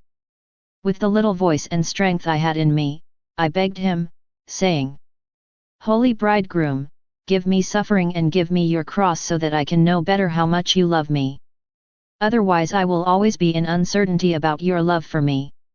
I gave up everything for you." Later, in joy more than ever because of my supplication, Jesus allowed me to lie on one of the crosses that were there. When I was ready, I begged him to crucify me. Affectionately he took a nail and began to push it into my hand. From time to time, he would ask me, "Does it hurt too much? Do you want me to continue?" "Yes, yes," continues beloved, "despite my pain. I'm so glad you're crucifying me." When he began to nail my other hand, the arm of the cross turned out to be too short, whereas before it was the right length. Then Jesus removed the nail already driven and said, "My wife, we must find another cross. Rest and refresh yourself." I am unable to describe the mortification I felt at that moment. So I was not worthy of this suffering. These jokes were repeated several times. When the arms of the cross were appropriated, the length of the cross was not. On another occasion, so that Jesus would not have to crucify me, something was missing for my crucifixion.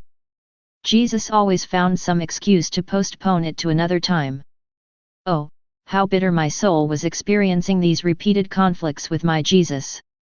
Many times I was justified in complaining to him, because he denied me true suffering. On several occasions, in a bitter tone, I told him, "My beloved, it seems that everything ends up jokingly. For example, you told me many times that you would bring me to paradise once and for all. But, each time you made me come back to earth to inhabit my body again. You told me that you would like to crucify me so that I could do what you did. However, you never allowed me to reach a complete crucifixion." And Jesus said, "Yes, I will do it soon.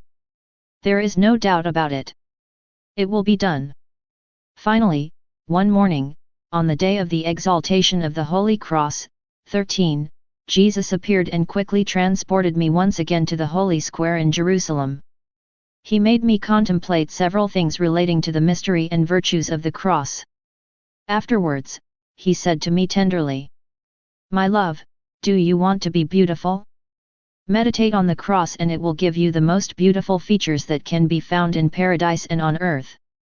Then you will make yourself loved by God, who possesses in himself the infinite beauty. In you has developed the desire to possess paradise with all its riches. Do you want to be filled with immense riches, not for a short time, but for eternity? Always be in love with the cross. It will provide you with all the riches. The smallest penny, which represents the least of sufferings, to the most incalculable sums that are obtained from the heaviest crosses.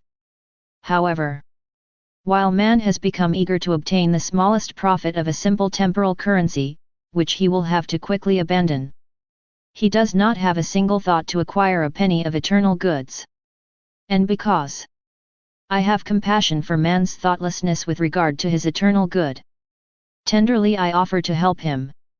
He, rather than being grateful, he makes himself unworthy of my gifts and he offends me by his obstinacy. Do you see, my child, how much blindness there is in this pitiful humanity? The cross, however, brings all triumphs. the largest acquisitions and the greatest victories. That is why you must have no purpose other than the cross. This will be enough to provide for everything. And, today, I want to please you by completely crucifying you on the cross, which, until that moment, did not fit you perfectly. You must know that this cross is the one who attracted you to my love and which induces me to crucify you on her completely. The cross you have had so far. I will bring it to paradise as a sign of your love. I will show it to the heavenly court as a testimony of your love for me. In its place, I have a heavier and more painful one that I bring to you. To respond to your desire for suffering and to allow my eternal purpose upon you to come true.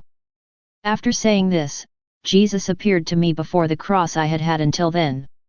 I, in full happiness, went to her, laid her on the ground and lay on it.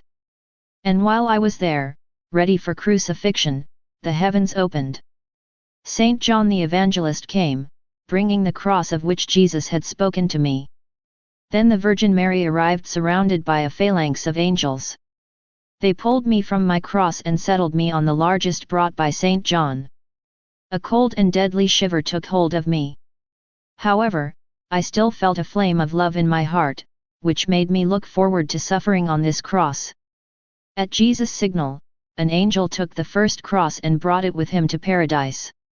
Meanwhile, Jesus, with his own hands and assisted by the Virgin Mary, began to crucify me. Standing, the angels and Saint John presented the nails and other objects necessary for my crucifixion.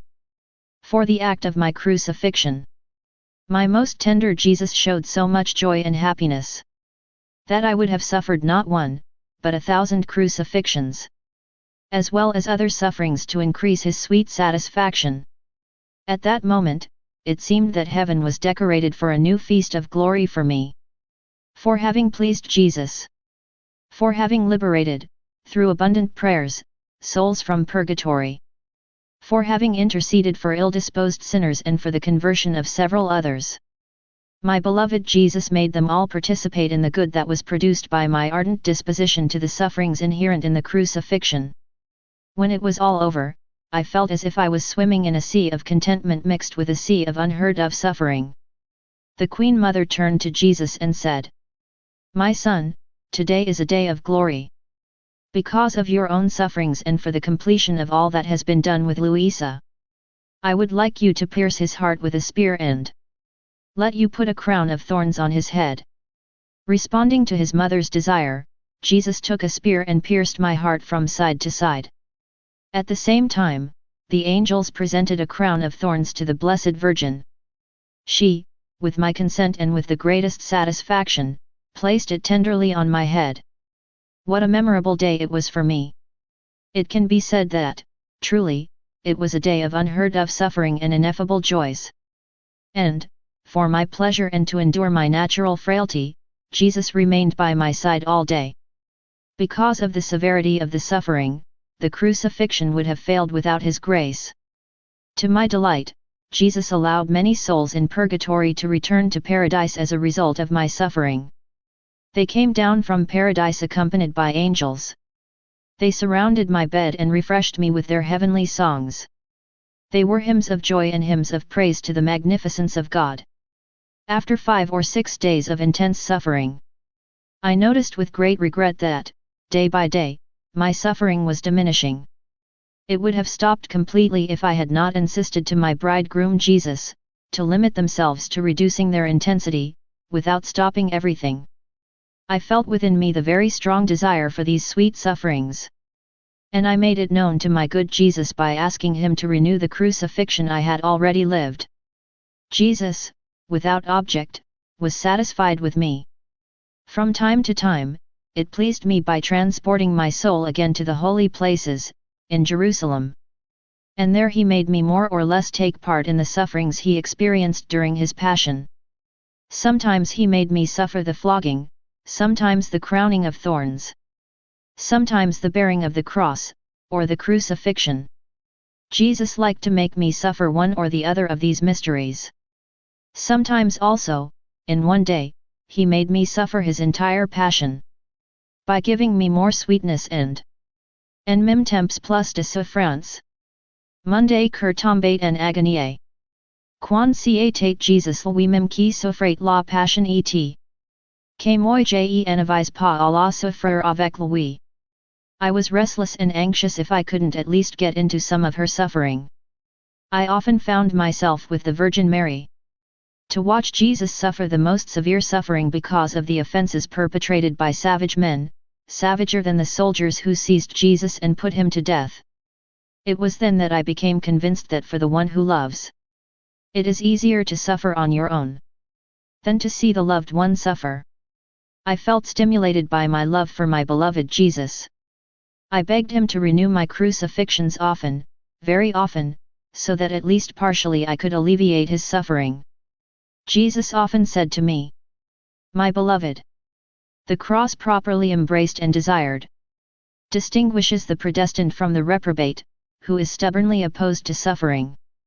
Know that on the day of universal judgment, he who was faithful and persevering will feel the caress of the cross and will be ecstatic when he sees it appear, while the reprobate will be seized with a horrible fear. But, now, my beloved, no one can say with confidence whether this or that one will be saved or eternally lost. For example, if, when the cross appears, someone kisses him with resignation and patience, fucking from time to time, thank the one who sends it to him and follows me. It is an obvious and almost certain sign that he will be among the saved. If, on the other hand, when the cross presents itself, someone becomes irritated, despises and tries to escape it at all costs, then we can see there a sign that they are heading towards hell.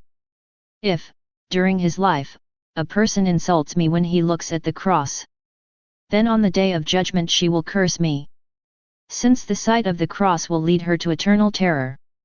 It distinguishes clearly and without disappointment the sinner's saint, the perfect of the imperfect, the fervent of the lukewarm. It gives light to the well-thinking. It distinguishes the good from the bad. It reveals up to a certain point who should be in paradise and which should occupy a preeminent place. All virtues become modest and respectful before the cross. And do you know when virtues acquire the most brightness and splendor? It is when they are well grafted to the cross. How could I describe the profusion of flames of love for the cross that Jesus infused into my heart with these words? I was seized by such a great infatuation to suffer that, if Jesus had not satisfied my heart by renewing my crucifixion often, very often, I would certainly have been tormented by uncontrollable outbursts of love. Sometimes, after renewing my crucifixion, Jesus said, "Beloved of my heart, since you long for the fragrance that my sufferings give off from the cross, I satisfy your desires by crucifying your soul and by communicating to you each of my sufferings.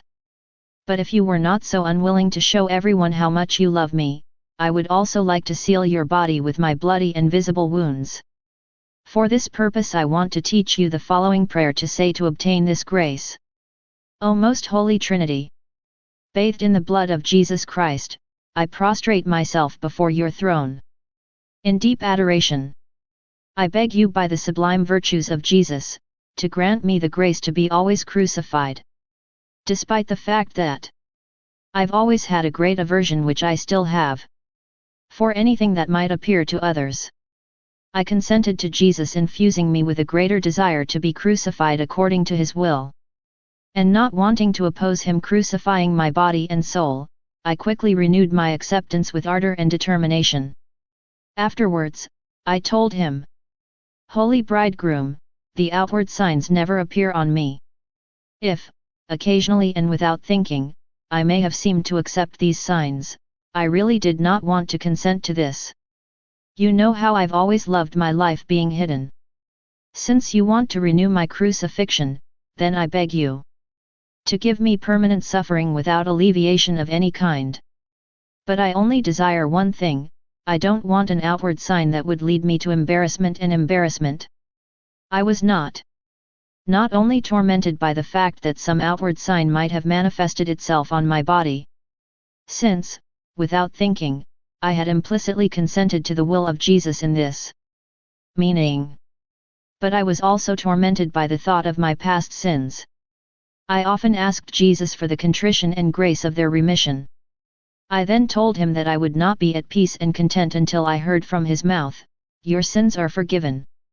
My beloved Jesus, who never denies us anything about our spiritual progress, once said to me in a way that was more condescending than usual, "Today I want to act as your confessor myself. You will confess all your sins to me. And while you do, I'll show you all the offenses you have committed and all the suffering they have caused me. You will understand what sin is, according to the capacity of human intelligence. And you'd rather die than offend me again. Pay attention to this, annihilate yourself and meditate a little. She who is nothing has resentment towards the one who is all. The whole could have made the nothing disappear from the face of the earth. Nothing is infamous enough to say it is upset by its creator, despite the fact that it was more than tolerated, but loved. Come back from your nothingness, and with feelings of love recite the Confiteor. Entering my nothingness, I have discovered all my misery and all my sins. Finding myself in the royal presence of Christ, my judge, I began to tremble like a leaf. I did not have enough strength to pronounce the words of the Confiteor.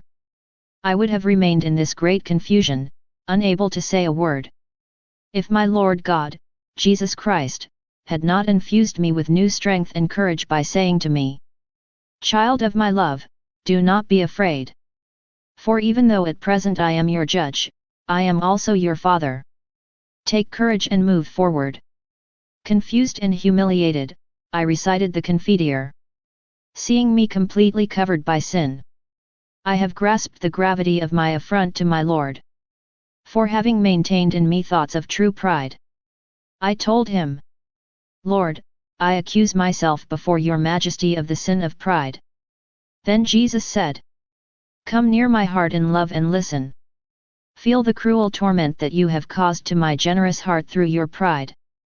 And I, trembling, listened to his heart. How to describe what I heard and understood in just a few moments? My heart, trembling with love, beat so hard that I thought it was going to burst. In fact, later it seemed to me that my heart had been broken by grief, torn to pieces and destroyed. After experiencing all this, I exclaimed several times, "Oh! How cruel human pride is! He is so cruel that if he had the power, he would go so far as to destroy the divine being." Then I imagined human pride as a very ugly worm at the feet of the great king. He gets up and swells in such a way as to make himself believe that he is something. In his great audacity, he begins little by little to crawl and climb on the costume of the king, until he reaches his head. Seeing the king's golden crown, he wants to take it from him and place it on his own head.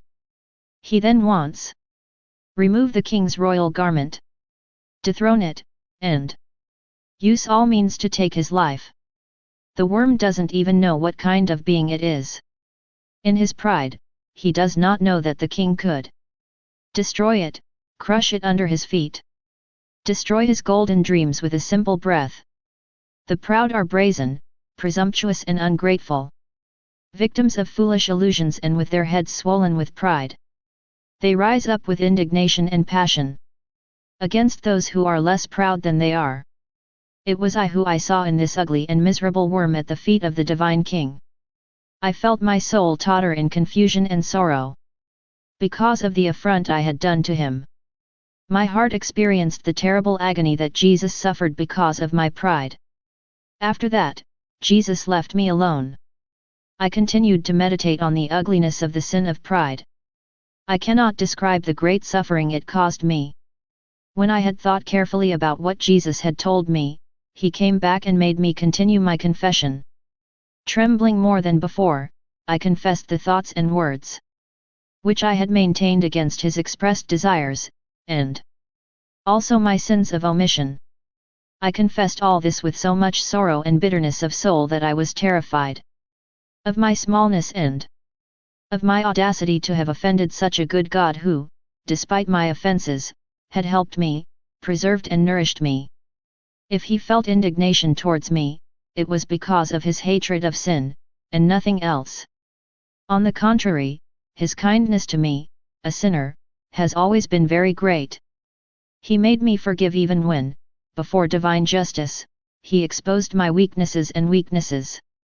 In exchange, he gave me more graces and strength with which to function.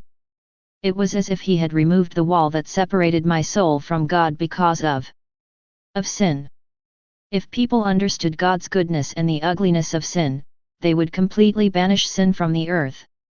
They would be seized with great remorse and contrition for their sins, or they would die. If they knew God's infinite goodness, they would surrender to her. And the chosen ones would find in God an immense fountain of graces dedicated to their sanctification and beatification. When Jesus saw that I could no longer carry the anguish and bitterness of sin, he withdrew, leaving me immersed in my reflections on the evil done by sin. In his lifelong goodness, he preserved me from the judgment of his Father and gave me new graces. After a long interval, Jesus returned again to allow me to continue my confession, which, although interrupted at times, lasted about 7 hours. When the most kind Jesus had finished hearing my confession, he left his position as judge and assumed that of a loving Father. I was inhabited by the inexorable realization that my sorrow, however great, was insufficient to be atoned for my offenses perpetrated against my God. Jesus, to derail me, says, I want to add a supplement. I will apply the merits of my sufferings from the Garden of Gethsemane to your soul. This will be enough to satisfy divine justice. I then felt more willing to receive Jesus' absolution for my sins. So, prostrate at her feet, fully humiliated and confused, I said to her, Most great God, I implore your mercy and forgiveness for my many and grave sins. I would like my abilities to be multiplied to infinity so that I can adequately praise your infinite mercy. O Heavenly Father, forgive the great affront I have done to you by sinning against you, and deign to give me your paternal forgiveness. He then said to me, Promise me that you will never sin again. Stay away from the very shadow of sin. I replied, Oh, yes. I promise it 1,000 times and desire to die rather than offend my Creator, my Redeemer, and my Savior. Never. Never again. On which Jesus raised his right hand, spoke the words of absolution, and allowed a river of his precious blood to flow over my soul. After Jesus washed my soul with his precious blood and gave me his absolution, I felt reborn to a new life flooded more than ever with the fullness of grace. This event created an impression on me that I will never forget. Every time it comes back to my memory, a singular joy rises in my soul and a trembling invades my whole being.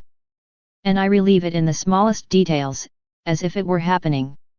Filled with memories of the past, I was invaded by anxious impulses to correspond, as much as possible, to the singular graces that the Lord continued to bestow upon me.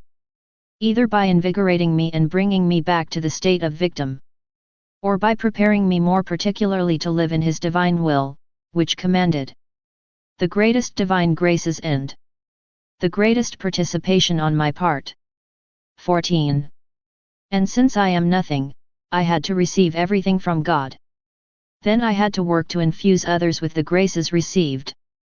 A bit like a doctor who, with the blood of another, undertakes a transfusion on someone to help them regain their health. And I had to carefully ensure that everything returned to God.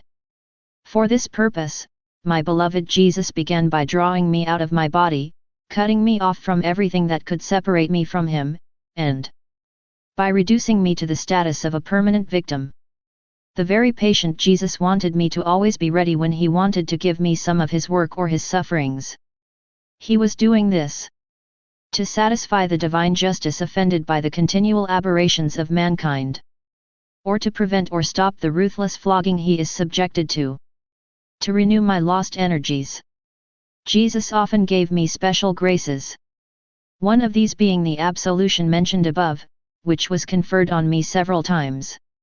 Sometimes, when I confessed to a priest, I was experiencing different and unusual effects on my soul. And when the confession was over, Jesus himself replaced the confessor. He took on the appearance of the confessor, and I, believing that I was talking to my confessor, I opened my heart and I revealed the state of my soul, its fears, its doubts, its sufferings, its anxieties, and its needs. But by the answers I received and by the kindness of the voice, which sometimes alternated with that of my confessor, I discovered that it was none other than Jesus. He was so affable. And the inner effects I was experiencing were not ordinary. Sometimes it was Jesus from the beginning. He heard my confession, whether ordinary or extraordinary. And he gave me absolution. If I wanted to tell everything that happened between Jesus and me, it would take a long time and it could be considered a fable. Also, I will move on to something easier to accommodate. 9 months before the thing happened, Jesus had informed me of the Second War between Italy and Africa. And here's how. My blessed Jesus had taken me out of my body. As I followed him transformed, he led me down a long path strewn with human corpses bathed in their blood. It was shown to me like a river flooding the road. To my horror, Jesus made me see the bodies abandoned and exposed to an inclement temperature as well as to the rapacity of carnivorous animals, since there was no one to take care of the burials. Terrified, I asked Jesus, "Holy Bridegroom, what does all this mean?" And Jesus answered me, "Know that in the coming year there will be war. Man abandons himself to all vices and carnal passions. I want my revenge on the flesh that reeks of sin."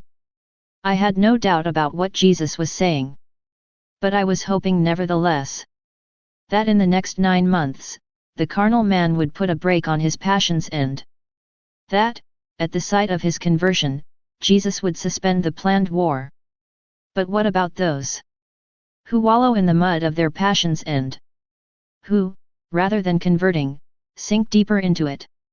And it had happened earlier that Italy and Africa first spoke of war. Then, soon after, they engaged in a hard war resulting in much suffering and damage on both sides. So, more than ever, I offered myself to my good Jesus, so that he would reduce the number of victims of this war. I offered myself for souls who, despite my prayers and supplications towards God's mercy, would not be in a state of grace and would be thrown into hell when they appeared before God. But Jesus did not listen to me. Once again, he took me out of my body. The next one, I was in Rome in an instant. There I heard many voices and learned of the situation described above. Jesus brought me into the parliament, into the council chamber, where the deputies were engaged in a heated debate on how to wage the war to be sure of victory. The discussion continued with many pompous words, pride, and pitiful fanaticism. But what made the biggest impression on me was that they were all sectarian and acted under the pressure of the devil, to whom they had sold their souls in order to have a victorious end to the war. I was horrified to learn this, and I said to myself, how many sad and savage men, what sad times, even sadder than those who live there. It seemed to me that Satan reigned among them, since their full trust was placed in him rather than in God. And it was from the devil they were waiting for victory.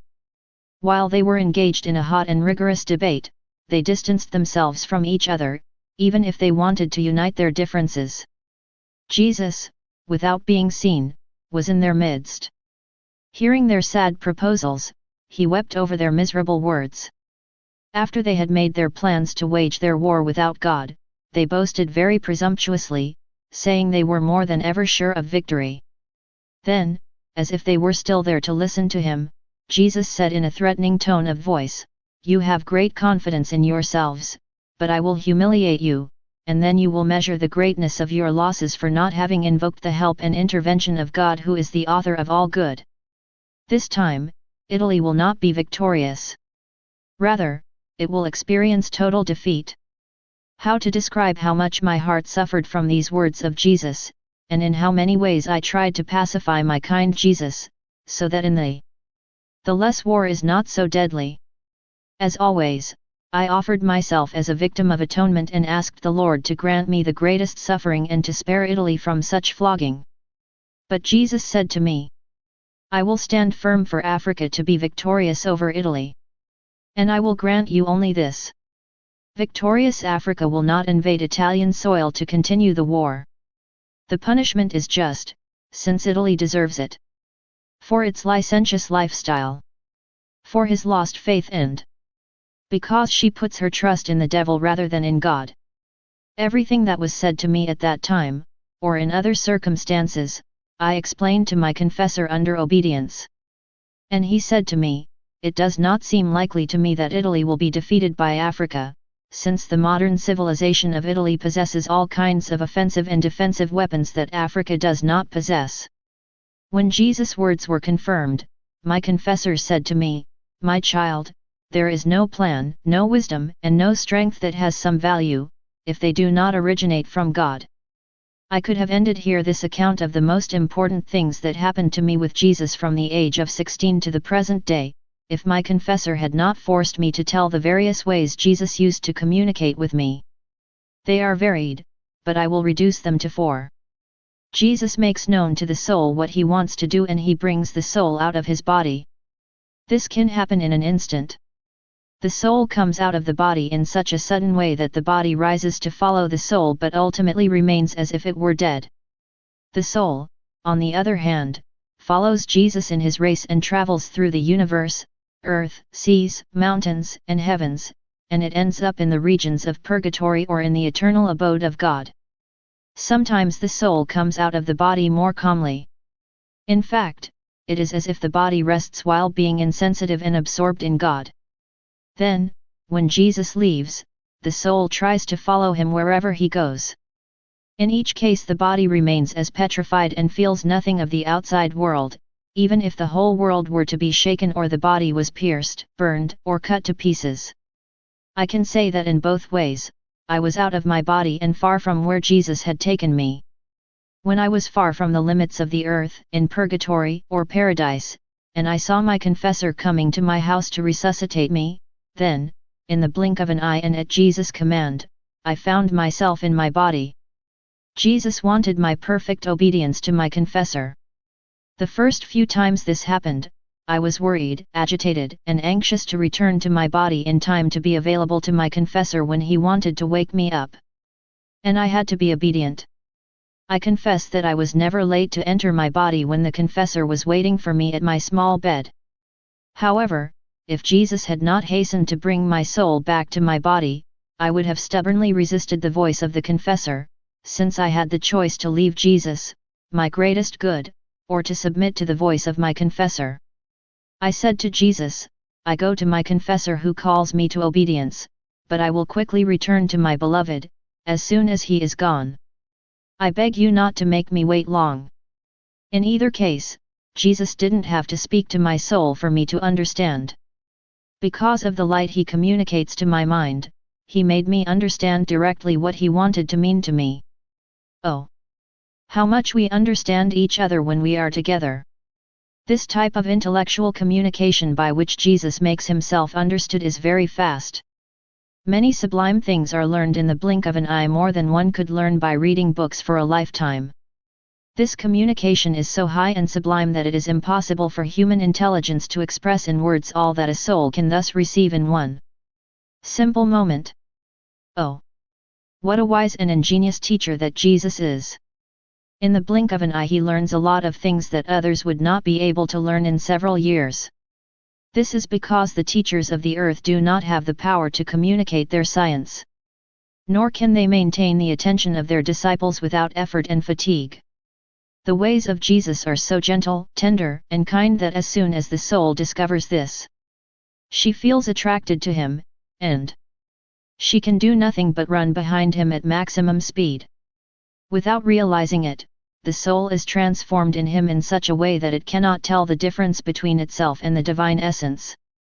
Who could describe what the soul learns in this moment of transformation? This can be described only by Jesus or by a soul who has undergone this transformation during his life and who has reached the state of perfect glory. Even if a soul returns to his body, possessed divine light and felt completely absorbed in God, she would have a hard time saying how it feels when you return to your body, plunged into the darkest darkness. His attempt would be difficult and imperfect, if not quite impossible. Imagine, for example, a blind man from birth who, one fine day, suddenly receives the faculty of seeing, and who, in a short period of time, travels through the universe and sees the most wonderful things, minerals, plants, animals, and celestial vaults dotted with stars. And suppose that after only a few minutes, he is brought back to his condition of blindness. Could he really communicate, in appropriate language, what he saw? Wouldn't he risk covering himself with ridicule? If, rather than giving a brief overview of what he saw, he was trying to give a detailed description. This situation is similar to that of a soul who has traveled all over the earth and to paradise and who, returning to his body, feels like our blind man returned to his blindness. She prefers to take refuge in silence rather than speak, because she is afraid of appearing ridiculous. The soul that returns to her body is sad and inconsolable. She feels in the situation of a prisoner. She longs to set out for her greater good, and she is more unhappy than the one who has lost the use of sight. She only aspires to be united with God and has no desire to speak left-handedly and in a disorderly manner about things that are beyond her human and carnal capacities.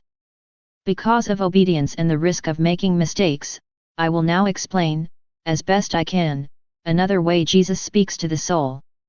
While the soul is in her body, she sees the person of Jesus appear as a child or a young man, or in his state of crucified. And the words he says reach the soul's understanding. The soul, in turn, speaks to Jesus. Everything happens like a conversation between two people. The words of Jesus are then rare and barely 4 or 5 words. Very rarely does he speak for a long time. A simple word of Jesus produced an intense light in me and left my soul absorbed by a truth that became mine. It was a bit like seeing a small stream that quickly becomes a vast sea. If the wise men of the world could hear a simple word of Jesus, surely they would remain stunned, dumb, confused, and unable to know what to answer.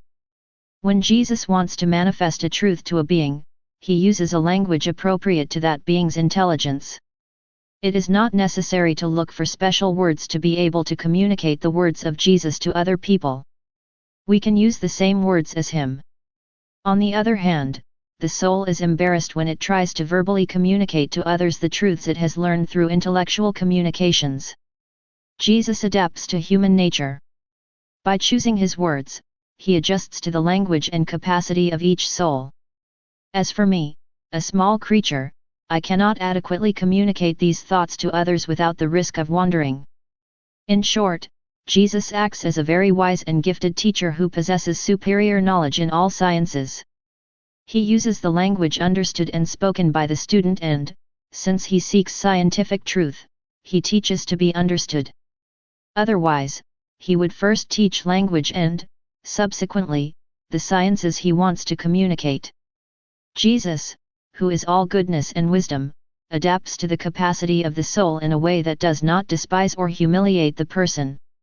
To the ignorant who wants to learn, he teaches the truth necessary to attain eternal life. And to the scholar he communicates his truths in a more elaborate way, his only purpose being to be known, appreciated, and not to deprive anyone of his truths. Another way Jesus uses to make the soul understand his truths is through participation in his essence. We know that God created the world out of nothing, and at his word all things came into existence. Then, as had been foreseen from all eternity, creation was put in order by another almighty word of the Creator. Thus, when Jesus speaks of eternal life to a soul, then, in the same act, he infuses this truth into the soul. If he wants the soul to become in love with his beauty, he asks her, "Do you want to know how beautiful I am? No matter how your eyes scrutinize all the beautiful things spread on earth and in heaven, you will never see beauty comparable to mine." While Jesus tells him this, the soul feels that something divine is entering it. And she wants to be close to him because she is attracted to his beauty that surpasses all beauty. At the same time, she loses all desire for the beautiful things of the earth, because no matter how beautiful and precious these things may be, she sees the infinite difference between Jesus and these things. Thus she gives herself to God and is transformed into him. She continually thinks of him because she is completely enveloped by him, loved by him, penetrated by him. And if God did not perform a miracle, the soul would cease to live, his heart would be transformed into pure love at the sight of the beauty of Jesus, and she would like to fly to him to enjoy his beauty. Even though I have experienced all these emotions, including the magnetism of the beauty of Jesus, I don't know how to describe these things. My words can only give bad descriptions. Nevertheless, I must admit that a supernatural imprint has remained in me that makes my mind adhere to these realities. Compared to my very kind Jesus, every beautiful thing on earth is eclipsed like a star in front of the sun. So I came to consider all earthly beauties as trifles or toys. What I have said about the beauty of Jesus, I might as well say about his purity, his goodness, his simplicity, and all the other virtues and attributes of God, because when he speaks to the soul, he communicates to him his virtues as well as his attributes. One day Jesus said to me, "Do you see how pure I am? I also want that purity in you." I felt that by these words Jesus had transfused his purity into me, and I began to live as if I had no body. I felt as if asleep and intoxicated by the heavenly fragrance of his purity. My body, which was now participating in its purity, became very simple. Jesus' righteousness and his distaste for impurity possessed me to such an extent that, if I perceived an impurity, even from a distance, my stomach rebelled with strong episodes of vomiting. In short, the soul to whom God has spoken of purity becomes all transformed. She lives and acts only in Jesus, since he has established his permanent residence in her. I must emphasize here that what I have said about the beauty and purity of Jesus, and what has been transformed in me, is a mere approximation, since human skill and intelligence are incapable of expressing in human language what is sublime and angelic. This is how it is impossible for me to describe well the perceptions I have had of purity, beauty, and other virtues and divine attributes than my good man Jesus communicated to my soul from time to time. How desirable it is to participate in the virtues and attributes of God that Jesus communicates to the soul in such an original way. As far as I am concerned, I would give everything that exists in exchange for a simple moment of such communication, by which the soul becomes closer to him and is brought to the understanding of divine things in the manner of the angels and saints of paradise. Another way Jesus speaks to the soul is through heart-to-heart communication. And since the soul is the host of the heart of Jesus, it is always very attentive to provide God with the greatest pleasure. Internally, Jesus is at rest, but he is always vigilant in the intimate shelter of the heart. Since the two hearts are melted and become one, it reminds the soul of its duty without articulating a word. To make himself understood internally to the soul, it is enough for him to make a simple gesture. In other words, he uses words audible by the heart. This way of speaking to the soul, which makes Jesus the absolute owner of the heart, occurs when he has taken the direction of the soul.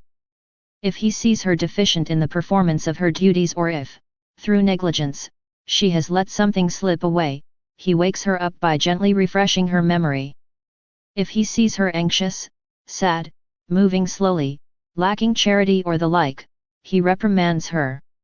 His words are enough for the soul to quickly return to itself, to focus more on God and fulfill his holy will.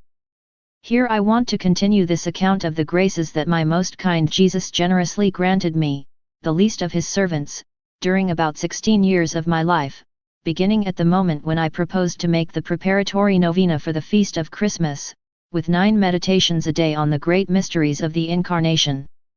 When I began to write this manuscript, my confessor came to see me, and, concerning this novena, I said to him, "So I did a 2nd hour of meditation, then a 3rd, up to 9, which I pass over in silence so as not to be boring."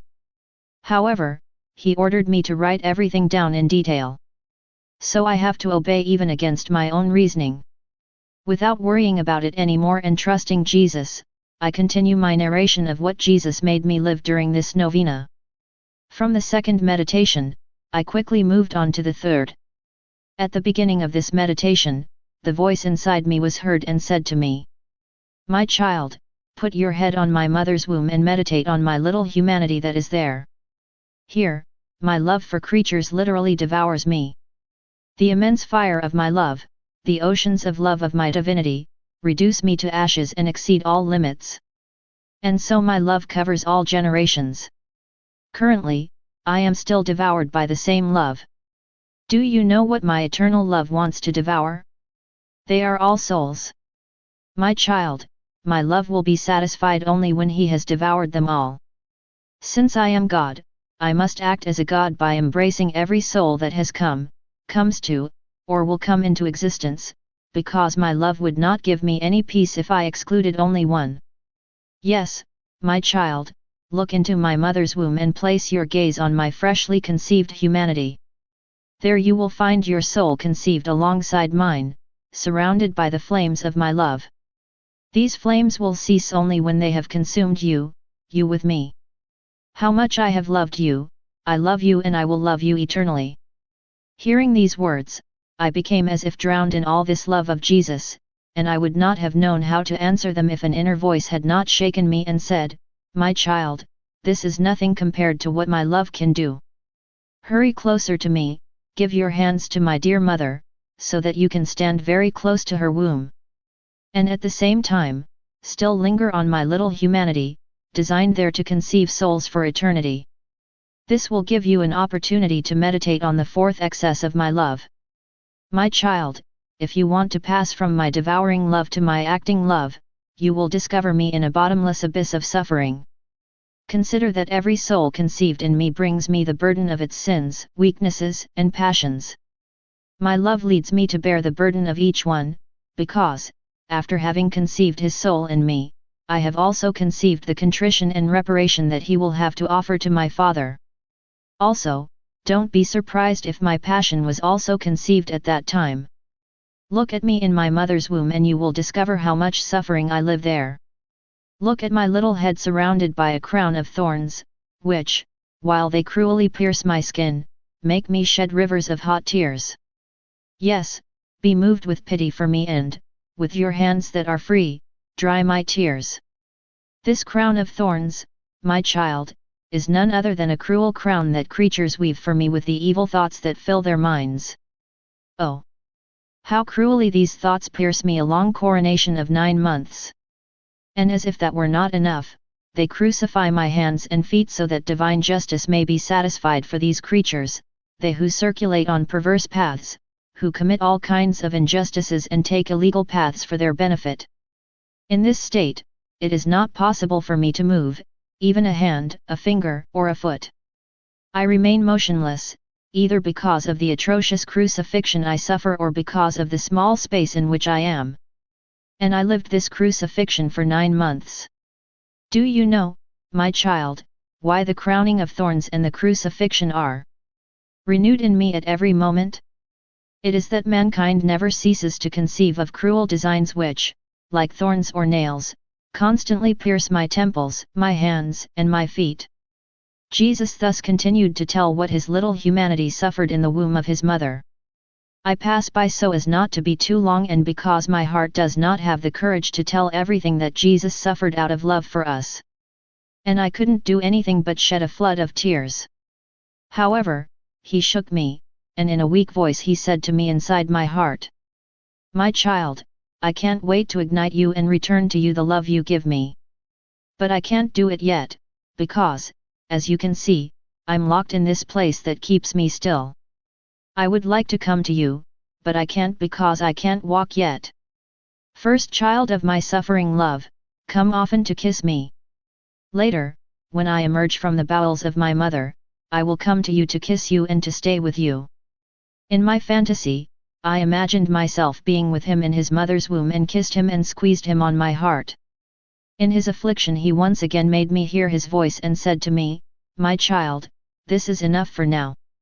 Go now to meditate on the 5th excess of my love which, despite being rejected, will not withdraw or stop.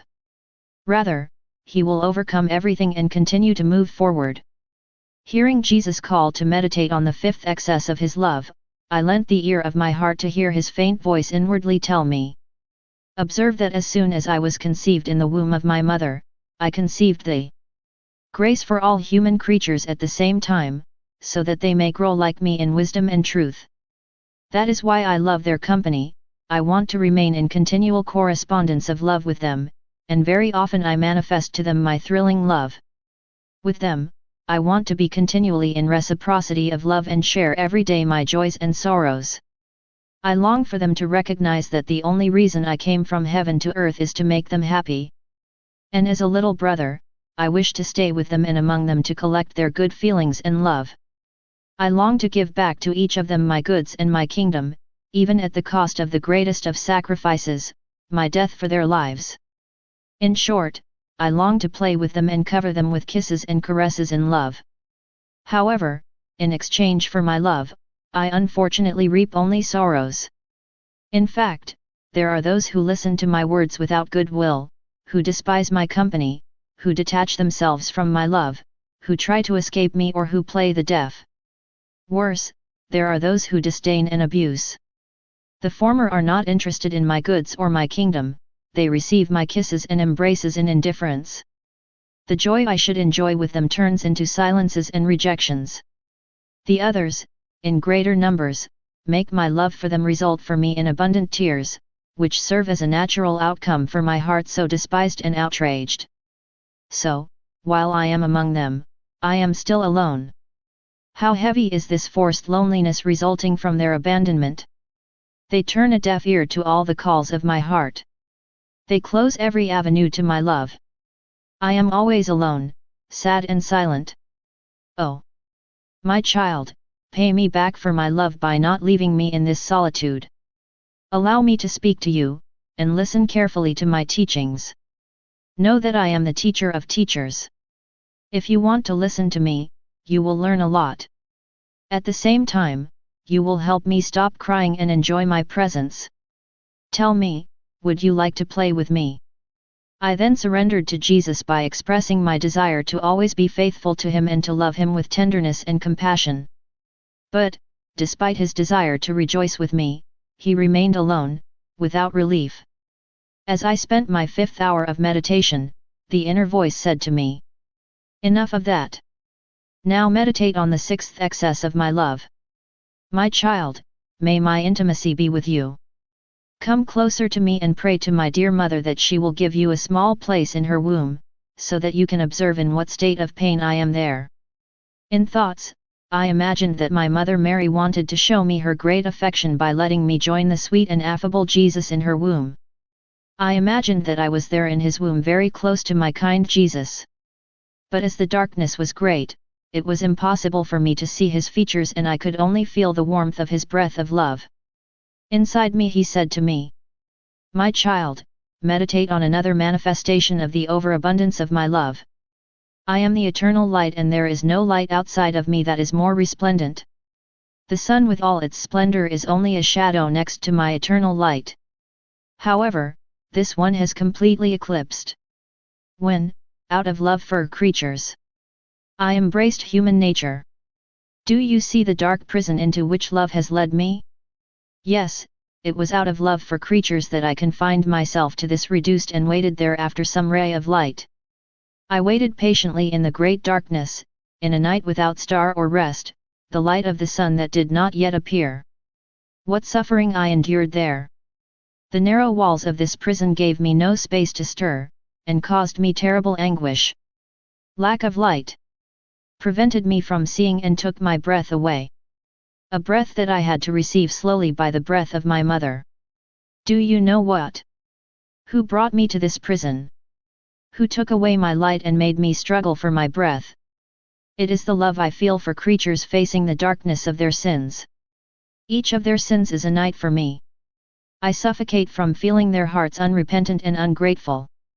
They produce a bottomless abyss of darkness that paralyzes me. O excess of my love, you have made me start from a fullness of light to bring me to the darkest of nights in a narrow reduced that annihilates the freedom of my heart." As he said this, Jesus was moaning painfully because of the lack of space. To help him, I wanted to give him some light through my love. Through his suffering, he made me hear his sweet voice and said to me, "Enough for now, let us move on to the 7th excess of my love." Jesus added, "My child, do not leave me in such solitude and darkness. Do not leave the womb of my mother and stop at the seventh excess of my love. Listen carefully. I was perfectly happy in my father's womb. There was no property that I did not possess, joy, bliss, etc. The angels offered me the cult of the greatest adoration and were attentive to each of my desires. But the excess of my love for the human race made me change my condition.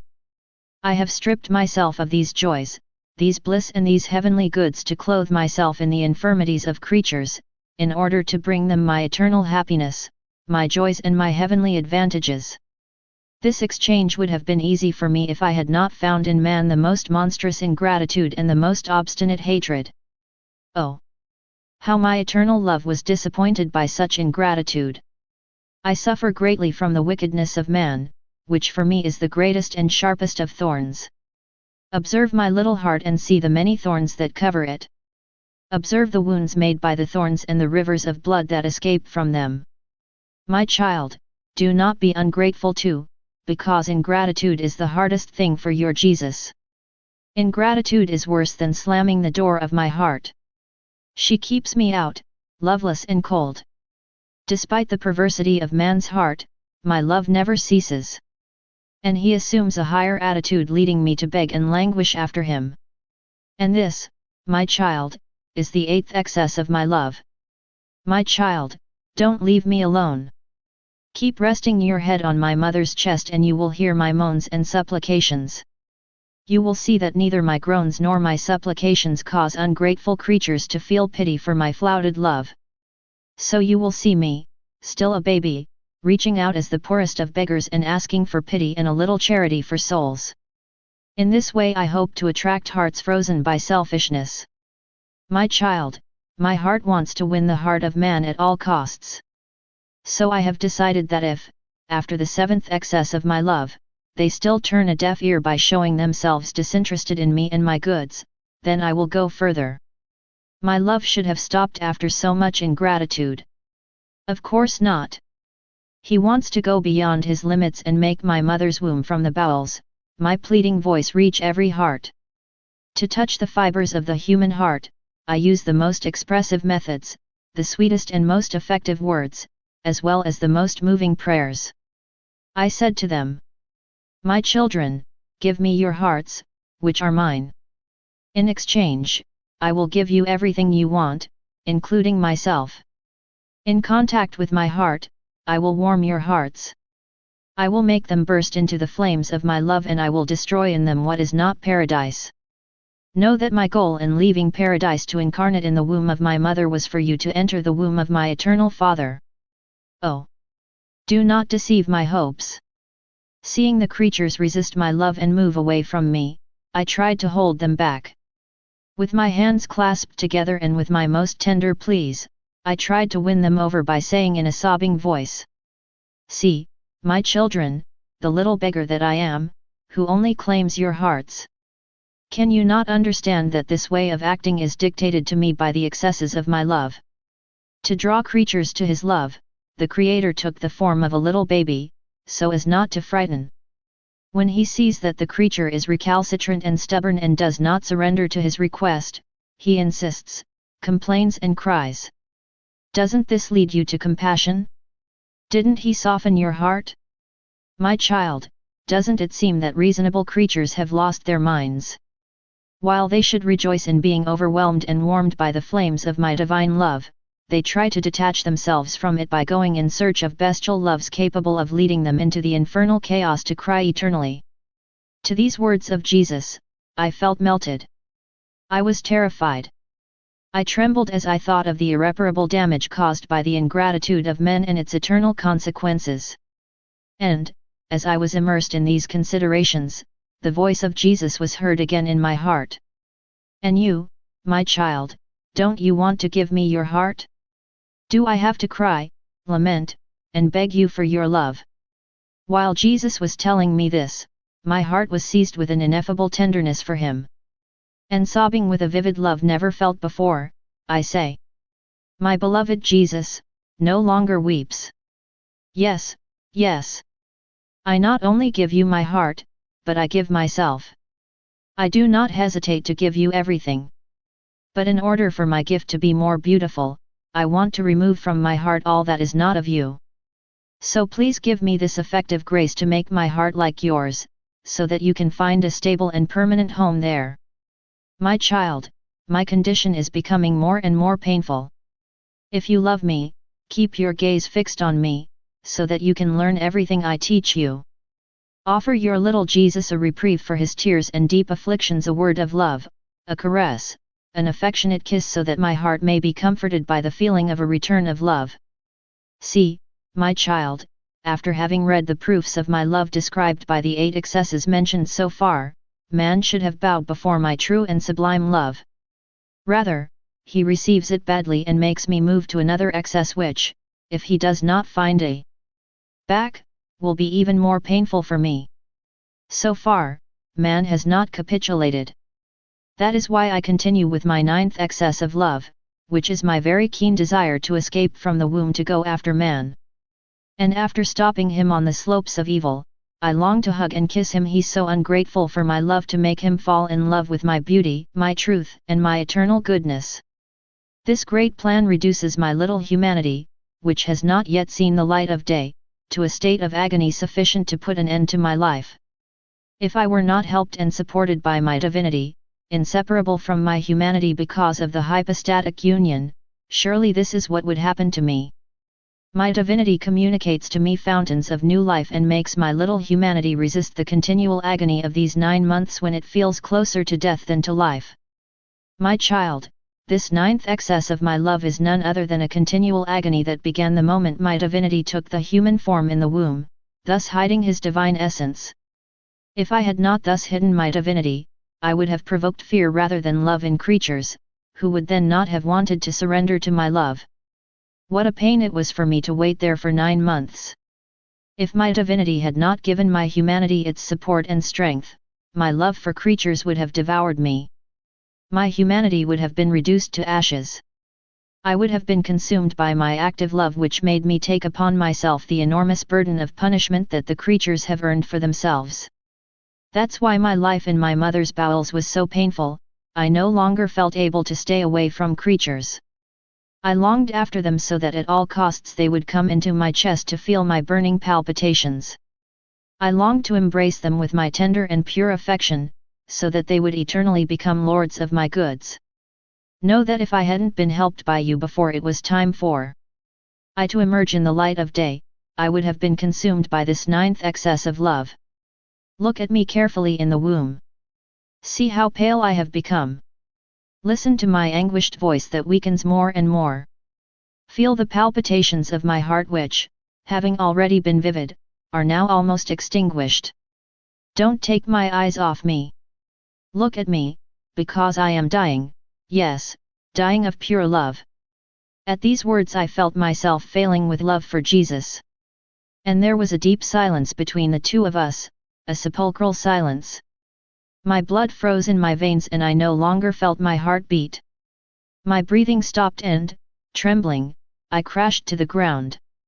In my amazement I stammered. My Jesus, my love, my life, my all, do not die. I will always love you, and I will never leave you, no matter how much sacrifice it may cost me.